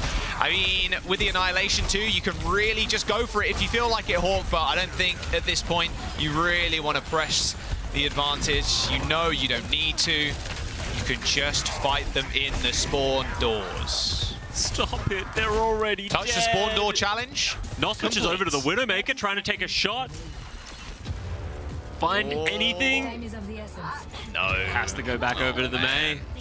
I mean, it's the ultimate disrespect if you switch Widow. In the spawn, get a headshot, right? 20 seconds remaining. This is last fight for the Valiant. Croy has to use this Annihilation now. Double window. Annihilation available from Karawi. Same with Hawk. Here comes the beat. Valiant throwing everything into this fight. Not because they have to, because they need to. Wait, that's the same word, basically. No, you just said the same thing. Wait a second, I just said the same thing. Hawk does end up going down, and there we go. It is overtime, though, Scott, and with the blizzard from the Atlanta Rain. Atlanta might be able to touch, as much as the car is quite far away. In overtime, spawns just take so long. Stalker and Lip only just spawned, but with Cheer there, they should be able to make it back, and Stalker with that Blizzard is going to be dangerous. Beat Blizzard. This is That's hard what they have for in the their Valiant, toolbox. actually. And Lip's going to get EMP, you know it. 25% away in OT, doesn't matter. There's the Blizzard. Krawi in front. Doors locked. And there's the beat. Krawi just taking infinite damage, eventually slain. And same with the rest of the Valiant. It is just a very slow fight from Stalker, Nos, and Seeker. Not enough time to even pull that overclock out. Round one complete. Valiant, they're getting near the first point. But this is the Atlanta Rain's game to lose. What do you want? You look, Scott's looking at me right now. Yeah, there's looks on his face right now. I'll tell you that, audience. Not entirely sure how to decipher how he's looking, but I don't really know what else to say. I feel like I've hyped up this Atlanta Rain squad so much. And for the Valiant, honestly, I don't dislike how they're playing. It just feels like on an individual level and a macro level, they're outmatched. And that's nothing against this Valiant squad. They are a team that was sort of thrown together as a bunch of misfits by Paintbrush to sort of compete in the league, and we've been impressed with them lately, but no level of impressiveness in their previous matches could prepare them for this one. And, you know... It's the best team in the world right now. They're playing. So no doubt. I don't think anyone in the East, from what we've seen so far, could hold a candle to the Atlanta Rain. You know, Guangzhou's been impressive. We know how much of a Chinese super team we have in the Hangzhou Spark, but... Sonic Cheetah? Oh, my. Something needs to be done. DQ them, Liars. Liars gone for the final strategy of, you'll hear from my lawyers. Yeah. We're calling up the police, bro. Sean Miller's going to be working overtime Blizzard tonight. Police. Oh, no, please. Oh, Lip on the Widow. Honestly, just keep the Widow. That's the most disgusting thing as well, is we've talked about Lip Sombra so much, but his hit scan is also so world class. Yep. Oh, nice shot from Seeker. Forces Lip. Oh, okay, Sombra. Doesn't want to mess around, like I said. They got a dinner to get to. CJ's got to be careful about putting himself too far back to the point that Lai can't help. You can see that Fitz just wants to hack him, just being annoying. And with how long the duration of the damage boost lasts, Force lamp. You don't have to instantly uninvis. And it just forces a distraction. CJ has to use the lamp on himself, then all of a sudden it's not available for Nos. You're pulling them in so many different directions that how do you deal with them all? Great work, everyone. Yeah, and that's the big issue. If you are the Baptiste in that situation, your Bap has got one ability to heal himself, the regenerative burst, right? Heals you 100 if you're below half HP. Like, at the end of the day, you don't really want to use that on yourself. You want to boost heal the tank real fast if they do if they get in danger. But he's forced to not only land, but also use that shift. And there's so much less healing for the rest of the squad, and even yourself for that matter. Wind of the Field are available. His Icicle is going to pack a punch. Oh, they're going to rotate around the I left love side. this rotation. Yeah, I agree. Really like this rotation. Krawi didn't see it coming. Another jump scare by the Atlanta Reign. Here come the Icicles. They're raining strong and a disengage from CJ's window. But Chio does end up going down. Okay. Does Stalker still rip this ultimate? He might just do, as Seeker is dead. An annihilation for Krawi, as well as that sound barrier to live through that blizzard. Stalker falls as Hawk is frozen up. And the Valiant are going to stand on this final corner here. That was a great response there from the Valiant. They were caught off guard a little bit with that flank through the left side, but responded perfectly, went back to the cart, and then forced the Atlanta Reign into their sightlines. 2 minutes remaining, Jack, and with no ultimates, really, for either side. Sound barrier for Chio. Overclock coming up here soon for Seeker. This could put a pause for the Atlanta Reign. They're going for the same strategy, getting behind the Valiant, but... If high ground, it's kind of nice. They see it coming this time. Yeah. Oh, Lion didn't. Gets walled off by Stalker and quickly killed. Amp, there's beat, there's everything in the bank, really, for the Atlanta Reign to win this fight. They don't really need ultimates. You might as well save the beat into the next fight. CJ taking the aim duel versus Stalker. You're going to lose versus those Icicles. That'll be that. And here's the final push. Atlanta Reign, though, they've only got 1 minute and 20, Scott. Seeker, it's got overclock. Seeker's done it before. He's come up with magic in the past where he gets an inexplicable number of kills with these overclocks. Lip is 92% to an EMP, and they're gonna have to touch all that. Wall, no, the boop from Chio is just too good. Wall, boop, and you're done, son. Atlanta Reign with a swift 3-0 in this series. What more can really be said? What more can really be learned from this victory or loss in Valiant's case? I am not sure. Yeah, there's not a lot to be taken away from this one, unfortunately. The Atlanta Reign, we knew that they were going to outperform the Los Angeles Valiant. Valiant put up a pretty solid performance. Yeah, they got a couple of points here and there, but the Shambali Monastery hold is just next level there from the Atlanta Reign. They cycle their ultimates so well and know how to navigate that map. It's why they're the best team in the world. Yeah. I mean, there's still, again, bright spots for the Valiant. They know they're coming into this as the severe underdog, a puppy at this point. It's tough. CJ did kind of perform on King's Row, though. There was a lot of initial picks from CJ. Really good Kiriko play. Even Nox on the May had some bright spots too on the very first map. But the Atlanta Reign just continue that snowball. They're 6-0. They've only lost a single map. It's just wicked. Wicked gameplay all around. Wicked. Danny, Jake, player of the match. Who you thinking? Ooh, who do you got? I would say Chio. Chio? That's fair. That's a good call. Yeah. You know, I want to give a little love to Fielder, personally. I think Fielder, he's such a backbone of this team. He's the type of player I feel like is just not going to be getting huge highlight reels. He's always been very, very focused on true supporting, keeping everyone up, being hard to kill. So for me, Fielder, he's the one who I don't think we appreciate enough because there's so many exciting And players. we're wrong. I mean, that's a good shout out too. I mean, Dongak on that, Winston has been good. I think we talked about this a lot, Jake, right? Where Dongak is a rookie coming into the Atlanta Reign, and he was sort of the question, can he really perform? And time and time again, I think he did, and he has been impressive nonetheless, right? Yeah, I totally agree. He's a great compliment to Hawk as a player. I think this is one of the few teams that's been able to be really successful having sort of more of a main tank, more of an off tank, swapping back and forth. And I think that's just because of the incredible level of skill on these players. So obviously, I don't think there's any player who I'd be mad at getting player of the match in these types of games. So honestly, I think that's what makes Atlanta Reign so scary. It's not just one threat, 2 threats, 3 threats. It's 5 threats. They have 5 players on the server. Honestly, you could just randomly pick anyone from the Atlanta team and give them a player of the match because they're all so good. The level of play is so high, and so much of what they do is predicated on team coordination. Yeah, and honestly, you said 5 threats. I would go to 7 or 8. How many players are on their roster? I'm saying within the server. Okay. All right. I mean, welcome back to Watchpoint, everybody. As you guys can all see, Danny joined by Jake, Jaws, and Costa. Welcome back to Watchpoint Dusk, and welcome to the post show. I mean, I don't think any of us expected Valiant win, right?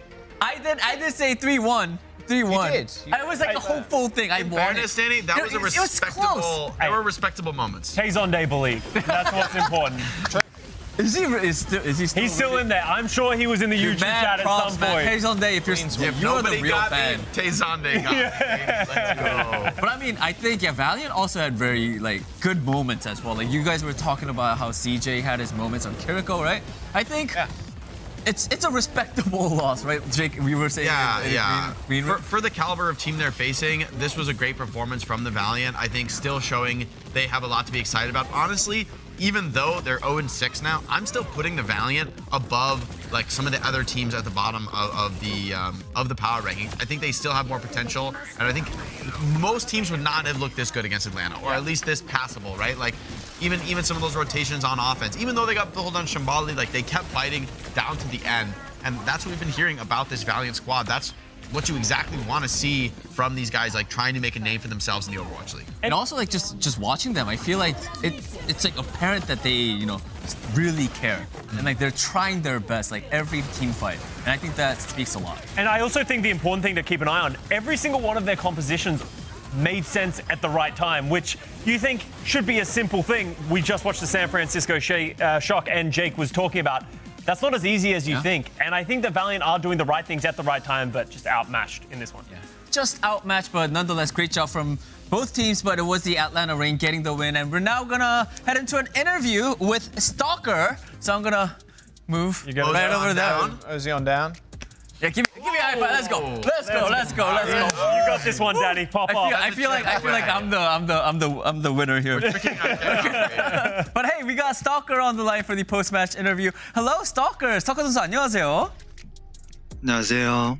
I mean, you guys have been just phenomenal. I think as an Atlanta team, you guys are just killing it right now. And for you as well, on that Tracer, your Tracer play has been incredible. So I just want to, hear your thoughts. Do you believe yourself to be the best Tracer currently in the Overwatch League? 자, 일단 아틀란타 팀은 당연히 지금 한 번도 지지 않고 지금 계속 연승을 하는 도중인데 그것뿐만 아니라 스토커 선수의 트레이서 플레이도 당연히 좀 말을 해야 될 것 같아요. 너무나도 좋은 모습을 많이 보여주고 계셔서 혹시 개인적으로 솔직하게 말을 해서 자신이 좀 뭐라고 해야 되지? 최강의 트레이서라고 생각을 하시나요? 지금 현재 리그에서? 솔직하게 말씀해주세요. Honest. I want your honest opinion. 컨디션 좋은 날은 최강인 것 같습니다.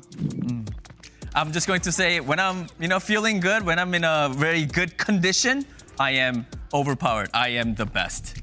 You know what? I think I guess you were just in a very good condition all the time because you do seem very good.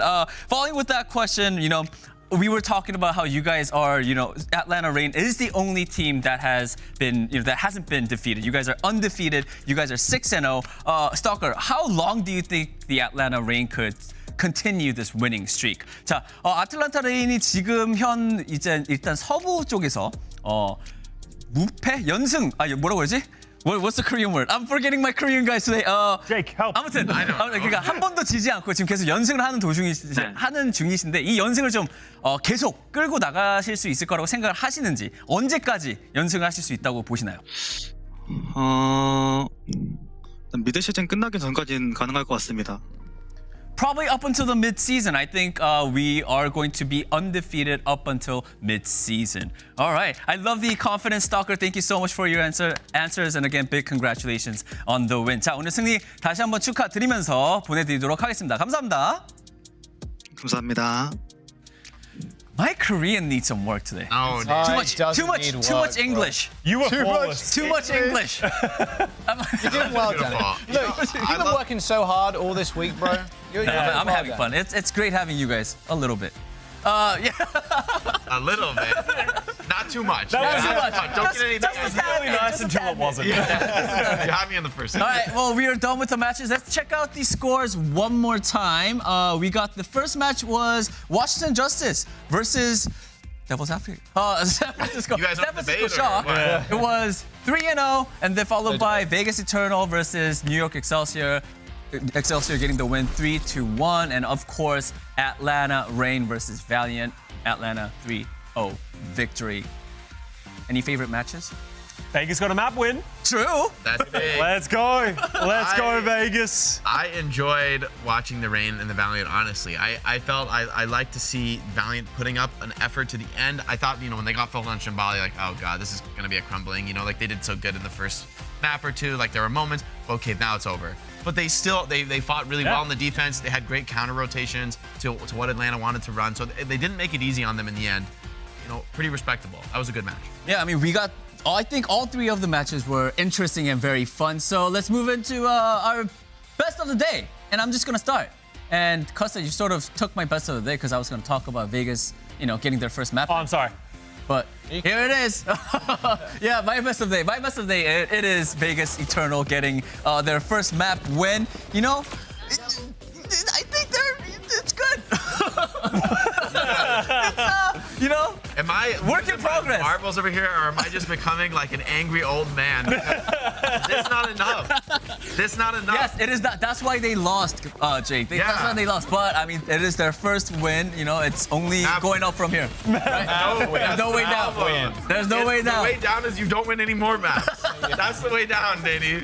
But there's always a way down. But at least they won a map. Imagine if we kept going and it's like, are they going to lose every single map? They won a map, Jake. They can tick that off their bucket list. Yeah, Next one, win a match. Yeah. Or maybe win 2 maps. Win 2 maps, yeah. Jake kind of spitting facts, though. There you go. I'm just saying, no, if you go win another map, it feels bad. It's, you know what I mean? You don't take the, congrats, guy, won a map. Like, it is an empty victory. And, like, I know, like, it's, like, good for us to be, like, positive and stuff, but realistically, I'm pretty sure all those players feel the same. I'm pretty sure they're not thinking, so great, guys, we got our map. No, it's like, we got our one. Like, no, like, if you're a competitor and you want to be the best, you want to win, Like, you don't want to just fight. Fighting back it's a step, but...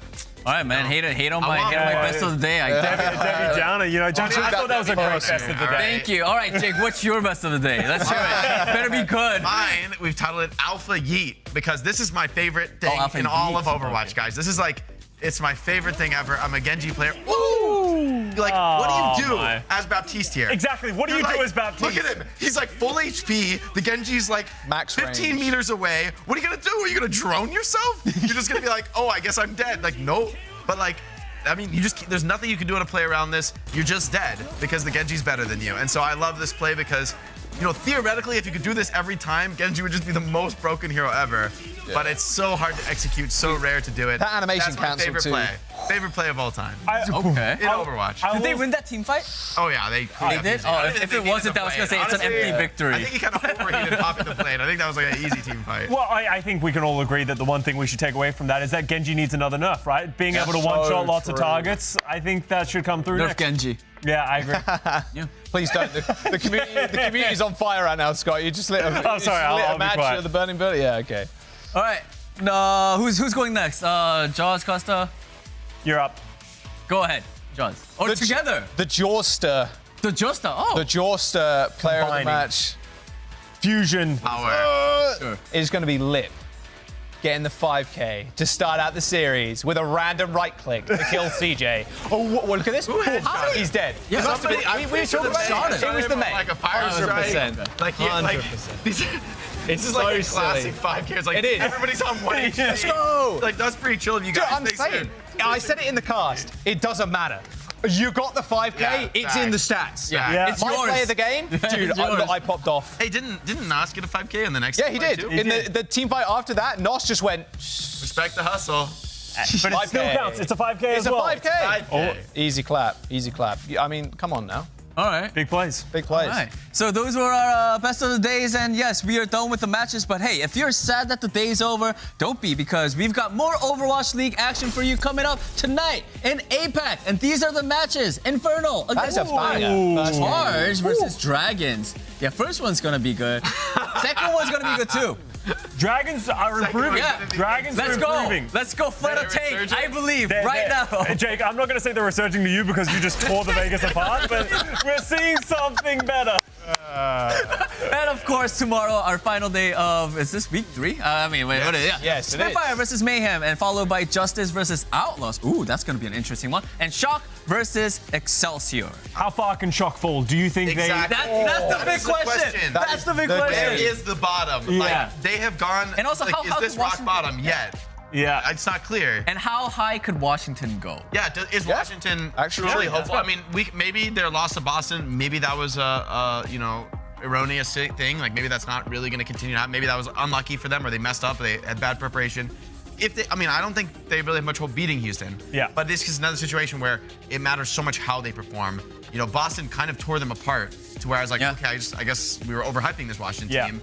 And now we have to learn more, I guess, through more games. Are they shocking Houston, Washington teams? Like, where do they really stand? Yeah. And it's tough because these all franchises where I think we had a clear idea of where they would be, and we've just been wrong. I mean, just Houston, I knew they'd be great. Oh, yeah, of course. Yeah. Never For sure, we're going to find out tomorrow, Dude, prediction yesterday, by the way. Dude, prediction. If Shock loses to New York Excelsior, then that's another rough. big yikes. But anyways, guys, that is it for today. Thank you guys so much for joining us. And also, we got last day tomorrow. So see you guys soon. See you then. Bye. Bye.